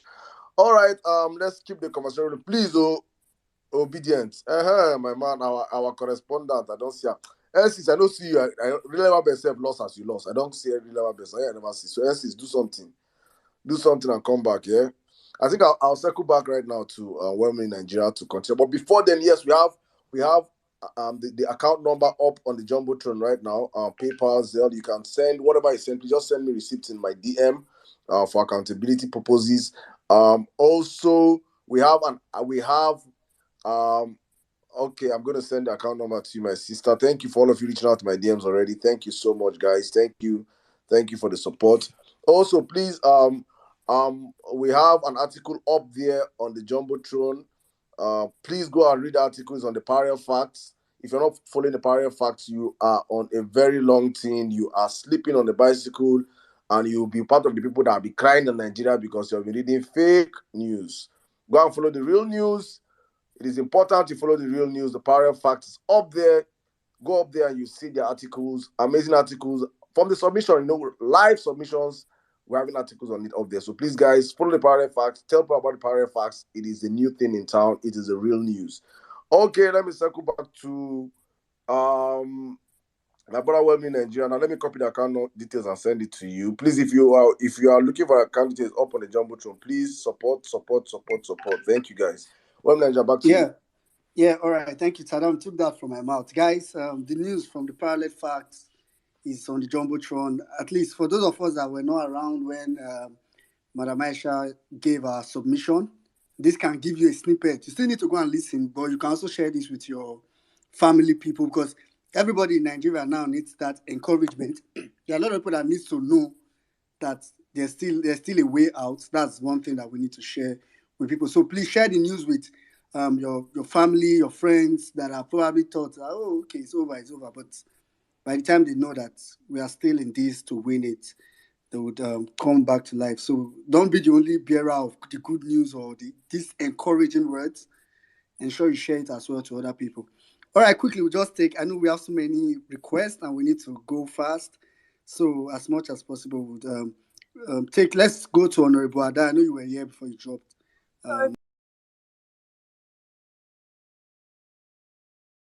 Just spoke. Let's go to God's will. Oh, lady, sorry, she's a lady actually. Hello. That's the lady your Tumba spoke about in the morning. Okay, don't worry. Okay, I get. All right, God's will, just go ahead and we'll come back to later at some point. All right, thank you very much. Greetings, everyone. Uncle Val, greetings to you, sir. Thanks for being here. Mom Aisha, I can't see her anymore. Maybe she's gone. Miss Barrier, Emir Saddam, Jimmy, Cecil falling off and coming back up. Otumba, everybody. Thank you for being here. And thank you again for the great opportunity. Magnific dude, my boss. Hey, Jesus Christ. Greetings to you, big bro. Thank you once again for the great opportunity. For those of us that were here who can still remember last Saturday while I was making my submission, I remember saying that the so-called part that be are already afraid of us. I went further to ask a question. Why should you be afraid of a man who's already afraid of you? Ma'am Aisha on this space today has been able to demystify everything. She just cut around, tear around, sew iron as in she just put everything in place. Like, I want to believe that there is no one on this space right now, after listening to her submission, will still go or still come and say, I am scared. Ladies and gentlemen, the Nigerian judiciary today, they are afraid. Right now, they see their own court, they run because of the obedience. Ah, God, I never thought a day like this would come so fast. I mean, we've always prayed for a brand new Nigeria, but we never thought we could achieve it within the shortest period of time. I am really, really grateful to God. And like I always say on this space, in this movement, at every point in time, God have a way of as in helping us to find our feet, especially when it's looking very difficult. Look at the atmosphere when we started, not knowing that God has helped Saddam just put things in your head to like bring this, bring this, bring this, bring this. And at the end of today, nobody, after listening to the big voices that spoke on this space today, will go and say, I am afraid. Because you know quite right that that person you've been afraid of all the while is now afraid indeed of you. I am so grateful to God. Seriously, I am so, so happy. Because all the time, most times people come to you, sometimes you don't even know what to tell them. You don't know what to tell them because it's as if you're repeating one word as in over and over again. But now a bigger voice has come to tell you, she broke it in pieces. God, I am so grateful. The judiciary now, they now know that indeed all eyes, not just the eyes of Nigerians alone, the word, all eyes are on them right now. So no matter what they want to do, there is no way they will come and open their mouth and tell us that the 25% in FCT does not count. Unless they will come and show Nigerians just the way Ikeja be waiting corner, the capital of Lagos, they will come and show us the capital of Nigeria. I mean, of Abuja. Well meaning, I see your hand. They will come and show us the capital of Abuja. It is only when they can tell us that state and capital, Abuja, Kinikon, then we will know that the 25% is no longer important.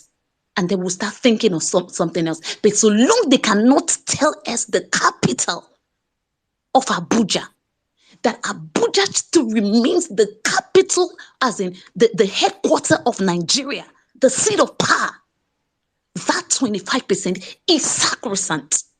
And as for whatever they are doing on 29, like I said on one of our spaces, I am not seeing that inauguration. I still they talk am today. I know they see am. So even if they do anything safe, now that Tinubu birthday party when we say enough fit celebrate when he wrong go treat himself. Now waiting they won't celebrate that day be that nothing like inauguration because we did not vote for a drug baron. We did not vote for him. We did not vote for him. If he knew he won an election, why has he been running away from the court? Why hasn't he come to tell the world how he won? Ladies and gentlemen, I am super grateful that we were able to get the voices we've gotten today on this space. I know that the many of us that are here, now you have something to tell those who are not here. Now you will be stronger than ever. Now you will know indeed you have done something in your entire life, something your parents couldn't do. You achieved it within months. And that alone is something even the world will not forget in a hurry. I yield the mic. Thank you very much. Oh, please, before I yield, I beg, we're having morning prayers for this period, for this 1 week. Tomorrow, 6 a.m. 6 a.m. for this week. Please, please make yourself available. The Bible says faith without work is dead. We have done the job. Let's back it up with our faith by calling on God, because indeed He's the only one that can do anything, no matter how Yeah. difficult it is. Thank you very much. I yield. All right. Thank you very much, Vita. All right, guys. Please, going forward, let's probably try to do 3 minutes, and we'll just watch my hand, so you could know when is your time to round up. So thank you very much, Vita. All right, let's go to Ejikeme. Ejikeme, I know you've been here for a long time, so go ahead. Then after which we'll come to Olaido. Yeah, thank you very much. Well-meaning Nigerian, and kudos to Miss Barriat, Aisha, our great sister, and Uncle Val for, giving us that boost that we have always needed. Nigerians have been through a lot in this electioneering campaign and process. Somebody feels that after sniffing expired heroin, he can grab it, snatch it, and run with it. But alas, we have the obedient movement to say, no, you can't run with this. No, you can't run with the people's mandate. You must have to return it. So on the 29th of May, and bearing last-minute changes from the Supreme Court between now and the 29th of May, democracy dies in Nigeria when Bola Ahmed Tinubu, the criminal drug baron, is sworn in. That is fantastically sacrosanct. Democracy will die a natural death in Nigeria when a known criminal that's convicted and forfeited money in the US is sworn in. A criminal who did not meet the constitutional requirements of our constitution of 25% in Abuja and two-thirds of the state, 25% in two-thirds. A known criminal who did not meet the electoral guidelines of not nominating somebody who has already been nominated. These are the classical cases that we have pending at the tribunal. If the judiciary, for which our eyes are on them, choose to, neglect some of these prayers and, do this dilly-dallying they are doing in the court with frivolous adjournments, and Ariwola goes ahead to wear his gown and his white gloves and use the Quran and swear in a criminal that we know did not meet these constitutional requirements, he has ended democracy. And every international leader that attends this charade, this rape of democracy, have also endorsed the death of democracy in Nigeria. So yes, obedient movement and Nigerians must know. We have to be on the lookout. We have an illegitimate occupier of a position, a mandate of the people, somebody who obviously grabbed it, snatched it, but he is not going to run with it. All eyes must remain on the judiciary to do the right thing. That is all we are asking. And save our democracy. And more importantly, save the dignity of the Nigerian people. Because I do not really understand why over 200 million Nigerians, hardworking Nigerians who have not, put their hands in evil, who have not committed any crimes, would deserve such a travesty, would deserve such a man, with very bad reputation. He brings us nothing but disgrace, despair, pain, and probably more sorrow coming in the future. So anytime CJN Ariwola and his brother justices appear in Eagle Square and swears in Bola Ahmed Tinubu, you have ended democracy, period. Nothing can change it. Thank you, Obedience, for energizing the base today. I yield the mic. Thank you very much, Ejikeme. That's totally correct. Thank you. All right, let's quickly go to Okay. Did she drop? Yeah, I think she dropped. All right. Honorable Ada, are you ready now?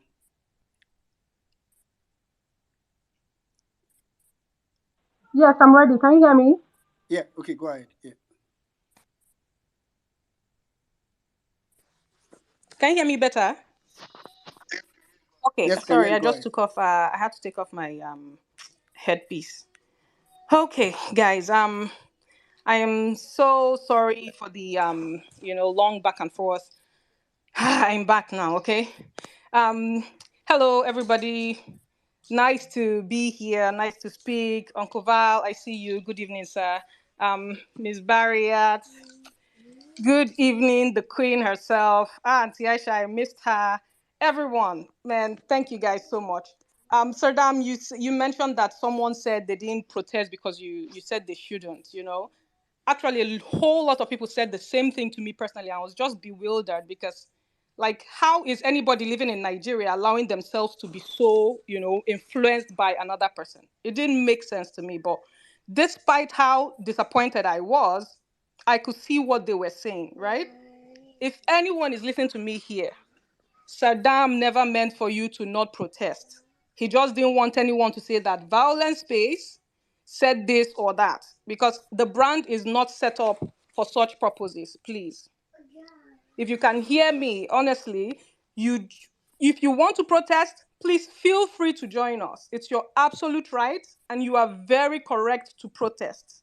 You are very, very, absolutely correct to protest against injustice. The thing is this, just because we are protesting doesn't mean we are not in court. We are still together. We are all in court. You said that the only people who can help fix this issue right now is the judiciary, Abi. At least we all agree with that. We also all agree that we don't trust the judiciary.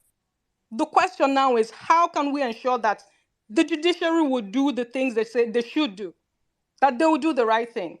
Because it's very clear that they're not holding up to their own end of the bargain, right? Some of us knew this, right?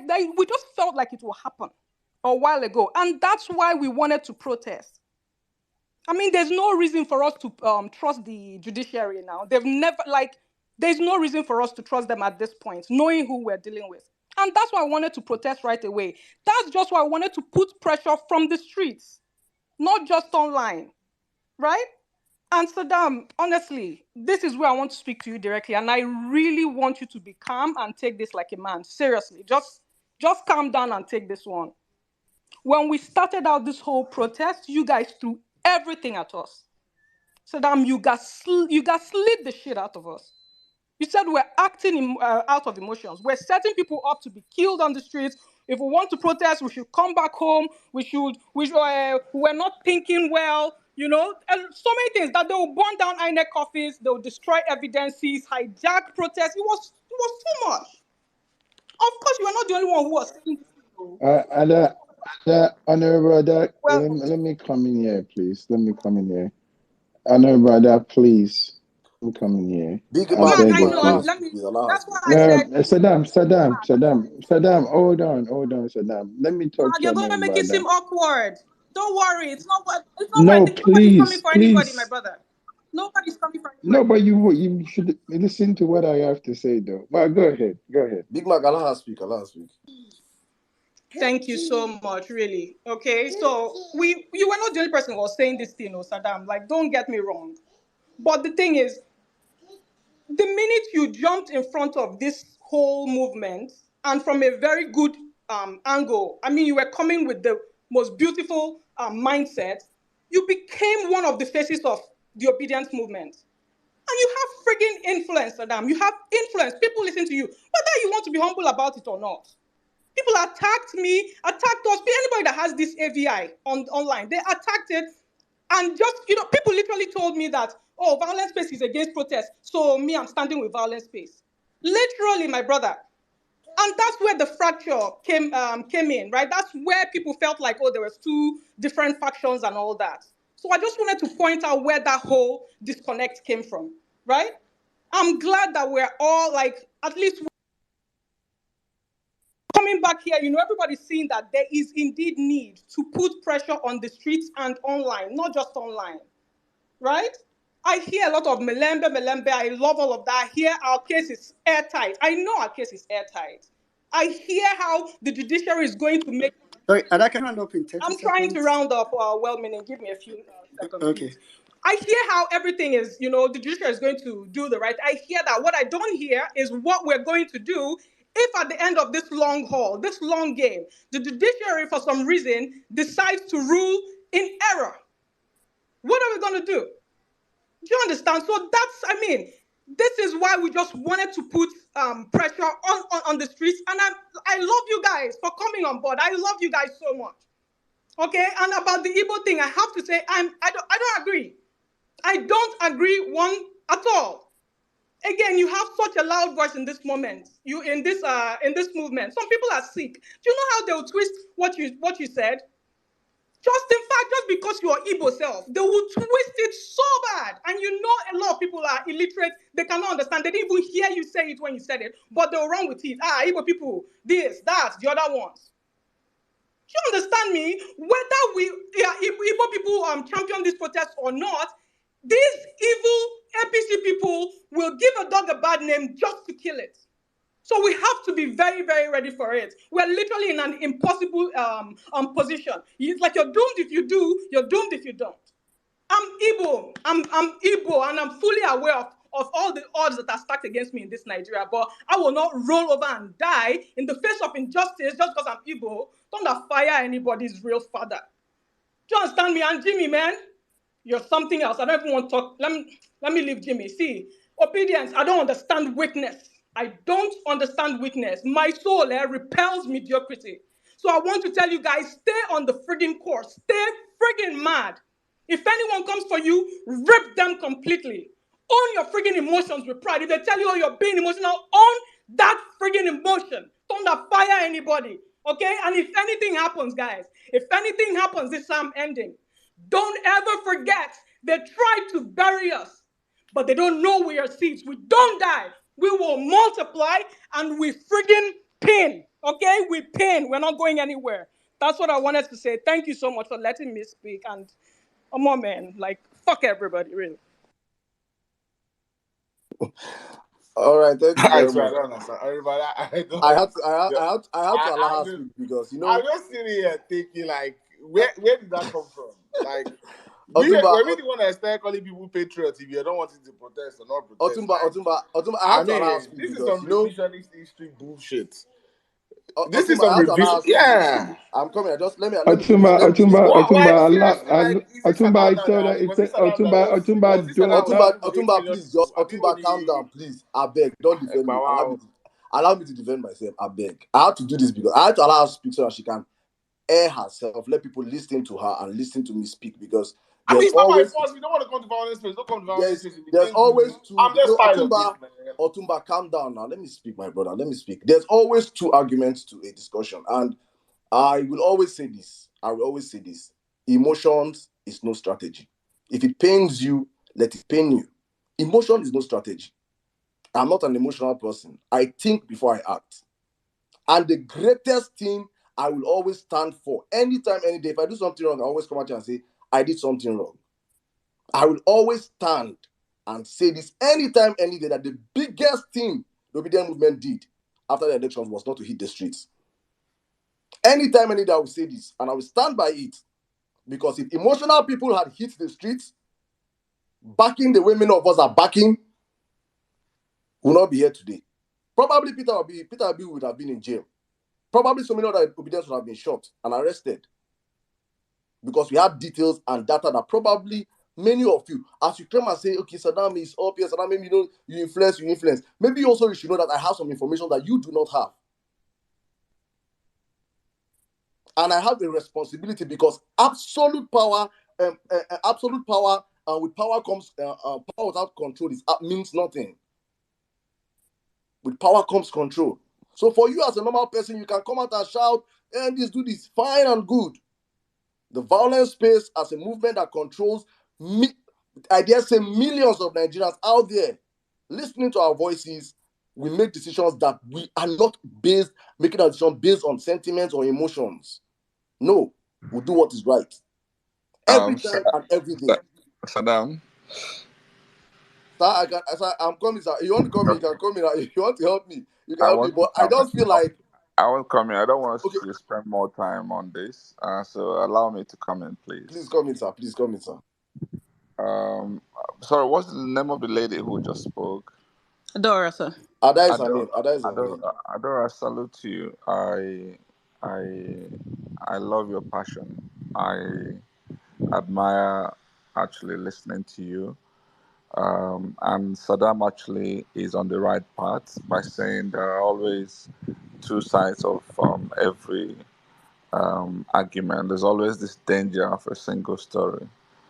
Um, a lot of people reached out to me personally about this issue of protests, and we tried to reason it, and we wanted to put it side by side, the whole judicial timeline.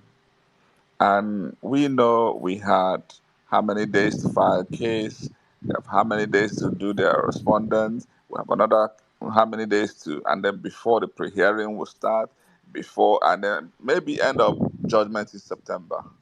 So if you started protest too early, it will fizzle away, it will die, it can't be sustained. And so the idea of protest should be strategic, should be well timed. Like we're talking about now that there's the inauguration, or especially when there is judgment time, when they're about to call it, that's when you need to show your might, your strength. The whole idea is that people reason differently. Um, People may come from different perspectives. Doesn't make you wrong. And like Saddam said, you don't have all the information other people have, and they also don't have the information that you have. So let's just respect each other. Things have happened. We've moved on. If we need to have all kinds of people within the obedient movement for us to be complete. We're all here to complement one another. There are some of us who may want to be very pushy and more aggressive. There are some others who want to call for calm. We all come together and complement one another. So I want to say that all things work together for good for them that believe. Thank you, guys. Thank you very much, sir. Thank you. It's important you stated what you just stated here. It's very, very important because I just feel like most times people tend to want to give people responsibilities that they should do for themselves. Please. I just need you to cut soap for me. I don't know how you got so powerful. You just need to. I don't know. I'm dumbfounded. I am. Oh, good. I don't know. I don't know. Say after P2V, I received that. Maybe Ogama, sorry, pass it for power. I even pass it for ranking, sir. I don't know. Say. Me, Saddam, I I say beg, we'll be take him, take co-hosting him, this take him. stage. I'm Hey, serious, so well, you guys, no be joke. Oh, you really have a voice. No be joke, really. I I beg, can tell well, you names. I No be might thank, say thank they're you, right here. thank I you for can see making them me on my screen. Thank you, my sister, for making me have a voice. Honestly speaking, I just felt that my voice is as equal as your voice. I feel our voices are all equal, and please, I don't need any elevation because we are all equal in this movement. We are all fighting for the same thing. As you want is what what you want is what I want, which is our mandate. How you want it is different from the way I want it. Accepted. You want it to go this way. You wanted it this time. I want it this time. We are all different. I've always said it. Do what you want to do. I do what I want to do. It is simple. There is no war in this movement. It is all love from my side. It is all big love from this side, from this from my side. And I understand the passion, I understand the energy. But I say this all the time to everyone I've reached out to me that Saddam, how far? I say, please, I'm not going to take this stuff from the emotional angle. Do you have every right to be emotional? Yes. Yes. This stuff is an emotional movement. Your emotions are put into this. But for me, I'm not going to approach from emotional because if I approach from an emotional point, I will make mistakes. So it's very, very important to take it that way. But thank you very much, my sister. Thank you for the ginger. You see, it's still part of that stuff we see on the platform all the time. All of us for this movement, nobody big past dragging. I say if I do, I go collect. I talk about all the time. So I know I am not immune from dragging.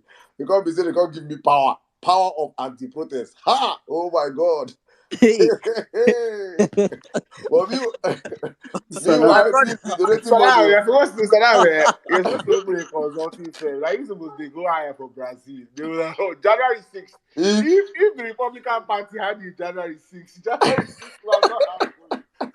if when we connect back our mandate and Peter will make me general commandant of the armed forces without military uniform and without military training, I will protest. I will protest. We could do that time. I don't talk about it now. We could do say me. I'm ready. What? Saddam, I think Let me before you just make answer, some announcement. Thank you for the guys donating money. Well, then I know vex. I'll yield it to you now. I've gotten I've gotten 50K from my sister, 3K from somebody. Please, guys, please keep sending money, please, for the whole bosses. We're trying to hire bosses and support the people that are protesting. Miss Madam Aisha, I cannot see you. Well, Naja, can you see Madam Aisha? that's actually what I wanted to ask you. I'm I looking out can't for her, I see. can't see her. But please drop and come back. Come back. I think we're having glitch on the space. All right, let me yield the mic to Wembley Nigeria to continue with our normal routine. Thank you, guys. Well, Mini, I beg, before you carry on, let me just use this opportunity to apologize to all obedient for what happened today. I am so sorry. I didn't know I was entering APC's den. It was when I entered. Una can't see notification. Una too can't follow me. But don't worry. Though they I know, honestly speaking, I did not know. Now when I collect mic, I won't come they talk, they come they shout. I say, how that buy your boy very bad, Jemmy? Now that time they just drop me because now grenade I carry go. All of them now comrade I see. So I I had to create another space, but not everybody came. I'm just using this to apologize. Say, I am sorry. I be no because I know the only thing I noticed be say except the host and the co-host. Every other people, their names was written in red. I don't block everybody. I don't block all of them. I just see everywhere just red. Only the host and the co-host. So eventually, when I got the mic, I had to speak my mind. And they were not having it. So I just cursed everybody. So they just kicked me out.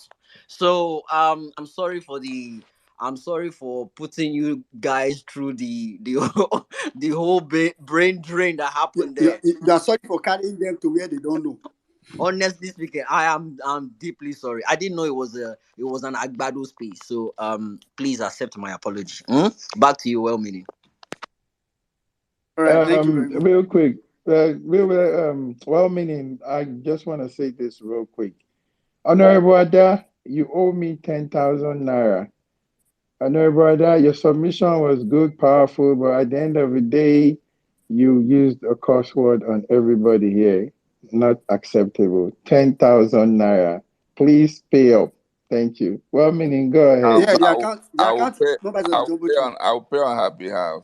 If Mr. Val is paying on our behalf, it's times 10. That's 100,000. So Yes. I'm The sending fee it. goes We up. The good. fee goes up.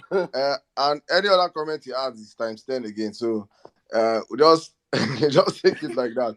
But one time they say this is the violence space, so those words are allowed. It's just that we know how we use it on the platform, but it's all good. It's All meant right, for go on, bro. those, but she just pack everybody together. My emotions and emotions. She went on for Exactly. she went on for her head like that. Anyway, it's good that she was able to bear her mind. I think that's what she just wanted to do, and I'm glad she was able to do it. Okay, let's quickly go to our brother Adamu. Boss, go ahead. Hello, can you hear me? Yes, we can hear you, sir. Yeah, good morning, good afternoon, good evening, depending on where you're spacing from. I just want to use this opportunity to thank the speakers who have spoken previously. They've virtually actually spoken my mind. The issues are real, People, the Agbado camp will try to gaslight us, they will try as much as possible to legitimize the illegality that they've committed in the name of the sham elections. Obedience should not be deterred. Those of us who are residents in Abuja should try and make our way there. If you can't, try as much as possible to lend a voice. You can tweet, you can talk about it, you can post on all the social media handles, create more awareness on it. It's a form of protest. Protest doesn't actually necessarily mean you have to hit the street. It's just for you to hear your opinion, whatever means, whatever ways you can actually put it out there for people to be aware of these issues. It's a form of protest for me. And another thing I want to say is that this movement is very, very sacrosanct to the protection of our democracy. Just imagine if we don't have this obedient movement, there will be virtually no opposition in Nigeria. We've had for close to 8 years of President Muhammadu Buhari's shenanigans. We've had a dead opposition. If not for this movement, this country would have been buried by now. APC would have had a very like a landslide in their act of bad governance and misdeed. Nobody will question them. But right now we are currently putting them on their toes, and that is what real politics is all about. That is what real opposition should be, not the one PDP are playing. We could remember in 2012, 2013 to 2015, we could remember the era of Lai Mohammed. These people gaslighted. Lai Mohammed lied with so much propaganda through the Nation newspaper. Let me take you guys down to memory lane. So when they come and tell you people that obedient movement, we are running propaganda, we are this, the one they did in 2011, they had coffins with Goodluck's images on it that they were going to bury Goodluck. When President Muhammadu Buhari said in 2011 that the baboon will be soaked in blood, did Peter Obi do any of those things? In 2011, I was in Zaria. These people attacked the supporters then of Buhari under CPC when he lost. They attacked people. They burned down businesses of innocent Nigerians. They killed people. Nobody, obedient people, we've not done any shit. We've not done 1/10 of what the APC supporters have done. We have remained peaceful. We have remained on the issues, and these people still have the temerity. If they come to you, carry them out, break their head. Don't allow anybody to gaslight you into believing that you are doing the wrong thing. This country belongs to everybody. No Nigerian is more Nigerian than any Nigerian, irrespective of where you come from. So don't be deterred when they come and tell you, you don't know this and this. What do they know? What do they know? Most of those people that are, in fact, when they call us headless mobs, I love it, because when you are headless, your opponent, we will not see the head that is going to attack. So we are headless. In fact, I'm proud to be headless. So when they come at you, don't feel down, don't feel cheated, don't worry. May 29 is not sacrosanct. We've had it in Edo State when Osumbo was sworn in as governor. He was removed. Staggered election started. People never believed that the city governor in Edo State will be removed. Today, we don't do our election when other people are doing theirs. It happened. It will happen in Nigeria. So we are not going to be in bed with the judiciary. My position is not to go and love the Chief Justice, to go and befriend them so that they'll be my friend. We have a mandate. The mandate is to overwhelm them with evidence that no matter what they put on their table, the evidence will overwhelm whatever evil machinations that they have towards a better Nigeria. So keep fighting, keep building. You don't wait for anybody to come and motivate you. When you wake up, being an obedient itself is enough motivation for you, because it's not easy. It's only sane Nigerians that want a better and a working country. Those shenanigans, they don't want a country that works, because they profited from this over the years. Their children have done, they've done that. Their children are still profiting, and they still want their children to profit. So as an obedient, don't even wait for anybody to come and motivate you. Being an obedient self is enough. So keep fighting. In fact, carry the cylinder. If gas don't finish, I get enough. Refill about, continue to cook. Thank you very much, and God bless all of us. Thank you very much. Thank you very much, Adamu. Thank you. I just got a testimony that Saddam was responsible for 30 pregnancies last month. So Saddam, your mind and the power. So please, if there I are mean, what things is that I Saddam do has again? successfully done, huh? Is that I do anything? You're responsible for 30 newborn babies the last month. Your power extends beyond I cannot imagine. Anyway. All right, let's go. Let's just go to our speakers. And please, for all our people that are requesting, we'll try to take everybody. So for that reason, because we Please, want everybody to speak. wait. Let's say wait, I beg. Make I do disclaimer, please. I'm single without any child. Please. I don't get any pikin for anywhere. Please, I don't have that power. Please. Saddam, you're doubting your power, Saddam. No. Please, Saddam is single. Saddam is single. I can tell you that for free. Anyway, Madam Aisha, if maybe you're on the space, I heard you can hear us, but we can't see your request. Maybe you should leave the. I can see her. I'm bringing up. Okay, that's better. That's better. All right. Okay, let's quickly go to. Me, I say wait a minute. As they're coming up, first of all, I want to protest because that $1 million they give us a violence space is not enough. Especially with the new power Saddam has now. We need to get 50. We spent it in the hotel. Hello. Yes, Okay, ma'am, Madam Aisha, go ahead. All I know, please hold on. Sorry. Madam Aisha, go ahead. Let me remove it from the earphone so that you guys can hear me very well. It's been crazy for almost over 30 minutes. I've been trying to. I've been going through the same thing. We got reported. Can you hear me now? Yes, we can hear Okay. you, ma'am. Fantastic. It's really been crazy. I mean, if you know when I've been trying to call you back, my battery is low and I need to go off. So the thing was that, ironically or coincidentally, while remember the person that brought in that interview that Peter Obi did, that PO did. Hello? Can you guys hear me? Yes, Yes, we that can hear that you. was me. Continue. Yes, Okay, that was me. fantastic. So when you did that interview, after you finished, then this Saddam was saying, "Oh, if you know where that can you send the link or something like that."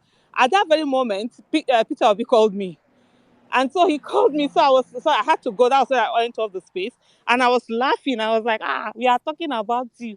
You're calling just now. He said, and that we are talking about you. We didn't invite him. So Saddam, invite you. You a talking matter. No, I think, man, you have to bring a million on See the Saturday. strength of your power now. So it's When been like, I told you about the extent of the power you have. so Hey, he said, Omo. well, I know, say una no invite am o. Say me una invite am. So I said, you know, say, okay, I said that one thing I want to talk now. Be say, PO one come here, so at least you'll stay here. We'll just do one big space. I don't go You clap. will come. So after your conversation, please let's talk. In the next few days, you want come the space, and then we just have something.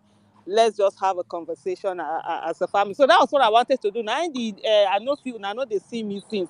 So that's the message. But after the show, we'll talk. So in the next few days, it should be likely maybe like on Sunday. If Sunday is free with you guys already have something planned. People will come over and then we talk and just have Zoom, Face, YouTube, everything. Okay, Thank so you very much, thank man. you Thank so you. much. So I need to Thank go off now. I just came out from the office. My daughter has been waiting, wanted to enter this, so I needed to pass this message. God bless every one of you. I mean, just keep doing what you're doing. And let me just add again, and I just love how Oga Valentine just talked of all of those issues. It's really very important. Thank you so much, Valentine, for intervening at that moment. One of the things we must understand is that no matter how much we do, let's not allow emotions to take over. Emotions are beautiful. I'm a very emotional person. As I talk to one, I feel breakdown. Something will make me cry, I go cry.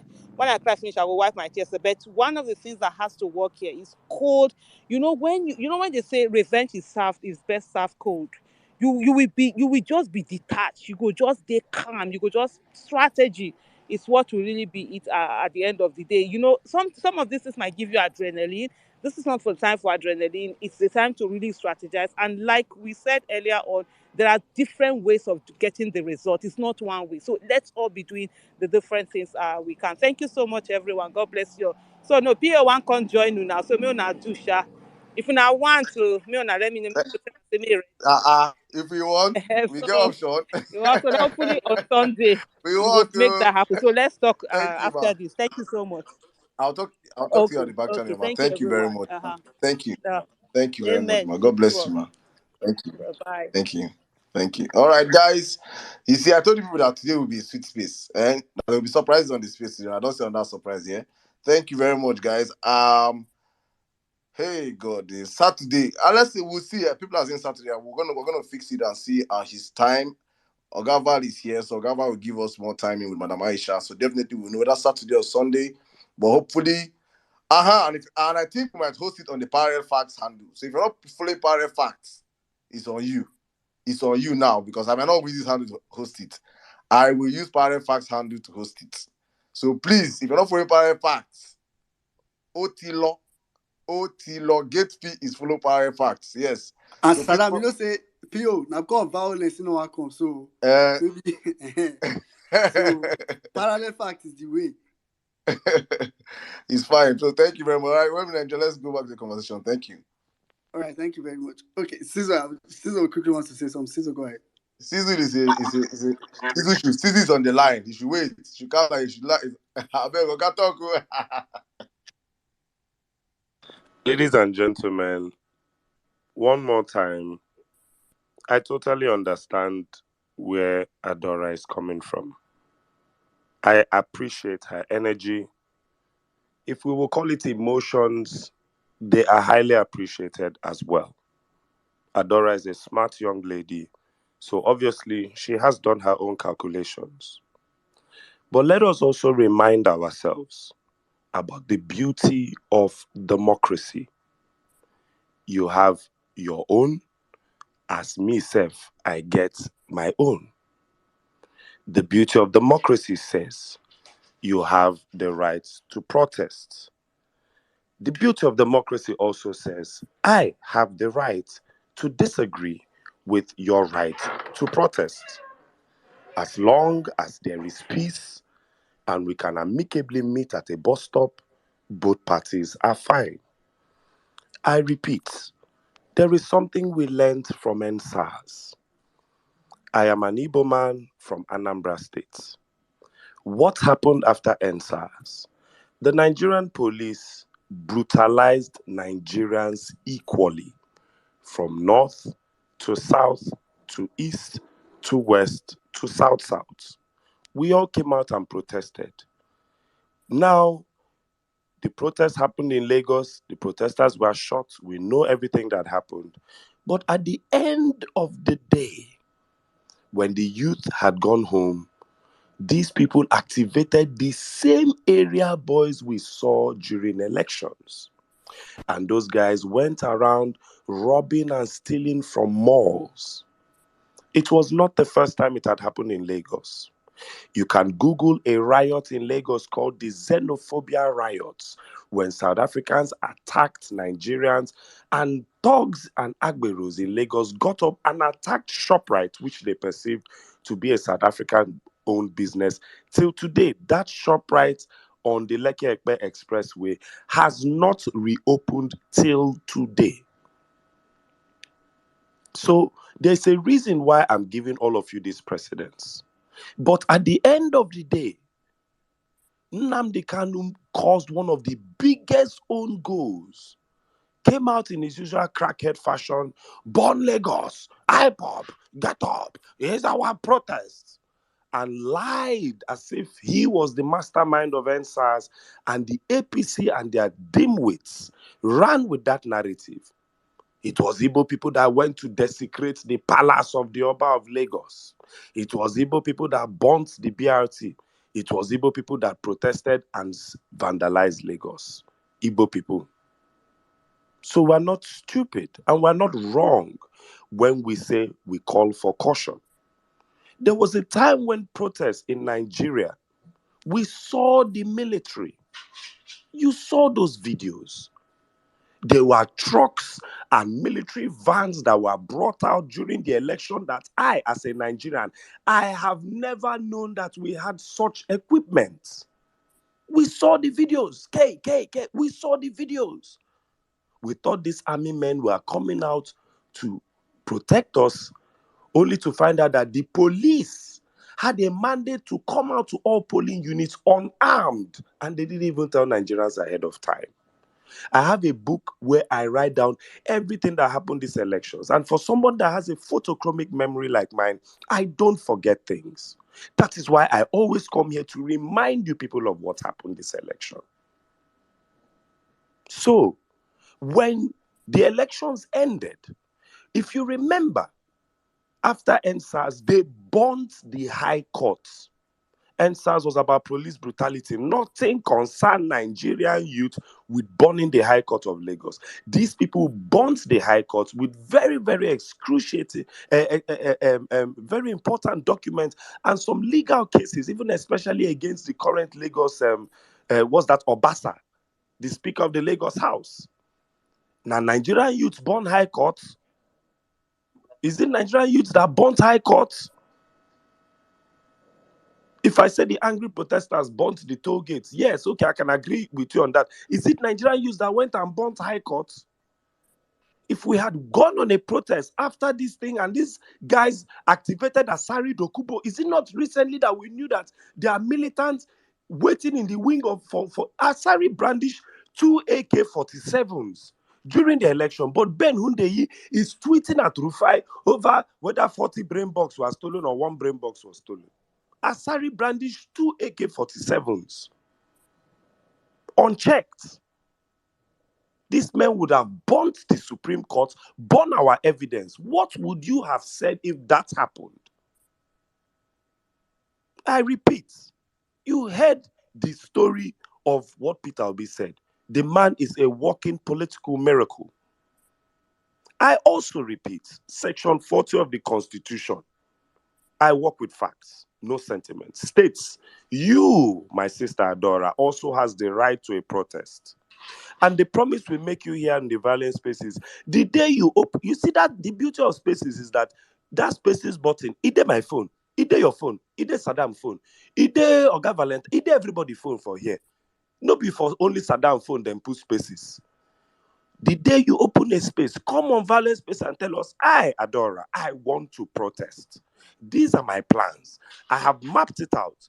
I need your support in violent space. I want to hold a space to talk about protest. If you're interested, come on that space. If you know how to help us, come on that space. My sister, no need for shalaye. We will be there. I will help you co-host it.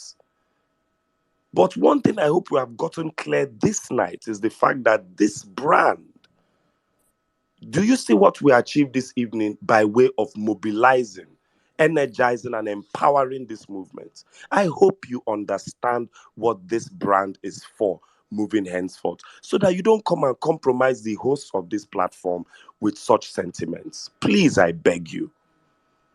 We will forever remain on the side of legality as far as the formal statements of violent space and its hosts will be. Rufai Oseni has his personal statements and convictions he makes on social media. Rufai Oseni can support a protest via his Twitter handle, but Rufai Oseni cannot come on Arise TV proper and call for a protest on the Arise TV platform. Please understand, sadly or happily, what the violence space has morphed into. It's no more fun and games. So I understand your sentiments. I understand what we might call emotions. I will never talk down against it. Like Aisha said, every way is a way. Every way is a way. The motto for Pirelli group of companies is what Saddam was trying to say. Power is nothing without control. Please, I beg you. In the quest for power, let us also have some control. But please understand, we wholeheartedly support whoever is calling for a protest, as it is your constitutionally recognized rights as a Nigerian. But this platform has operated for almost a year, at least 11 months. And this platform has never been quoted anywhere negatively. We have discussed on this platform an average of 8 hours every 3 times a week, and nothing that has been spoken on this platform can be taken, twisted, coined, or even gaslit by the opposition. Because we come here, we spit cold hard facts, and everything we do is within the law and legally understood within the our discussion. Ask Joel. He will say, Otumba. Joel will say, you're talking to NCs. Otumba, it's 300 plus messages and you must read all. You don't understand what is happening on the back end. We are so good at this job. There are people within the APC who give us information. And if I tell you that, my sister, that they were waiting for you to protest, to shoot the living daylight out of you and missile you people off the face of the earth and label you people terrorists, take it to the bank, Adora. Please, I beg you. Since you really want to hear it in cold hard English, that was the plan. Did you see any army man at any polling units during the election? They know where they were waiting in the wings. Please understand this so you can know this and know peace. And the beauty of this movement is everybody feel collect. Saddam self collect this evening. Woto woto. God bless you all. I yield. Cheers. Oh, thank you very much, NCs. All right, let's just quickly go to our speakers. Otumba, sorry, please. Yeah. Otumba, I sent you the mic. I don't know if you can with your main hand. Otumba I've is seen in you. speaker session, but Otumba, can you hear us? The speaker says with the violence space handle, but I've seen his main handle now. Ah, okay. Otumba, check that out. All right, let's quickly go to. I beg me too one collect to everybody they collect to me too one collect to. With which face? you don't come back. You don't come back. You don't say people don't plow you. You will just beg like 30 Am I minutes audible? back. Hey, God, I beg. Yeah, Otumba, we can hear you now. All right. Otumba, you're back. All right, Sorry, Olaido, I'm go back. ahead. Am I audible, Abi? Yeah, you're audible. Yeah, I just want to apologize to N6 and Joel. Now we keep Saddam up to like. Get him up. Oh my. Otumba, I swear to God, it was embarrassing. Please. I don't know how many times Saddam must have called your name in that meeting because but waiting this in do me and Joel. Yeah, but you know why? Say some of this conversation we had this morning was off that meeting, and a lot more people had insights that see people don't understand that they think we just come on spaces and just no, we argue, we debate. Actually, bears me witness. We go back and forth on a position we want to take because you know why? Because we understand that this is no longer see everybody here, or everyone here we're no longer strangers to the government. We know what we just don't, and at the same time, we also know the diabolical evil man we're playing with. So I'm not gonna lose sleep over faceless people on Twitter just throwing out saying XYZ when they don't have nothing to lose. They don't. I know. We know what's at stake for us, even on the personal level. So we're not just gonna rush and jump into things just because and we also express how we feel deep down. That's why it's like the whole Saddam was saying as an evil man. That conversation, we've been having that conversation for the past couple of days, and I've thought about it as a Yoruba man.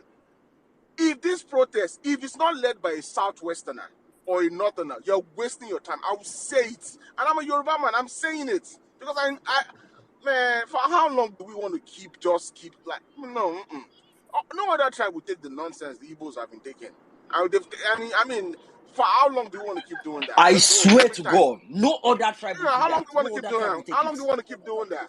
How long do you want to keep doing Honestly. that? So I'm not. And the funny thing is, I hate talk. I like action. See, if you would take you 3 weeks to talk about the protest, my brother, you're not ready to protest because I've seen one man protest before. like so, like that's why the whole NSAS na 3 hours. As they kill that guy for Delta, we begin yeah, protest by 4 p.m. that's why I just laugh. I'm like, wait a minute, like And there was no Twitter spaces then. the most popular protest in the world, is it the Tiananmen China Square protest or whatever? It was one guy that stood in front of a tank and was like, "Screw this, you're not moving." So the idea that we have to go into this elaborate until we raise 85 million, my brother, in my opinion, you're not ready yet. Anyway, all right. I think we're all on the same page now, yeah. So, okay, let's go to Olaido. Olaido, are you there? Sorry, I know we've kept you for so long. God Go bless you. ahead, I've been You're sir. waiting doing for this well. You're girl's doing submission. well. Oh, she was the one that gave submission earlier on, Otumba. Please, my sister, carry us to Abayi again. God bless you. Thank you. Yes, she's the one. Hi everyone, good evening. Hi, Emia Saddam, Otumba, Welmi, Nigeria, sees all of you. I've been here for a while, waiting for my turn to speak. Okay, so first off, I want to speak on the Igbos not protesting and I want it to gain traction. I have tweeted about it for the Igbos not to protest. Maybe we can Sorry, support. my darling. There's a difference. We are We not said saying the it should Igbo not be the should not face. Yeah. protest. They should not be the face or the Okay, outright the leaders protest. of the protest so that it doesn't get mislabeled. So it Yes, might I be a tautology understand. in English from your side. Please correct that. Thank you. Oh, okay, no problem. So I'd like for um Saddam, the people with the big accounts, to blow it up, to make it gain traction, because of course, like Jimmy said, no other tribe can take what we have been stomaching in this country. That's on that thing. Secondly, I noticed that obedience don't trend our greed hashtags.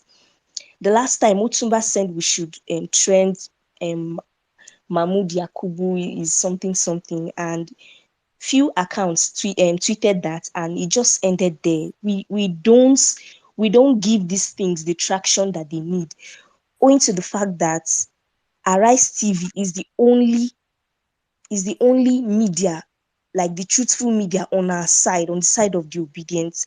I feel like obedience are lackadaisical when it comes to these trends, like using trends to show our grievances. I don't like the way we are just laid back when it comes to trending issues that matters. That's on that. Then the third one, afraid of death. Now this is where it is for me. Like I said in the evening where Jimmy hosted his space, whatever you are afraid of now, it will come to you. Whatever it is you are afraid of, it will come to you. You had better take a stand right now, because if you don't fall for something, something will fall on you. And when it falls on you, it go crush you. It go crush you. Powder. Now it go be. You get? If it is death, we died in 2020 at the toll gate. We died. We died there. I don't get why. I understand that a lot of people are still traumatized about the NSAS protest and all of that. That's why when you talk about protest, everybody's just shifting back. It's not me that will lead the protest. So I get. But then what we are living in this country is not life. No be life we dey live like this. We know they live life. No matter what you they earn now, there's no life. It's not life. There's room for more. But with the kind of system we are, it is not giving us a platform to thrive. Therefore, this is debt. There is debt in judiciary, debt in security, debt in the hospital, in health. There's just debt everywhere. If you don't say something, either you're going to die through police brutality, or you die through bad roads. You might just be going out and something will just, a car, an oncoming vehicle can just crush you and you die, or you just die through the bad healthcare system. So we have to take a stand. We don't have to start when after tweeting or coming to Twitter space to vent, and we are not doing anything. Everybody will just be laid back. This thing we are living in this Nigeria is not life. There is room for more. There is room for improvement, and we have to take the bull by the horn. We have to be very bold, audacious. We have to be very bold, like the one of the lady that spoke. It choke them off the air. Don't allow them take in any carbon dioxide or breathe out any oxygen, however it is. Don't give them that room. We should stand up. I feel like we've spoken too much about this protest, and we just come and vent, and much is not happening. Do you get? And for somebody that said we should go there and celebrate, we're not going to Abuja to celebrate. What are you celebrating? All What right, is can there? you round up in 30 seconds? Sorry. Please, Saddam, please. I feel like this is giving classism already. You give other people time to speak when it comes to, like, please, can you My allow me sister to, no vex. please? My sister no vex. So yeah, take 1 minute. Please, I Sorry. need to talk. I One need minute. to talk, 1 minute. please. Please talk, Now, talk. What is Sorry. Saddam do again? What is Saddam do again? hello, Saddam, I don't know you if are the people know this. Saddam, I tell you, say, I Wait, tell what you, say Saddam today do? na You your get day the now. No, Today na the your last, birthday for this place. Woto okay. woto. okay, the other one is about losing focus. Wait, I wait, noticed please, that. please, my sister, wait, please, before you lose focus. What did I do to you? No, is I thought you were the one that asked me to speak for 1 minute. My sister, no apologies. Load down. Today na Saddam Okay, birthday for this place. He go collect. okay, about focusing. I noticed that the obedience we lose focus a lot. Like you see it for today. I don't know who started the trend about Oni of Ife and Betty Duce. You see obedience deflecting, proving nonsense. I don't understand where that is coming from. They will leave what is important to talk about. You start jumping on trends, Sorry, knowing my that. sister. Sorry. At this, I want to speak for a certain brand of obedience who we have organized, we have recognized, and we have left them to their own devices. They are called the kamikaze department. Please, their ways are not our ways. They are the people who have refused to block the Keyamos, the Fanika Yodes, and the The rest Dr. of them. Dr. They Joaba don't. too. Okay, He Do you did. understand let me? me continue speaking. Let me So you continue will speaking. see My time is them running. Please. fighting. No, don't worry, your time is paused. You will see them fighting for Peter Obi in the most mundane of discussions. Do Like, I not go don't there understand. and I don't quarrel with get them. it. Do I not be don't angry with understand. them. They serve a purpose. Please, I beg you. But move forward with your discussion. Your time continues. Okay. Now, it's about the lackadaisical attitude of the judges towards our petition.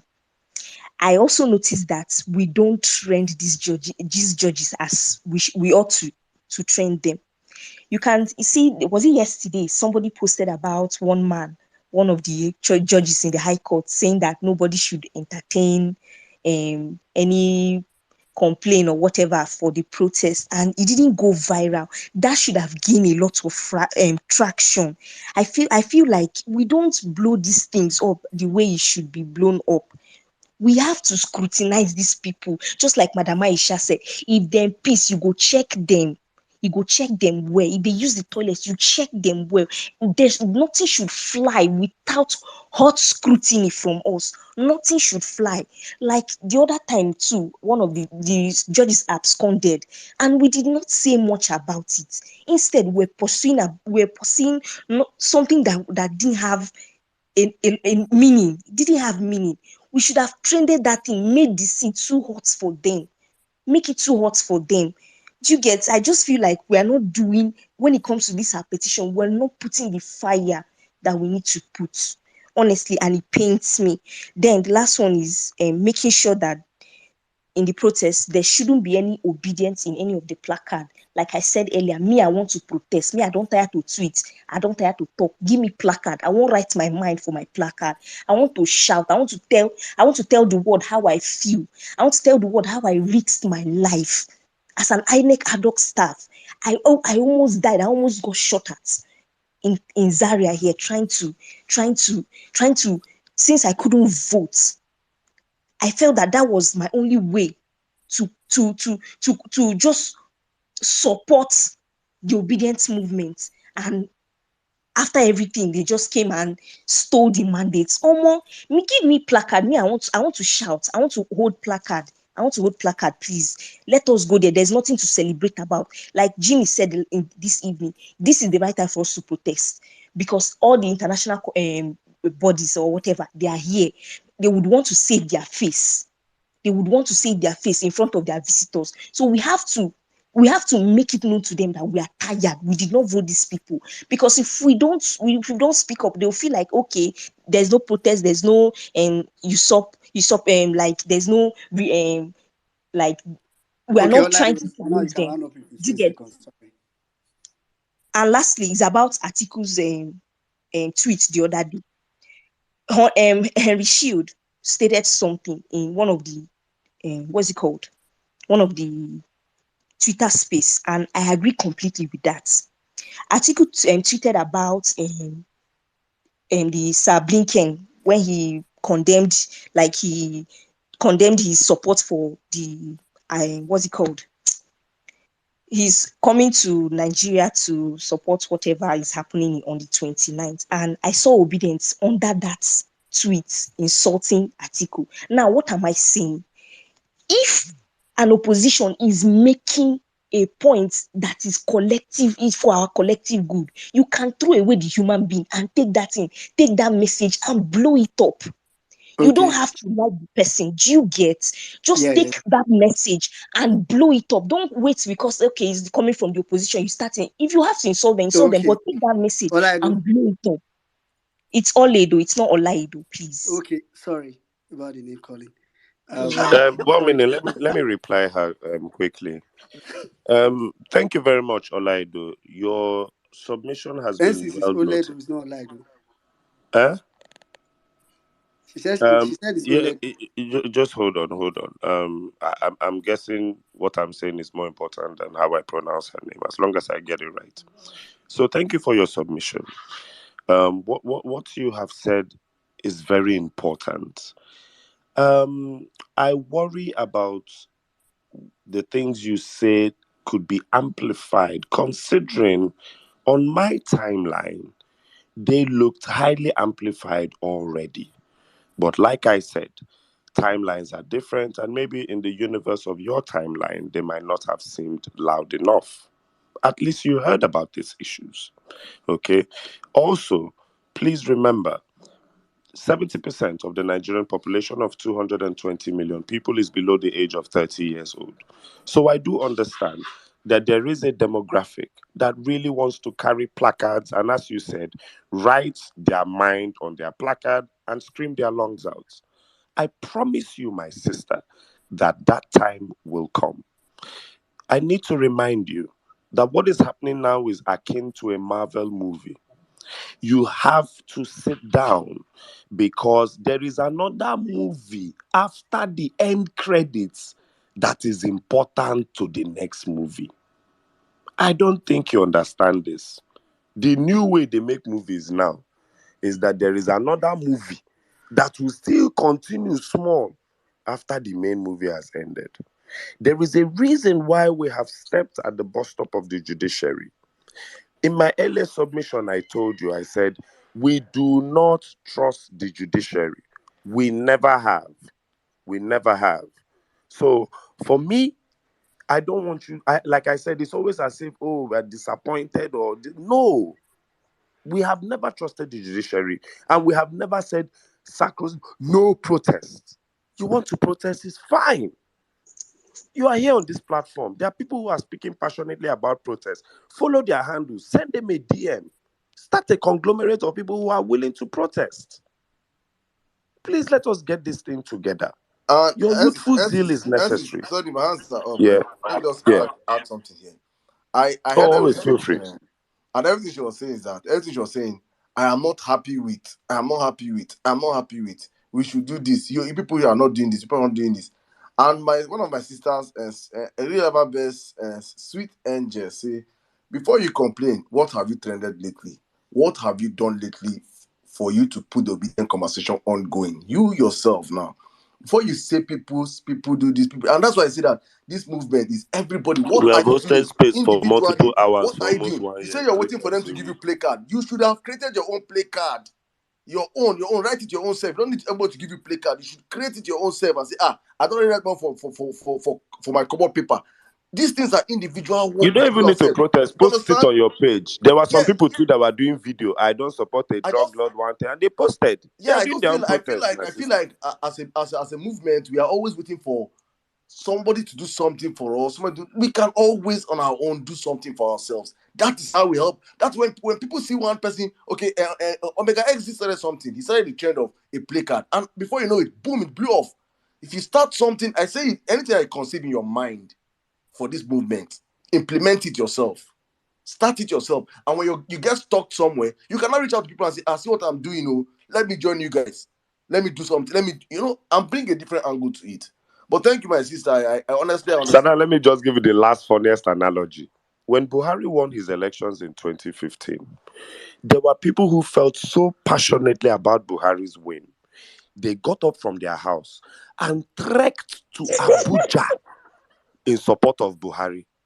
They did not find fellow people who felt so passionate about Buhari's win and were willing to trek along with them to Abuja. No. The guy get The- elephantiasis now. He like don't swear. The guy like don't swear. I know one of my guys that almost lost his leg. One an Igbo boy, Igbo boy. He almost lost his leg. Bandits nearly kidnap him. He won't cash out. Where they go greet Buhari. He reach Abuja, he not see Buhari from. He be like say he reach Abuja enter hospital straight where he nearly get gangrene for leg. But they didn't find association of lovers of Buhari willing to trek.com and then started trekking in unionism. So my sister, even social media, let me give you an idea free of charge. You don't need to wait for a general unzobu so that you will come and hide in the middle of it and be a non-entity. Let me tell you how to be a hero. You see this your handle with the few followers you have. Create a placard in your house with this energy. You want to do a placard with all the love. And I will tell you, I work with youth. Let me tell you what to do. Create your placard, create a video, post it on Twitter. Tag me, tag Saddam, tag all of us. That thing you want to say, that thing you feel like saying, that thing that any day we call a protest, you will carry placard and say. Say it in a 1 minute, 2 minute video. Scream. To tie tape rule, wear rags, wear sackcloth, do whatever, pour ashes on your head, my sister. I will retweet you. I will comment. I will repost it on all my social media platforms and tell people who feel passionate about this to go and comment. If it's possible, I will make it a trend so that the way me I'm beating my chest and telling you that for this movement, for 3 times a week, for 1 year, I've been doing spaces. That's my own.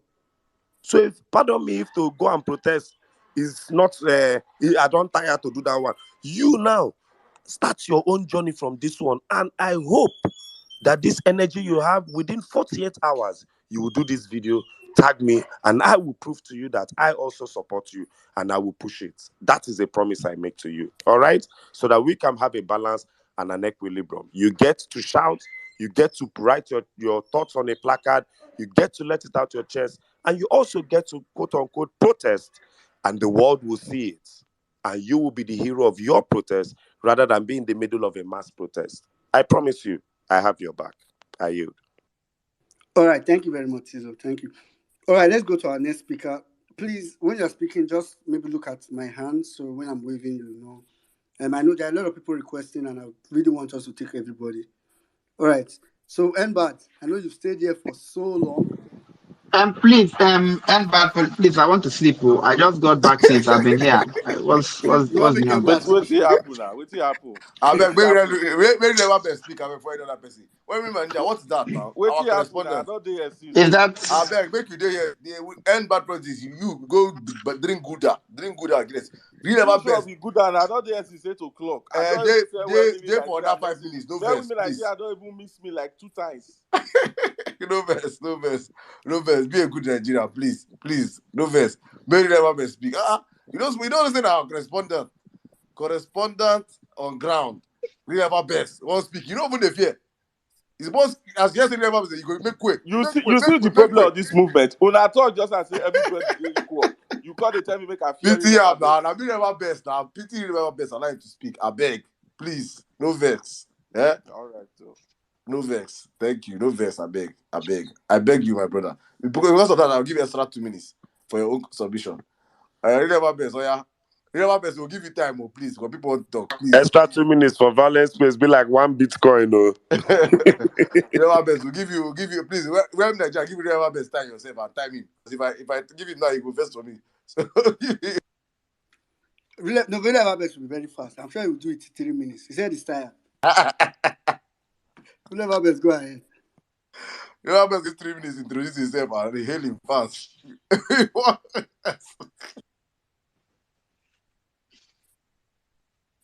good morning, good afternoon, good evening, depending where you're expecting from. And anyway, I'm not gonna take so much of your time. I wonder why bad politics saw my hand at the demo. It's not long I came back. I've been on the road since morning, so I just got back this evening. So I was very tired. I just said let me quickly because I couldn't come the other day. That was on Tuesday, right? So I said I was gonna come today, but I've been on the road all day. So I want to thank everyone here. I can see Uncle Val. I was here when Madam Aisha spoke. Saddam Ensis, everybody on this space, Madam Bolanle and Kandede. My sweet angel.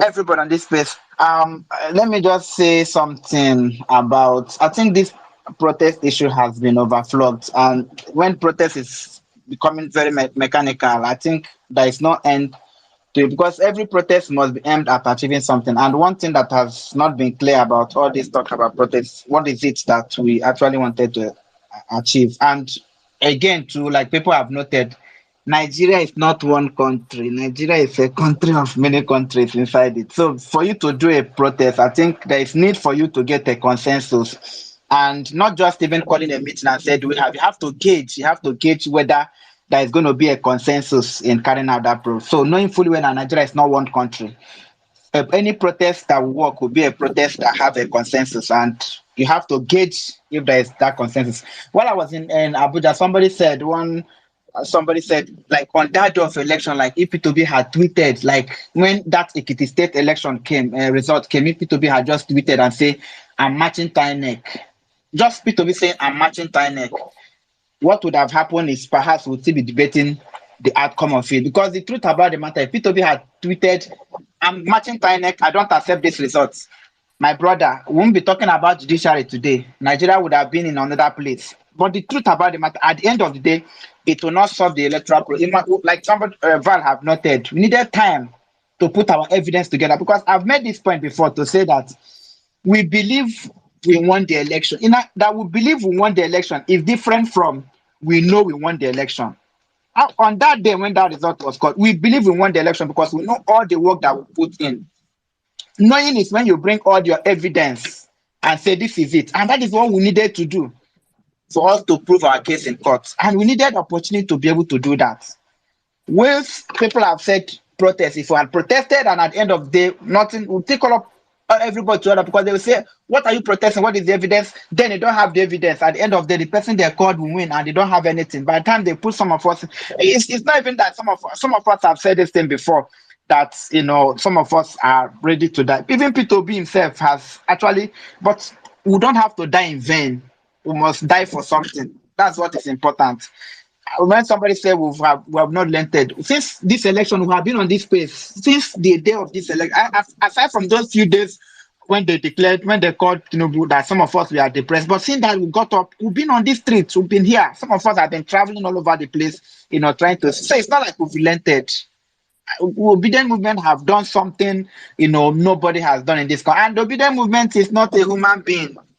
When people come and they want to, it's not a human being. Everybody's like, that's why even I made the point that even when people want to take responsibility for people on social media to actually apologize for what they say or what they did, so I say, no, you don't have to do that because social media is not anybody. These are millions and millions of people that you don't know, you don't buy phone for them, you don't have their data, you don't know when you don't know anything. People want you to take responsibility for them. No, take responsibility for Aisha, take responsibility for Nana Kasure, take responsibility for Dr. Danko Yunusa. Take responsibility for all these people that you know. You see all these on social media. Don't take responsibility for them because you did not buy them phone, nor did you buy them data. You did not ask them to start up space. They are Nigerians who are hot and want to actually vent in whichever way they feel, express themselves, and to fight back in whichever way they can. You just happen to be a voice, a face that they want to use to achieve that new Nigeria. So don't feel that you have to be the one that will speak or apologize on their behalf.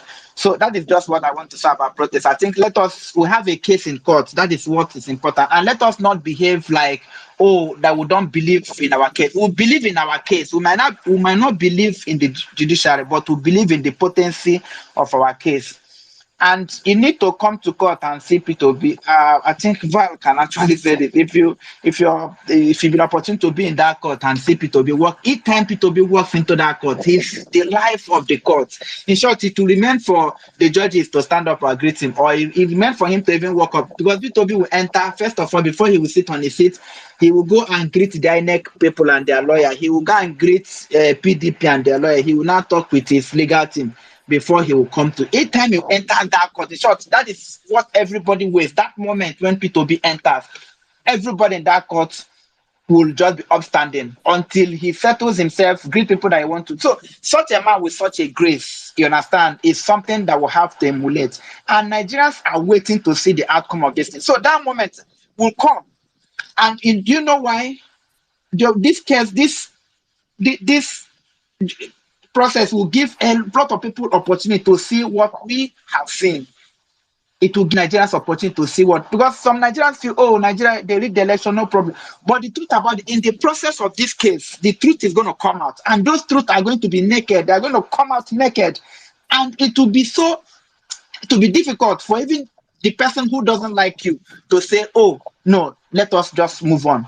I'm telling you. And that is even when you talk about protest, that is when protest can happen. And it's going to be organic. It's not something you're going to be calling on space and say, let us contribute 1 million and let us contribute. No, it's something that is going to, because then it will be so frustrating to people and say, no, this kind of thing cannot happen. And that's what they want to do. Each time you go and talk to those our legal team, that is the confidence that they give you. They say, we have a case. We have a case and we are going to prove it. Even when that man was Barrister Lee making the point to that day that INEC have refused to give us, and they settled the case that the first thing they subpoena them and make sure that they get every document, and they have alternative. There are so many routes they have a watertight case. Let us pray, let us have confidence, and let's keep vigilant. It's important to keep vigilant, but let us not act as though we are trying to stampede it. No, we have a case in court and our facts are there with us. I think there's a saying in Texas. I say, when you don't have the facts, you bang the table. But when you have the facts, you bang the facts. And it's banging that fact, that we are also going to do. As regards when they ruled against not levising, because what happened, people are coming into that court and some of the informations are, so the Nigerian states, the CIA studied. So the people who are worried are the security, agencies. That's actually, those are the ones who are saying, oh, because of information keep leaking out from the court, they now said, oh, they want phones. I don't know how they are going to carry it, because what happened that there is a common knowledge now. The lawyers have to get, no, you cannot take our phone. We are using these phones to work. And the truth about the matter is that as long as the lawyers are going to come in with their phones, I don't know how they are going to stop other people from actually, coming in with their phones. Whatever that has happened within these few weeks is just pre-hearing. The actual case is going to start from 30th, and that is what all of us are going to be looking forward to. Let all of us keep, gingering ourselves, keep doing what we are doing, but let us not, spoil our own case, because we have a case. Let us present this case in court, let the facts come out, and let us now see how those judges are going to move mad, how they are going to see white and they'll call it. But I know it's very common thing, but this evidence, this case is one that we've not had before, because there are laws that INEC made themselves, and there are precedents, there are legal precedents that the court have ruled on several occasions that when a corporation or organization makes a rule, they have to stand by their rule. There are precedents to that. There are rulings, several Supreme Court rulings on that. So these things are so. And again, we have a principle that we have trusted. Let's just follow him. Let's follow him. The truth about the matter, let's follow him. Tomorrow we can tell him, Oga, we followed you. We see what now. Please follow us. So let's just allow the man P2B, to lead this movement. And I tell you, that man knows, what he's doing. And he does not want anybody to die in vain. We all want, for me, I've said it severally here, I would want to die for this movement, but I want to die for something. And I know that all of us want to, even if we need to die, let us die for something. Let's not just, because you say, let us go and protest. We now go. Let us not give the enemy, the gun to shoot us. It's not like we are afraid that people are going to be shot. One day, something have to give way for this country to work. I believe in that one. I believe it honestly, that Nigeria, something needs to happen in this country for Nigeria to get it right. Thank God that this movement is here. We are hoping and we are praying that this movement is the one, this process we are going now is one that's going to liberate this country. And I pretty much believe in it. And I know that a lot of us here, believe in it. So it's not like we try to talk people down who say protest. No, we are not talking you down. After we've been protesting since the day of this movement started, we have been protesting. Everything that we are doing in this movement is protest against the old order. The fact that we have not carried gun does not mean we are not protesting. We have been protesting, and we are not relenting, and we are not tired. Don't also feel that you're going to control how everybody. This is a mass movement. You might not be able to control how people think, how they reason, how they act.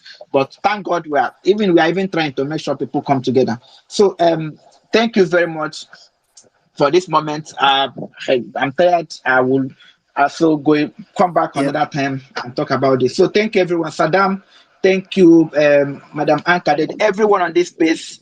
Please, I can't call your names, but just know that I love you all. Ensis, my man, Otumba, Oga Jimmy, gonna be my man. I call everyone Mary White, my sister. Adore, I don't know where you're staying here. My sister Cindy Gold, Dr. Olu Equity, everyone on this space. Dr. Chi, my So man, never Dr. vex. Call the V. name where you want call. Make you dey go.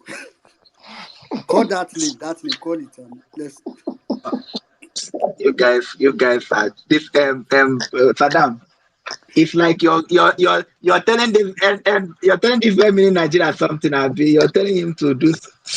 This guy have disorganized me. Call the Abokine name now. Alpha, Call the magnificent name. dude. Call the name, bro. Call the name. Skip today. I know Just skip today. I Good know that. man. I know they call again. If I just call Salam, Sitente like this, if I please just call Sitente, let I me don't make call an police. announcement. We just got $200 each for from two different people. Thank you so much. Okay. I $100 think I've each Uh, from gotten. two different people. I've seen receipts of like 50k twice, some 5k, some 3k, some 89 Canadian dollars. I've been seeing some receipts, and Okay. Ogaval is going to hit the account very soon with Bing Beam. He promised, so he will fulfill Yeah, his promise. he will We do it. He will believe do it. in yeah, him. I will still be in So Abuja on 29th. I'll be in Abuja on 29th, so all of us are going thank to be you. there. No, well, I will trust you, my brother. Please, God, give us better coverage. Better coverage. Thank you for the work you do, Real Lava Best. Thank you to all of you that have been supporting Real Lava Best. Please don't stop supporting him also. Please keep reaching out to him. He's one amazing being sacrificing for us on the violence space. He's our face. Him and N6, I say it all the time. Him and N6 are our faces on the ground. They are the ones doing the hard work for us on the ground. So it's amazing. We have people covering from Lagos to Abuja doing the Lord's work. Thank you, my brothers. God bless you all. I, from the bottom of my heart, cannot say how much I love you guys. But God knows my heart. And hopefully, when I become a general, because now I'm from emir to general, I'll make people major. Higher promotion. Higher. All right, guys, let's keep the conversation rolling. End bad politics. End bad politics. You know the reason why I even picked up the mic No is vex, because of no vex. You get this. now you Saddam. The reason why I requested for the mic You want to was contract me too?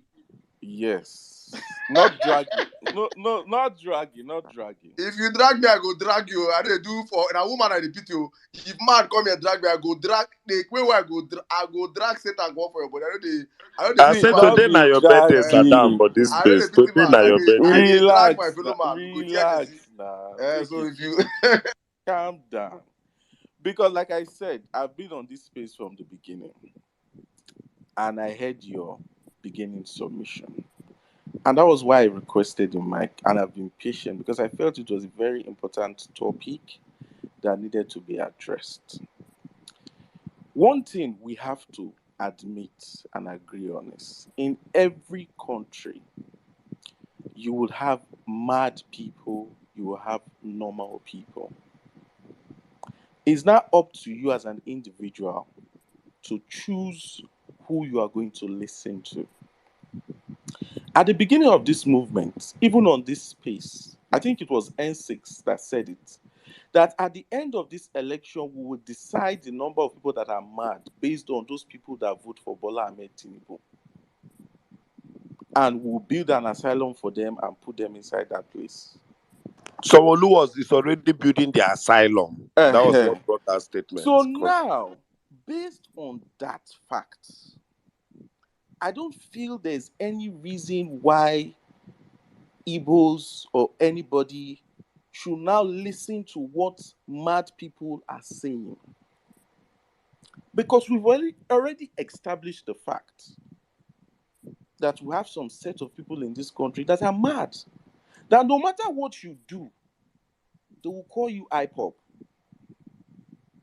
And at the beginning of this movement, Saddam, if you can remember, the very first space I hosted was on the Civil War. And when I brought up that idea of hosting that space, it was still on the same Vawulence space. And she said, no, you said no, this. And I told you at the beginning of that movement that it is very important that you speak your truth. I am from Delta State. I'm an Urobo man from Uye. I'm not Igbo. But from the kind of person I am, I'm from kind of, if you ask anybody who we are Ekpa, now we they cause problem for worry. We are the kind of people, and that's why you see me, I have a lot of ginger, I shout, I do this, because that is our kind of people. We don't cower. We speak up, we defend ourselves. Even one thing you have to understand is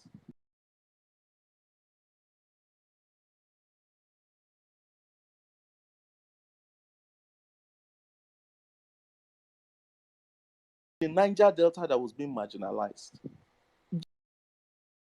James Ibori spoke up, and they gave us 30% derivation. This Lagos, before the elections, Sanwo-Olu destroyed a lot of bikes, and those bikes belong to a lot of the Northerners. Those bikes were destroyed. Even during the tenure of Tinubu, were Northerners not killed by OPC in Lagos? Northerners were slaughtered in Lagos during the tenure of Tinubu. So that's to tell you that madness, and like I said, in every country, you have a set of people that are mad, and you have a set of people that are normal. And there is no way you would act to please a madman. He will always view you from that lens. And we've established the fact that Peter Obi. Sorry, What? End by press.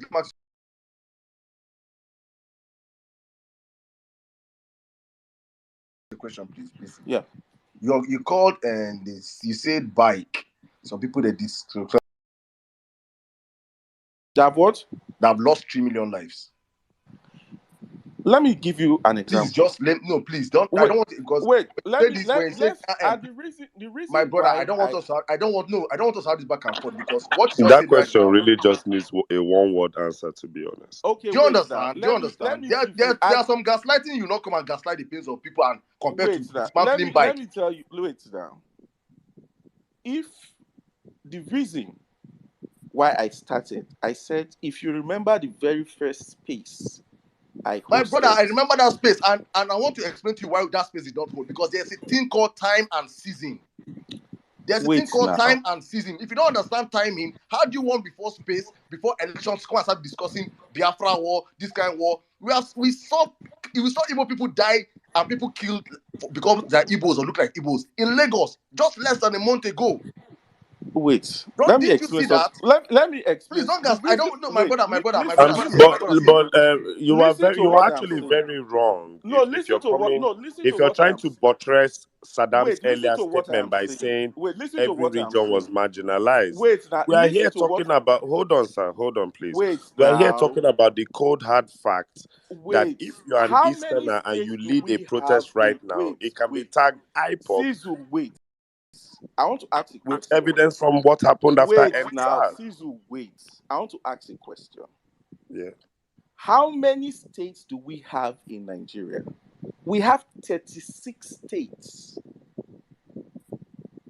We have 36 states in Nigeria. My brother, in the last 6 months in Nigeria, how many markets have been burnt by fire randomly? What happened in Lagos happened in only Lagos.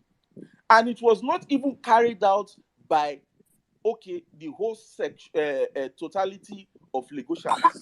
Sorry, my brother. Hold on. Please breathe. Hold on. This is where I might need to call you a bit to order. We are very big on topics in this space. Today's topic is in triplicate: the judiciary's cold feet, Shady INEC dealings, and Buhari's continued financial plunder of Nigerians. Please, I beg of you, pause this discussion you're taking now and streamline your discussion along this topic, because before we select our topics, we have almost a 3-hour meeting to pick a topic that balances the discussion for every single people, because at least this space holds 1,000 plus people. So please, at this point, so that we don't go back and forth and you are not easily misunderstood or your statement does not derail this space, please pause this discussion here and take your discussion back to the topic at hand. God bless you as you comply. Cheers. When Saddam made his statement at the beginning of the space, right, it was centered around the topic, talking about who should lead protests and all those We things. have gone beyond the protest discussion. Okay, This wait, room sir. starts We by are talking 7 about, p.m. listen, We are listen to currently at what, can you 1:49 listen to a.m. what I am Nigerian saying? time. I Let me believe we round have up. gone hold on, sir. Wait. Hold on, please. I believe we have gone beyond protest discussions. We have Okay, found a let me round balance. up. Let me So round up. yes, Let thank me you. round up. Thank Okay, you. let me round up. The point I'm trying to make is this. We all, at the same time, need to speak up at the same time. That's the point I'm trying to make. The judiciary, for us to hold the judiciary accountable, it has to be all of us speaking up at the same time. And we should not allow what a section of the country, not even a section of the country, what happened in one state out of 36 states to guide our narrative or shape our narrative. We all have to speak up at the same time, because that is the only way our voices will carry weight. Across this country, everybody loved and wanted Peter Obi to win. Afenifere, Niger Delta, Middle Belt, everybody. What happened in Lagos was carried out by Tinubu and Tinubu alone. So we should not allow that to now shape our narrative going forward, because we have 36 states in this country, and nobody should take a back seat. Everybody should speak up at the same time, hold the judiciary accountable at the same time, because that is the only way our voices will carry weight. So that is my point. Thank you, Thank you. my brother, Mbad Producer. What I'll just say to you is that it is what you say is right. I'm not saying what you're saying is wrong, and what I'm saying is also right. Two truths can also exist, and I'm saying this as I'm telling my people, Igbo people, do not lead any charge. I did not say Igbos do not speak up. So maybe you did not hear me well. As I said earlier on, Igbos should not lead any charge of any protest, because the single reason why that same sect of people that unfortunately control your media. See, you know why I want to even say that? My brother, don't I allowed you to speak? Please listen. You know, the most thing that we talk and we don't want to listen. Listen to me to speak, please. It is simple to say, everybody should take charge. Everybody should take charge, right? Fine. I'm not saying nobody should. I never said Igbos should not talk. I said it is better for the Igbos to push from behind. Do not go and take charge of any protest, because when they start burning markets tomorrow, they will go and attack Igbo markets. When they start killing people first, they'll go and find Igbos to kill first. That is the Nigerian nature. You don't want to believe it. It is on you. It is the truth of what my people are passing through. You get me? So please, that is just my own 2 cents. I hope you understand that. Please, my brother, please. It is very, very important I say this. And I'm not saying Igbos should not speak. But there is not how you come out and say, and the way you now put it like a section of the people that are mad, a section of people that are mad, the section of people that are mad, are they not the one that control media?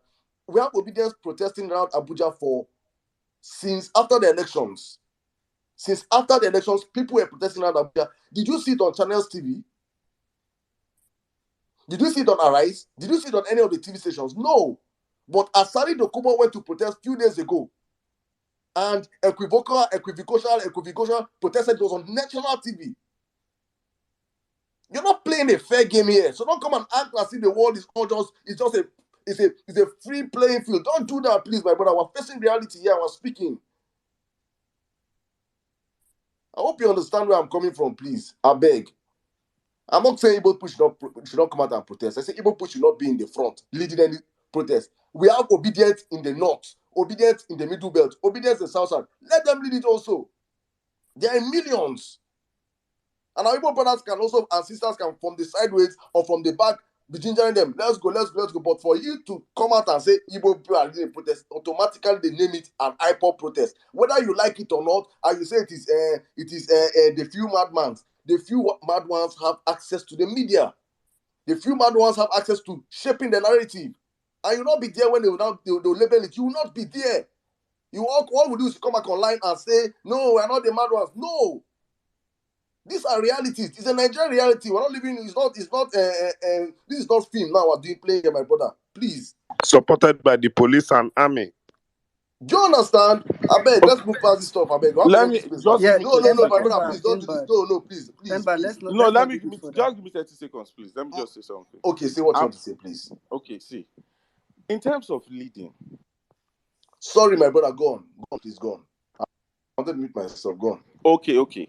In terms of leading, right? Edo State was called the capital of obedience movement for a reason. And I can remember even before the marches started in the southeast, it has already happened in the north central, it has already happened in Edo, it has already happened in several states before it even go to the southeast. So other zones have been leading this movement from the beginning. And let them continue. That's what I'm saying. Let them continue. But one thing you have to know is when you voice it out the way you voiced it out at the beginning, it will now sound to some people in a different way. Hello, Mr. Enbad Politics. I want to remind you that just after the elections, there were calls for protests from Nigerians in Nigeria. We came on this platform and openly appealed to obedience who were overseas and told them, hello guys, please can you protest on our behalf? From the UK, from Madame Bolanle, to the US, to Canada, obedience came out, marched to the High Commission and protest. The videos are there. They came out in their numbers, even in states where they were not in thousands. They came out. And that protest record was one of the first front lines of records to the world that we were unhappy with this election. The obedience in the diaspora understood why, because the Nigerian government could not reach them, arrest them unlawfully, and the likes. When we had that discussion on this space, sir, there were no sentiments. Nobody came up and brought up all these type of angles of discussion. Please, I want you to understand, we are not liable for how you understand things. Saddam is also not liable for how you understand his statements. He made his statement the way he made it, and we all understood it. The comment section as I speak now has 446 comments. You, sir, can go there by yourself and see more than 100 comments saying they absolutely understand where he's coming from. And 3/4 of them are not from Igbo people. Please, with all due respect, end this discussion immediately. Read the room. Thank you very much. God bless you as you comply. Okay, all right. Thank you very much, NCs. All right, going forward, I'll have to be very strict to the time. We are really very much out of time, and we have a couple of people that have not spoken. So please. I just want to say something for 2 minutes, and it's just a little deviation. Okay. Information reaching us now states that Bola Ahmed Tinubu has just traveled one more time to France for medical checkup. It seems to be breaking news everywhere. I cannot verify this, but what I can verify is by research, Muhammadu Buhari took over the reins of power in this country in the year 2015. In 2017, from the Guardian newspaper's records, he was sworn in on on January 19, 2017. Buhari was away from Nigeria for 50 days when he went to the UK to treat an undisclosed medical condition. These are his statements. Now, the Nigerian law, especially the Nigerian constitution, is not clear on the health of the president. But one of our bylaws also states that a Nigerian public servant, has an aggregate sick leave. That's a Nigerian public officers are entitled to an aggregate sick leave if they are not hospitalized, and they must claim what they've been hospitalized for of 42 days per annum. Buhari did 50 days. There have been so many brazen breaking of the constitution and laws in this country. But I want to ask people who voted Bola Ahmed Tinubu. Muhammadu Buhari, throughout the election rigors of that campaign, came out, spoke, and was strong and healthy. He looked shriveled, he looked poor, he looked disoriented, he clearly looked like he didn't belong, but he went through the rigors of that election. A lot of people made promises on his behalf, which he denied later on, but he went through the rigors of that election. Buhari showed incompetence, but he did not fall ill immediately. The man in the last 2 months, he literally spent 2 days in Lagos and 2 weeks in France. The last time he came, 2 times ago, he came back with a PICC line in his arm, which is a line for chronic kidney or liver issues or cancer. He went back to France to get investors, disappeared for 2 weeks. The only person he was claimed to have met was Kwakwanso. He came back barely 48 hours ago, and from news reaching us, he has left Nigeria again. This is who you hoisted on Nigerians. I repeat, dear Baptists, all you did was really win an election for Shetima. I repeat, all you did was really run and win an election for Kashim Shetima. Please, I Rig, hope NC, please, there's power in your talk. Win which? Who won what? quote unquote rig, stole, Please, I beg, say grabbed, snatched an election. But I hope you people really like Shetima. I hope you really, really like Kashim Shetima. He's not even going to be there now. How long does one go be? I'm in Nigeria, please. Saddam, the people who have a court case tomorrow to discuss Kashim Shetima's nomination woke up this morning in their WhatsApp groups and sat down and agreed that what we will trend for the next 24 hours is Bola Ahmed Tinubu bribed Peter Obi, Aisha Yusufu, Patu Tomi to run for an election so that Atiku will lose. We have to understand how useless the PDP is, how monumentally, disastrously useless they are in the job of opposition. It is sad, and it is what it is. I yield. Okay. All right. I mean, it's sad actually. All right. Quickly, let's go to Mommy Bolande. I'm sure you just quickly want to chip in something so we can go to our last round of speakers. Mommy Bolande, go ahead. Oh, okay. Thank you. I'm in Nigerian. Thank you so much. What I wanted, because I didn't get to speak on Ahab's plunder. I mean, it's like at the rate he and he literally Alibaba and the 40 thieves are going. We are in a deeper shit than we thought that we were in, right? Because as it stands, we can't. Well, I think we might end up defaulting on any loan payments and what have you, because we are past broke, right? It is like everything is just like the holes in in the government, this government, where money is just leaking out, everybody is cashing out, especially the incorruptible Buhari that they sold to people in 2015. And one thing that we also need to bear in mind is when we get that mandate back, the job to rebuild Nigeria. People need to start saving, you need to literally get ready for what is coming, because for the next year or two, it's out. Because I am, as looking in from it, I'm like, if we get there to even try and work out what is what, that alone is a 6 months job, because they will have to get auditors in. They will have to, and as we know, everybody's complicit.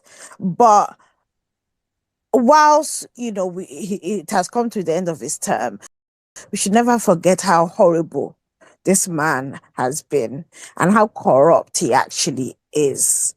It's just mind-boggling. And as a final aside, people coming up to attack, we are not your enemy.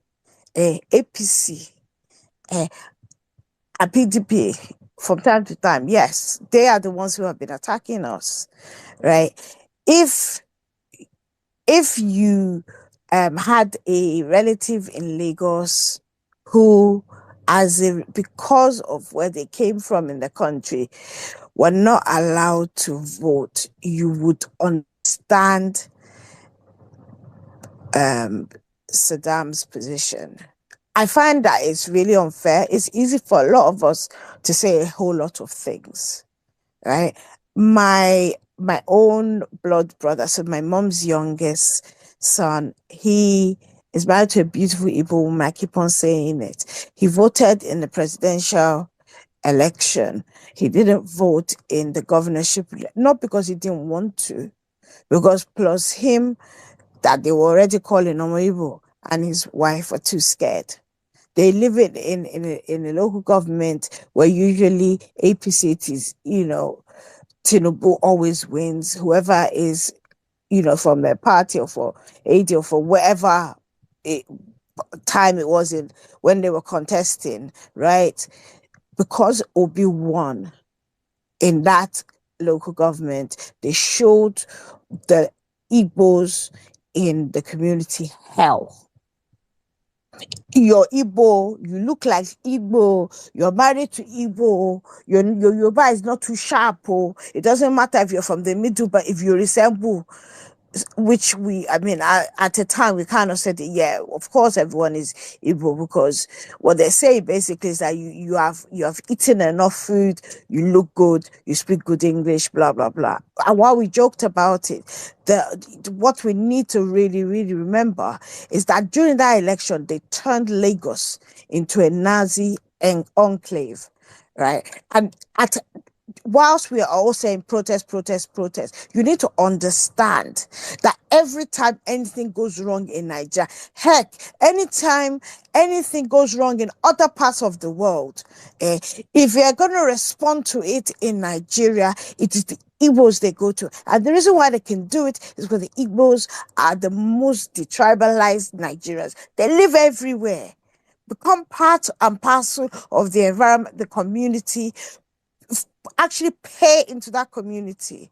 because they work, right? And so for Saddam to say, "Oh, hold on," as much as I understand that there's a need to do this, I don't want to be the face of it. Igbo should not be the face of it. It is not a wrong statement. People need to be fair, because during this election, we know who suffered the most. We know who the bigotry was directed towards, right? And we would readily stand in his stead. We have loads of obedience for all over the country. So what is wrong in him saying, look, we are following, we will follow, but let somebody else be the face of it? What is wrong in that statement? Don't make sense to me. Anyway, that's all I have to say. Thank you. All right, thank you very much. Thank you very much, Mambolande. Mr. Well Kolade, spoken, let's Mommy move B. on. Well spoken. God bless you. Well Yeah, spoken. Thank you very much. That was great. Mr. Kolade, please go ahead. 3 minutes, Thank sir. you. Sorry. You've stayed for so Thank you long. so Sorry. much, my brother. General Saddam, you don't get television tonight. Oga Sizu, Otumba, all of you, I salute. God bless your wisdom. God will continue to increase you. Look, this is one thing for me. People say the obedient are a headless mob.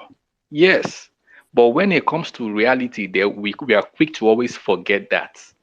Okay, we are quick to always saying, "Oh, we should have done this, or we should do this, or we should." No, look, everybody has the right to do whatever they want to do. But one thing we should all emulate is deep thinking. We should think thoroughly, think critically about whatever we want to do. Like Mommy Bolani just said, and like so many people just said, that's my own opinion too. Look, if we are wise in this country, and if we want to be strategic, there are some things that should not happen naturally. Because they say you want to, I don't know, there's this adage they say you give a dog a bad name to something, something, something. We all know what the reality is, but we are So just that you so. can hang it. Give a dog a Thank bad you. name so that you can hang it. Thank you.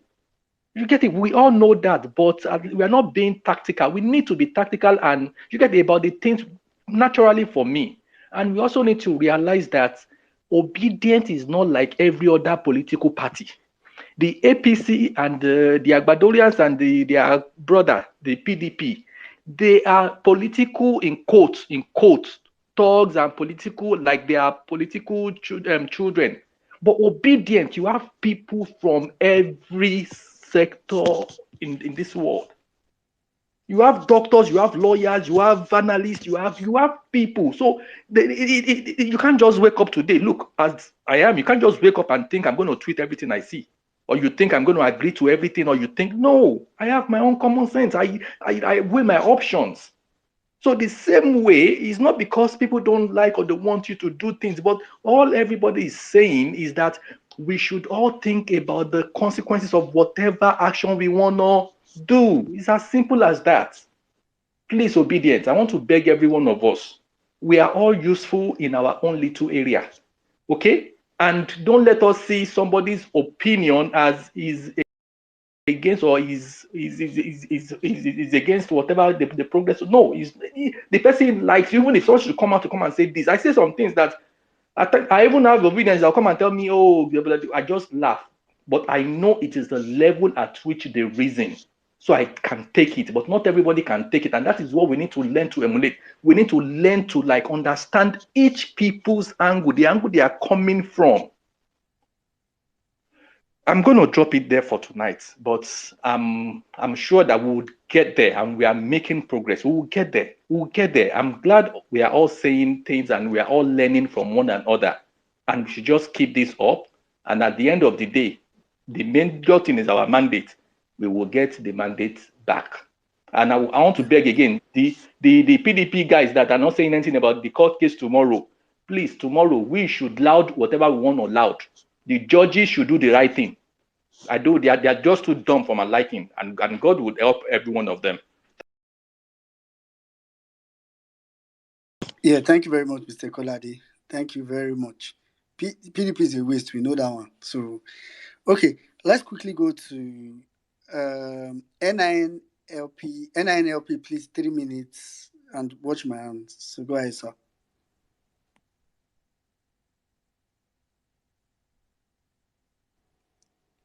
NINLP, are you there?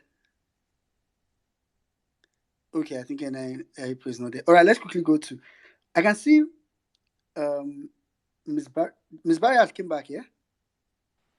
Yes, so sorry. I didn't want, I just needed to quickly just add to, all of this angle concerning what Saddam said. When I made my submission, even I struggled with hearing what he said. And I drew, my example from where I come from. One of the things that made, though we say we're a headless movement, but we must also be strategic, even though we are headless. And some of the strategies that you may hear certain people say may not sit well with you. But trust me, if you take a seat back and you look at the wisdom behind certain things, you will understand why it is expedient for us to accept such, strategies coming from certain people at this time. One of the things that made BBOG a successful movement during the early days of the Goodluck Jonathan and the early days of Buhari in government is because there was this strategic and deliberateness by the members of the group to make the movement a women-led movement. It wasn't accepted by all, but reason prevailed as to why the men, it wasn't as if people were saying, oh no, the men don't have what it takes to lead the movement. No, no, no. It was because we looked at the sensitivities of what was happening at that time. And certain people felt it was critical to make the women be the face of the movement, because we were going to go down a path of daily protest, having to come. Because if you notice, most times on the lineup of the movement, every time we come out for protest, women are in front. And there's always this thing that they say, when women come out for protest, the way the security people will react will be different. All Saddam is saying is take a look at it in that regard. When they see certain faces, when they hear certain names, the way they would react to such a movement will be completely different if it were other names that were put forward. Remember when I said, switch PO with dirty, put dirty at the top, put PO VP ticket. We won't be doing these spaces right now. I can guarantee you, spaces won't be happening right now. So that's it. So please, let's be very mindful. When Saddam asked that question, in this entire country, how many regions have ever lost 3 million people within a space of a few years? The persons and bad politics couldn't put an answer to that. And I will say it is the Igbo people. And if we are to be very, very, very mindful of that fact, then we must be wary of how we move forward to avoid being called, giving a dog a bad name just so to crucify it. We haven't even done anything. We haven't lifted a finger to unleash any kind of violence on anyone. But guess who are being tagged the most unruly people? Guess who are being called names? Guess who are being attacked every day? The obedience. So imagine, an IPOP has already been labeled a terrorist group by the government. So imagine having to put certain faces forward in that regard. Just imagine what that will do to an already successful, well-organized movement that they're trying to break so hard. So please, let's be mindful of certain things. Wisdom is profitable to direct all the time. Thank you very much. Yeah, thank you, Miss B. Thank you. God That was bless very you, Miss Barriott. God bless you. That was beautiful. yeah. God bless Something you. just came to Spoke my my mind mind. just now. God Funny bless enough, you. God bless people on you. ground actually know this fact. People on ground actually know this fact. If you have watched the protest so far in Abuja, you discover that people that lead it, like Dr. Mo, I don't know whether people see Mazi, Was it our Violence brother. Space that told them to beat Lamidia Papa out of Supreme Court and come out his cap? When it go start, nobody else go talk him. Nobody else go start him. I don't know if people have seen like our brother and JJ Media. He's always around, but you never see him in front. So I think that's really the concept of what I think people should just understand the strategic part of things and all that. All right, quickly, let's go to okay, Emmanuel, you came first, so please go ahead. Dr. Kelechi will come to you after Emmanuel. All right, hi everyone. Good morning. All protocols duly observed. So permit me to take us back to down to the medieval times. In times of war, you discover that in war you'll find that there are archers, there are those who serve as infantry. Or let me try to use a movie concept. If you've watched Lord of the Rings. Now, when all of Middle Earth united together to face against the orcs, you find that you have the elves who most of the time will stand as archers, the world of men who stand most of the time as infantry, right? Now, and then you still had all the main characters and all who probably will still either lead the front or probably come from behind, right? Um, in war, you discover that everybody is playing a part. The archer is as important as the man wielding the sword, right? The fact that the archer is not in front of those wielding the sword does not make his work less important, right? So everybody still has the same goal. It is still the same goal of making sure that your enemy doesn't cross into your own territory. Same also it is with this movement. Everybody has a role. The fact that we're saying, oh, the Igbo should not move, doesn't mean that and please, let me also say this to my Igbo brothers. Look, the fact that we are saying, okay, let's take the back seat, doesn't mean that your activism ends there. Doesn't mean that speaking out ends there. No. What it means is that you take a back seat. Don't become the first voice on issues. Allow people to raise the issues and then support it. When a man in infantry is fighting with the sword and maybe by mistake he misses an opponent, the archer sees that person and he takes out that person. He is still fighting the same goal. You bring it to football. The goalkeeper in the post is equally as important as the striker in front, because if the striker misses a goal and for reasons unknown to him, there's a counter attack and it's already come. If the goalkeeper doesn't stop the incoming goal, there is a problem also. So everybody has a role. Everybody has a part to play. Understand your part and play it well.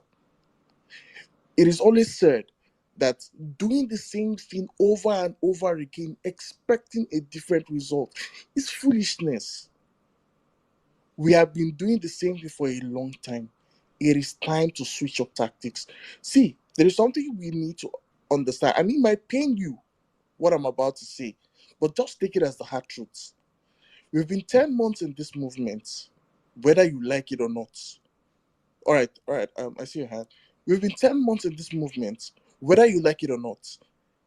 As obedience, you are still children in politics. Take it or leave it. That's, you can like it, you can love it, that's on you, right? But it's just the truth. These people have been playing this game for well over 20 years.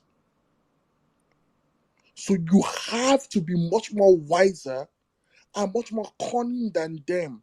The Bible says, be wise as serpents and as gentle as doves. Be strategic in what you do. But also do not compromise your stand, or do not compromise the values that drive you to do what you do. These are the things that makes us different from all of them. Keep this as the forefront. Keep this as your forward. Let this be what drives you every day. You are different from these people. The way and manner you would react must be different. All right. So thank you very much, and have a great day. Have a great night, everyone. Yeah, thank you very much, Mano. Thank you. All right, let's go to Dr. Kels. Dr. Kels, let's quickly have you Well, 3 minutes, sir. okay, okay. Good evening, everyone. Good morning, actually. Good morning, everyone. Madam, well, Dr. Kels, I think are you using earpiece? We are losing you. no, Like, is it clearer now? yeah, Is it better. clearer? Go ahead. Yeah. Oh, okay, okay. Yeah, good evening. Good morning, everyone. Saddam Sizowa, in Nigeria. I bring greetings and blessings. Okay, so real quick, please permit me to, because I requested the mic at the point of the back and forth of the protest, and all that. And I would want to say I 100% support when they were talking about protest. I supported him, and the reason why I supported him is, guys. I was attacked at a polling unit beside, just by the junction of my house, and the people who attacked me, they know my building is there. They know. All right. Now they attacked me deliberately, and they were saying Omo Igbo. Omo Igbo. In fact, they told one of their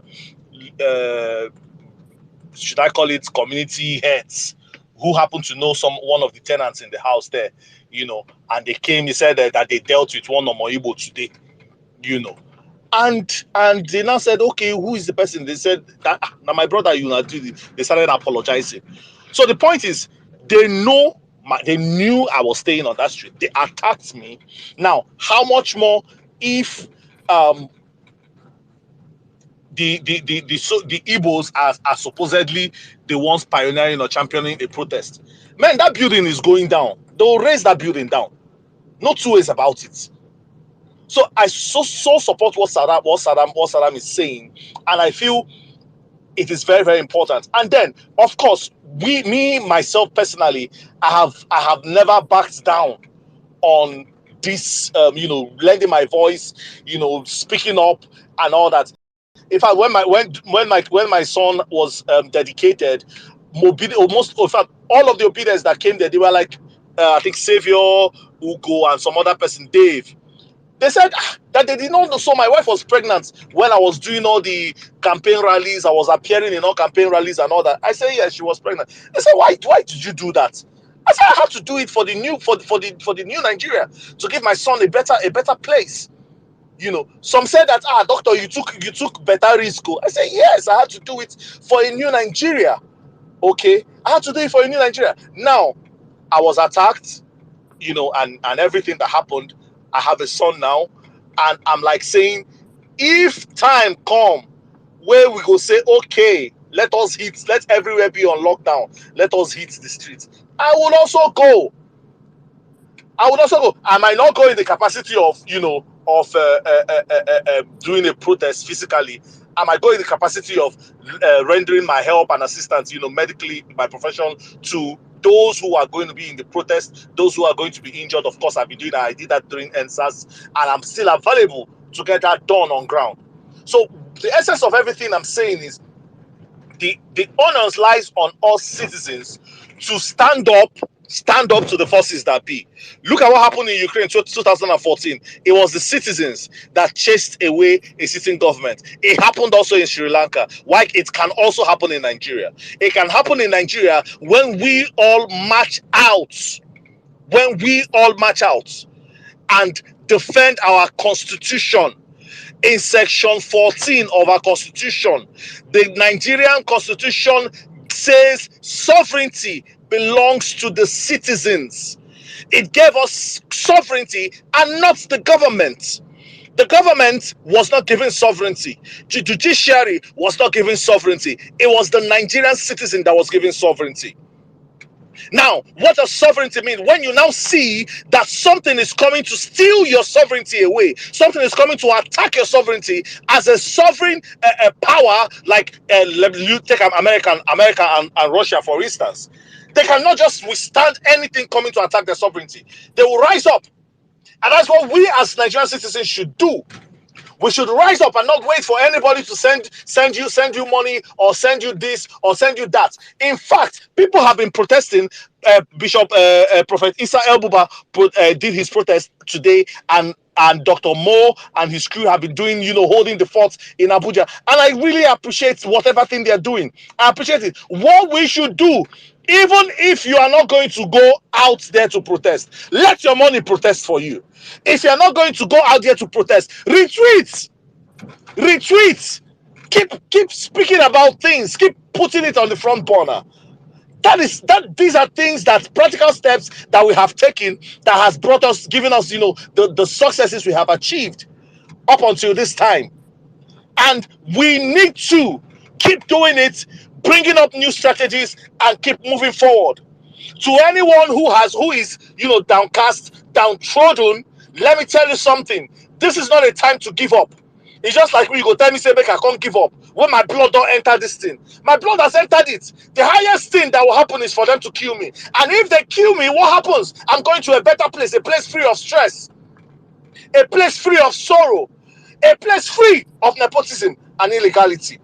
That is the worst that can happen. That is the worst that can happen. The only concern I would have is who takes care of my wife and my son. That is the only concern and the only bother I have.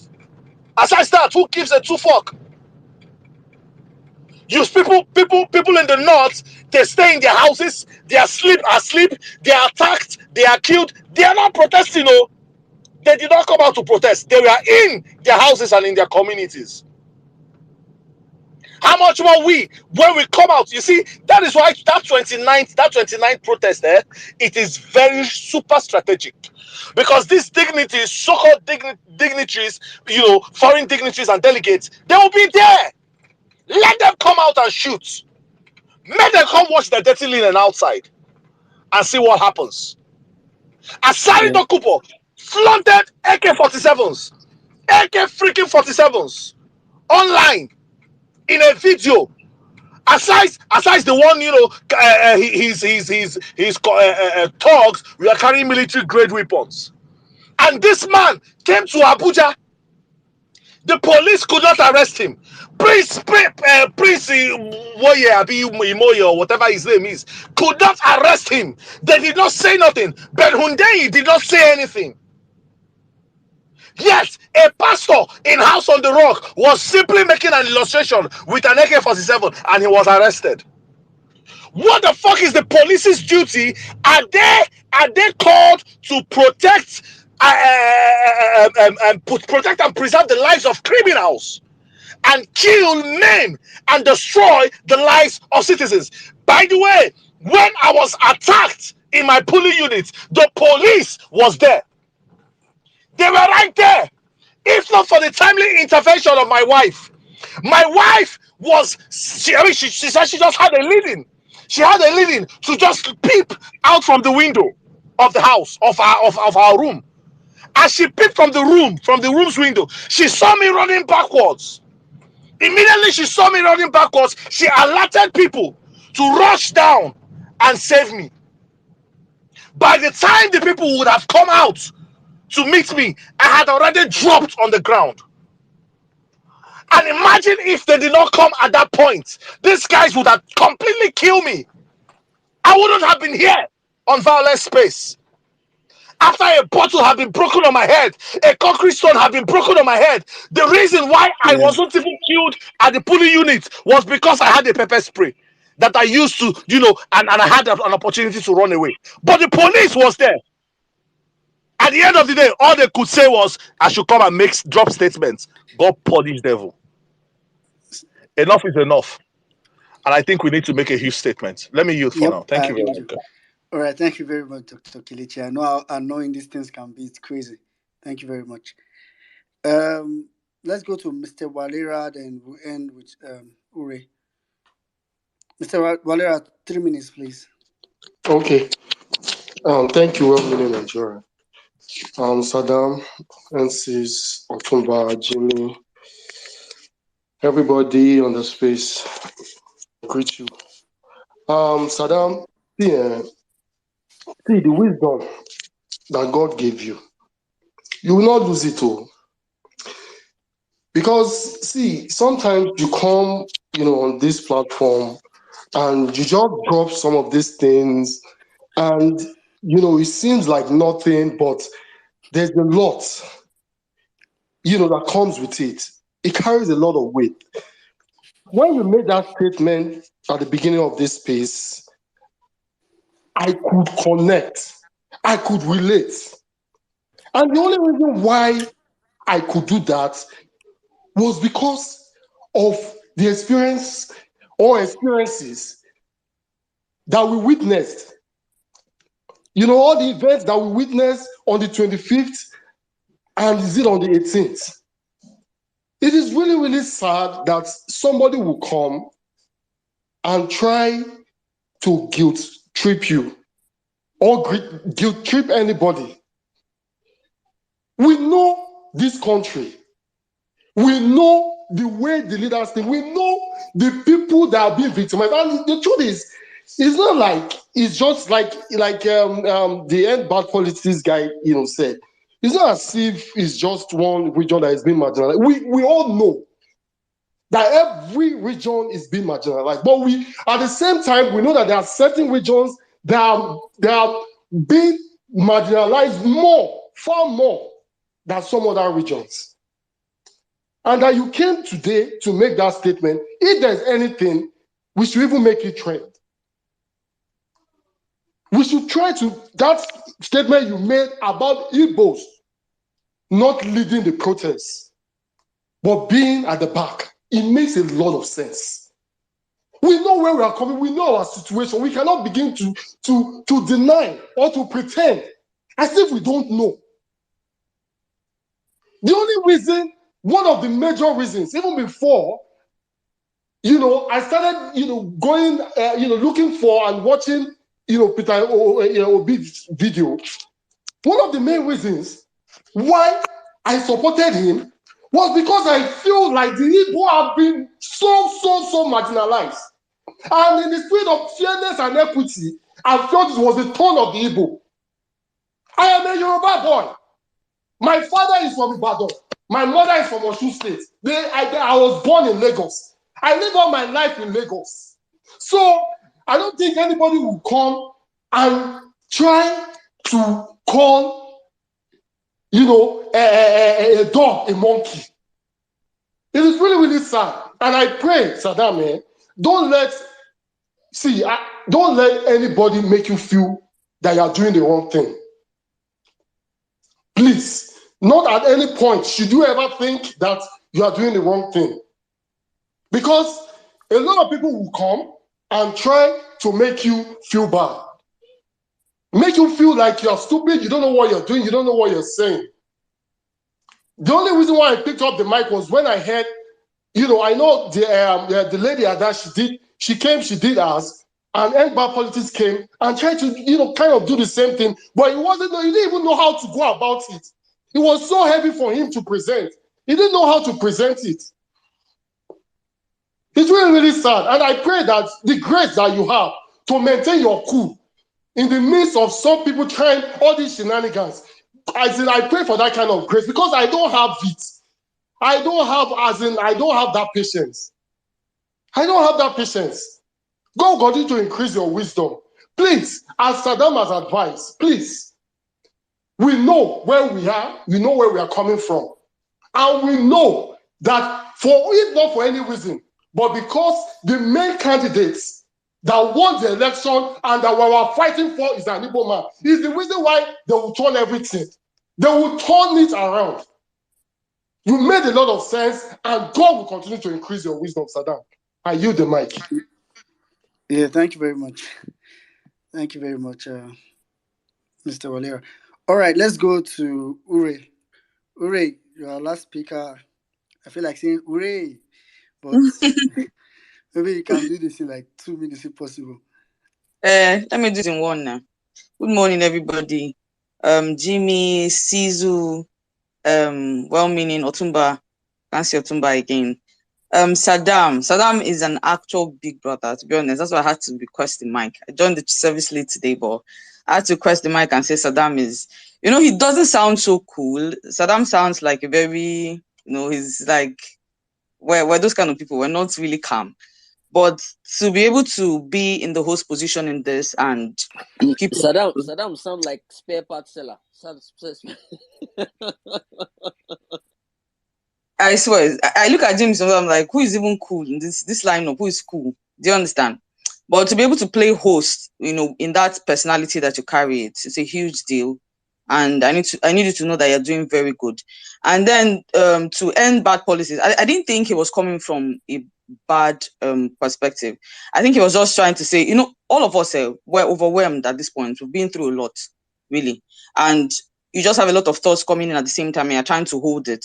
So you're trying to say, oh, I hope we don't say this to tick off these people. Hope these people are not seeing this as this. That's usually, what it is here. And then for it's also a good time for all of us to remind ourselves that we have to always speak up. I mean, look at what happened during the Biafra war, right? It was Gowon was more or less the poster boy of that war. But look at what's happening today. He's overlooking the carnage that is unleashed on him directly and his family in the Middle Belt. It's a very sad situation. It's happening to one person today. I'm not speaking up because it's not you. But the truth is, how long does it take before it gets to your doorstep? That's the big question. And for end bad politics and the reason why Saddam is sounding the way he's sounding, if you're Igbo, you will understand. It's difficult. I'm in Nigeria, I live in Nigeria and I stay in Lagos, and I know what happened during the elections. How my father had to call, my sister and I didn't have the same polling unit. He had to call round the clock. Have you gone out? Have you voted? Even when I said, I opened my mouth to say I want to stay back and count the votes, he insulted my life and reminded me of who I was.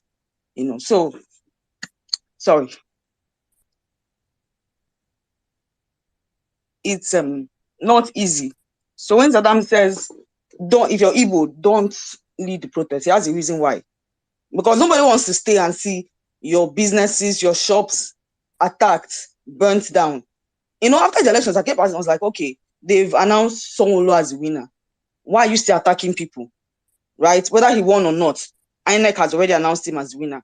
Why are Igbos still attacked? These are the pains that people go through in Nigeria, especially the Igbo people. I think I would always say it. When people say it's people of certain extraction, I feel that is offensive. I want you to call it out the way it is. People of Igbo extraction were being attacked during the elections, and everybody that looked or sounded or appeared in any way remotely like us was being attacked. And that's even recently when protests was happening in Abuja as well. I saw it. I saw these people clearly, they looked northern. But the next time I was seeing on Twitter timeline, I was seeing, see them, they started again, Igbo people that just dress like Hausa people. They just look like Hausa people. They're actually Igbo people. I'm like, at what point does this stop? This unnecessary attack. It's just looking like somebody said one time, and then later he said it was a joke. He said, when you attack, please, I want to take a banner for myself. So these are the mentality of human beings that we share a country with. And so it's really difficult to navigate the waters as an Igbo person. And then I would also remind us again that Judiciary appear to have a cold feet, and that is because they know that there's no headway. It looks like they're boxed up. They know that there's no headway. That's why it looks like they're dragging. And then also, I don't know who saw that, whatever it is, shenanigans that have been going on. And when Buhari was trying to, I think it's a good part to lift my spirit, when he was trying to pass over the document of what they call that document of institution, I don't know, that he was trying to pass to Tinubu, it was heavy. He held it well. But when it was time to give it to Tinubu, he had to call somebody to assist. They took pictures, it was photo up, and then he passed it on to the next person. Because Tinubu didn't have strength enough to hold it. Right? So see, I don't know what people are thinking. For the politicians, I understand how cruel they can be, how crude they can be when it comes to stealing in Nigeria because there are no sanctions to it. But for people who are ordinary citizens in Nigeria who continue to back these people up, are you not seeing what we're seeing? Is everything okay? Like, did you see are you seeing the person that you're backing? You're standing on somebody that cannot stand properly. I don't understand what's going on with you, but I think you probably would want to just sit down and have a rethink about what it is that where you're going and where it is that your decisions may lead the entire populace of Nigeria to. So it's a fine time to hang the mic, but Saddam, I'm with you. I hope that no Igbo person comes to be too loud to put the rest of us in trouble because I stay in Lagos and I know what the implications of these things may be. Thank you so much. Good night. Yeah, thank you very much, Ure. And thanks to everybody that's spoken on the space today. I know a lot of people had to wait longer than usual. Who brought Mary White? Well, now Mary you're White. scared of me coming to. Okay, go ahead. Hi. 2 minutes, Mary White. Yeah, no, for me, I'll be short. So, for me, hi everyone. I'm not gonna say my usual. Jimmy, my in-law, how are you? I'll thank you for I've been listening to everything that has been said on the space. Hi, woman Wonder Mother, how are you? Amsterdam. Uri, my sister, I listened to what you just said. For me, whatever I'm saying, I try not to. I don't know how to put it, not to speak with emotion, but for me, those that know me know who I am, and that's the reason why I answer the name that I answer. But I'm not gonna give the reason why. It is just me, and that's my reason. But to my Igbo brothers, I just want to tell you guys, don't be ashamed of who you are. and we will never speak your mind. That's what I have to tell each and every one of us. Because for me, sometimes there's been some times that I've woken up and I'm like, why is it that when we do things that other people have done in that country called Nigeria, it's all of a sudden it's being seen as different? And I don't think we should feel that way. We should be proud of who we are. Igbo people have always been fearless. And I do understand where Saddam is coming from. And like Ure, I do support what he's, and I do support what he's just said. But to my Igbo brothers, him now going, like, let's just not lose ourselves in this country called Nigeria. Because if we want to be if we want our voices to be heard, we shouldn't back down. That's what I mean. It could seem like I may be contradicting what Saddam is saying, but we shouldn't be afraid of who we are. And for me, and I've always say, I'll always be proud of my culture. And God knows, if I have to come back to this world again, I will always, always want to come back of who I am to, which is a proud, proud Igbo woman. And I don't think we should be gagged. We should always stand up for who we are. And that's what I have to say. But I would also want to thank other people that have always come to our aid every time they see what has been done to the Igbo person. People like Jimmy, there's a lot of people in this movement that have always come to our aid. And I say thank you. And may God continue to bless each and every one of us. And what we all yearn for in Nigeria is a country where it doesn't really matter where you're from. That when someone sees you, they just don't see your name first. What they see first is that you're Nigerian first, and not that you're an Igbo, you're Hausa, you're Yoruba. For me, it took me a lot to come up to, because I've been listening to everyone speak, but I had to say this, and that's where I'm gonna end really. Saddam, I'm sorry that, I mean, people have come for you tonight. I mean, you've gotten the water, but I guess like Sizzle, my wonder mother said, he said, no one, everyone in this movement can be dragged, even me. And you've been dragged today. Everyone else, maybe tomorrow it could be another person's turn. But thanks everyone for all you do for this movement, women in Nigeria. Um, um, who else? Auntie Bolanle, Anka Dede, thanks to all of you. Even if I didn't call your name, thanks everyone. Let's continue to do what we've been doing and continue to support our principal.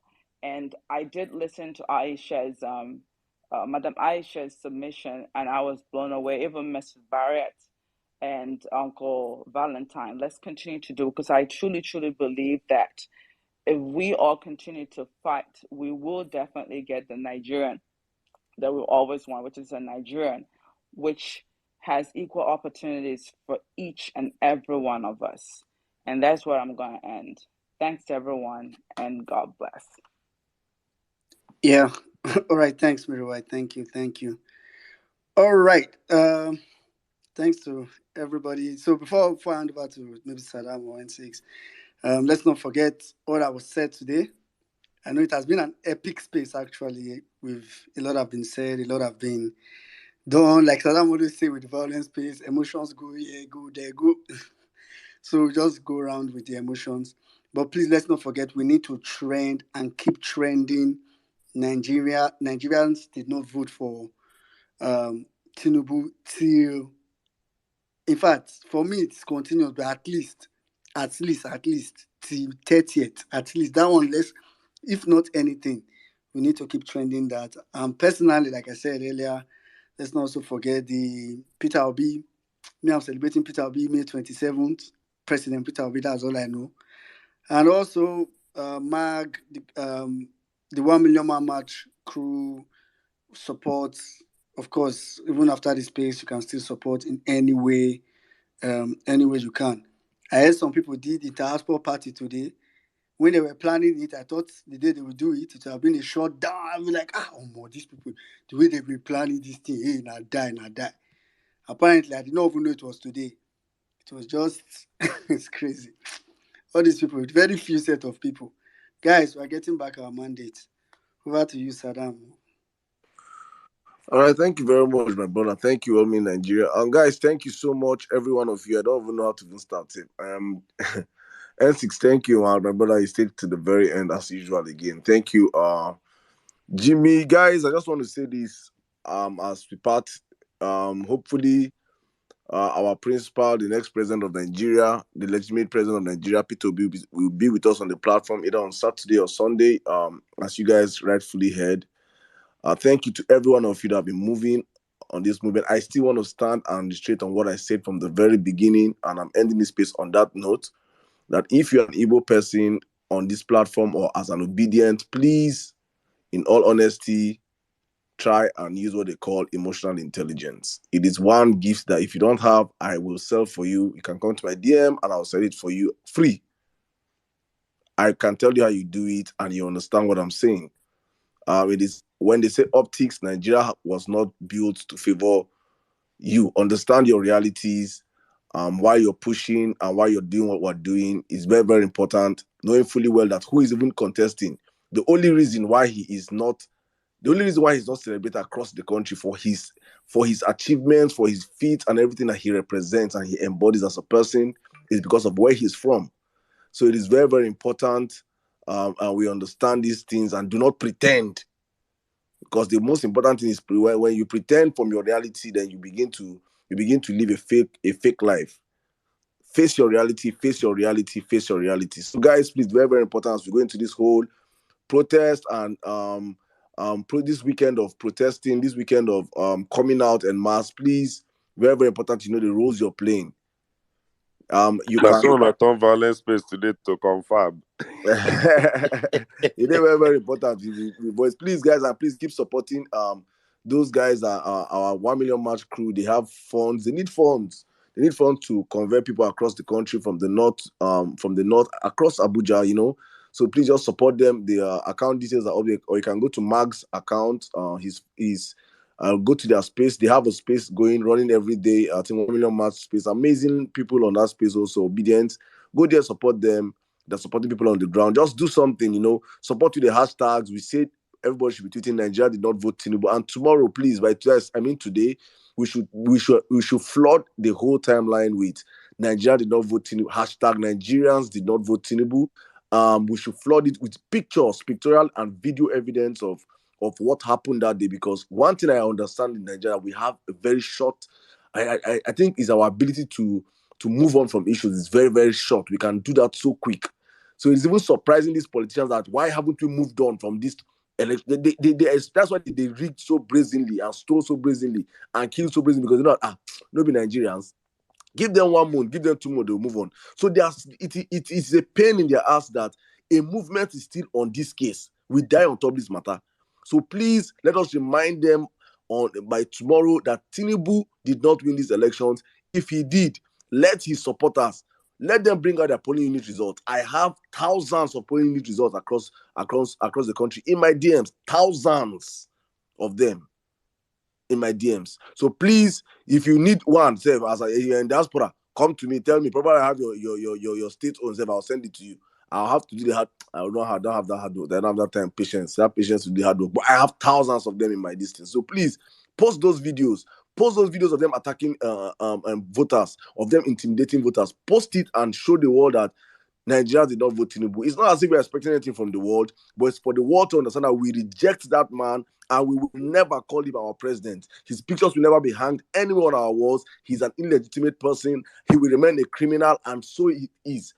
If you cannot rule people that do not accept you, you cannot rule people that do not accept you. You cannot lead people that do not accept you. It is as simple as that. He's a ceremonial head, and in due time, he will vacate that seat, and we will take back our seat, and nothing will happen. Thank you very much, my brothers and sisters. Emphasis on nothing will happen. Nothing will happen. Nothing will happen. He will give us that our seat, and nothing will happen. I like as you load the last data. nothing will happen. So thank you very much, my brothers and sisters. Thank you. Today has been my own day of dragging. Tomorrow, if I drag somebody, may nobody come vex, so because you see, say, I'm there, tumbom, basically, tumbom, cha. You don't charm me today. So if you charm you tomorrow, no come to do like say, no, you collect it in good faith. Thank you very much. Okay, let me thank you, my brother, in Nigeria. Jimmy, you said they do like spare parts. Spare part, person they say spare part. Do you do like a native doctor apprentice? You come, okay, no, I mean, I did for this. We did this church together. Okay. Thank you, my sister, very white. Thank you, N6. God bless you, my brother. You're such an amazing person. Thank you so much. Otumba, you're chilling in a restaurant now without me. We go fight, too. We'll fight. I know that our Democrats was Republic match. We're going to see have that match. Thank you, my sister Ure. Thank you, next squeezer. God bless you, my brother. Please, your submission was electric, and I know how much you got injured that day of the elections. Please post your pictures also tomorrow with the hashtag, so Nigerians can understand that when we say things happen that day of elections, we have people that are on the violence space that were victims of Tinubu's massacre that day. We're not just speaking balbadage or bulaba. We are speaking facts. Thank you, Mr. Valeri, for the kind words. Thank you to all of you that could not speak again. My sister Nina, you have spoken before. I'm sorry I can't bring you back up. We have to move and sleep. Thank you. I see all of you. My big sister, the general, distinguished general. Distinguished, thank you for the great work you're doing for this movement. We see your updates from the court.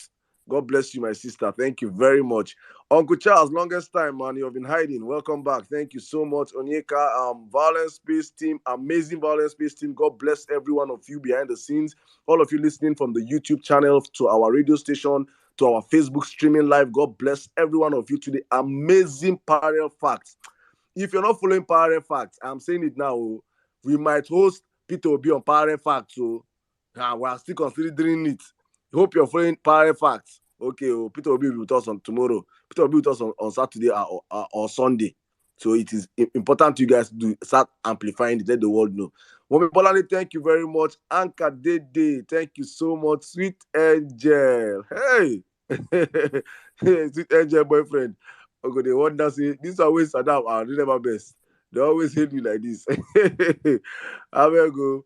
Naomi, thank you very much. John Obedient, thank you. Mama Wakiri, Ishaki, thank you very much. Lawaski, thank you. Archie, thank you. Ayobami, Kolade, thank you, my brother Anthony, Miss Barriat, and Dr. Omezia, thank you. Enbad Politics, my brother, thank you so much. Biruki, Honorable Ada, Honorable Ada, my sister, thank you so much. Thank you. Wonderful submission again today. Ayomide Aku, Gladys, Dr. Lu, my brother, Chief Oekena, thank you so much.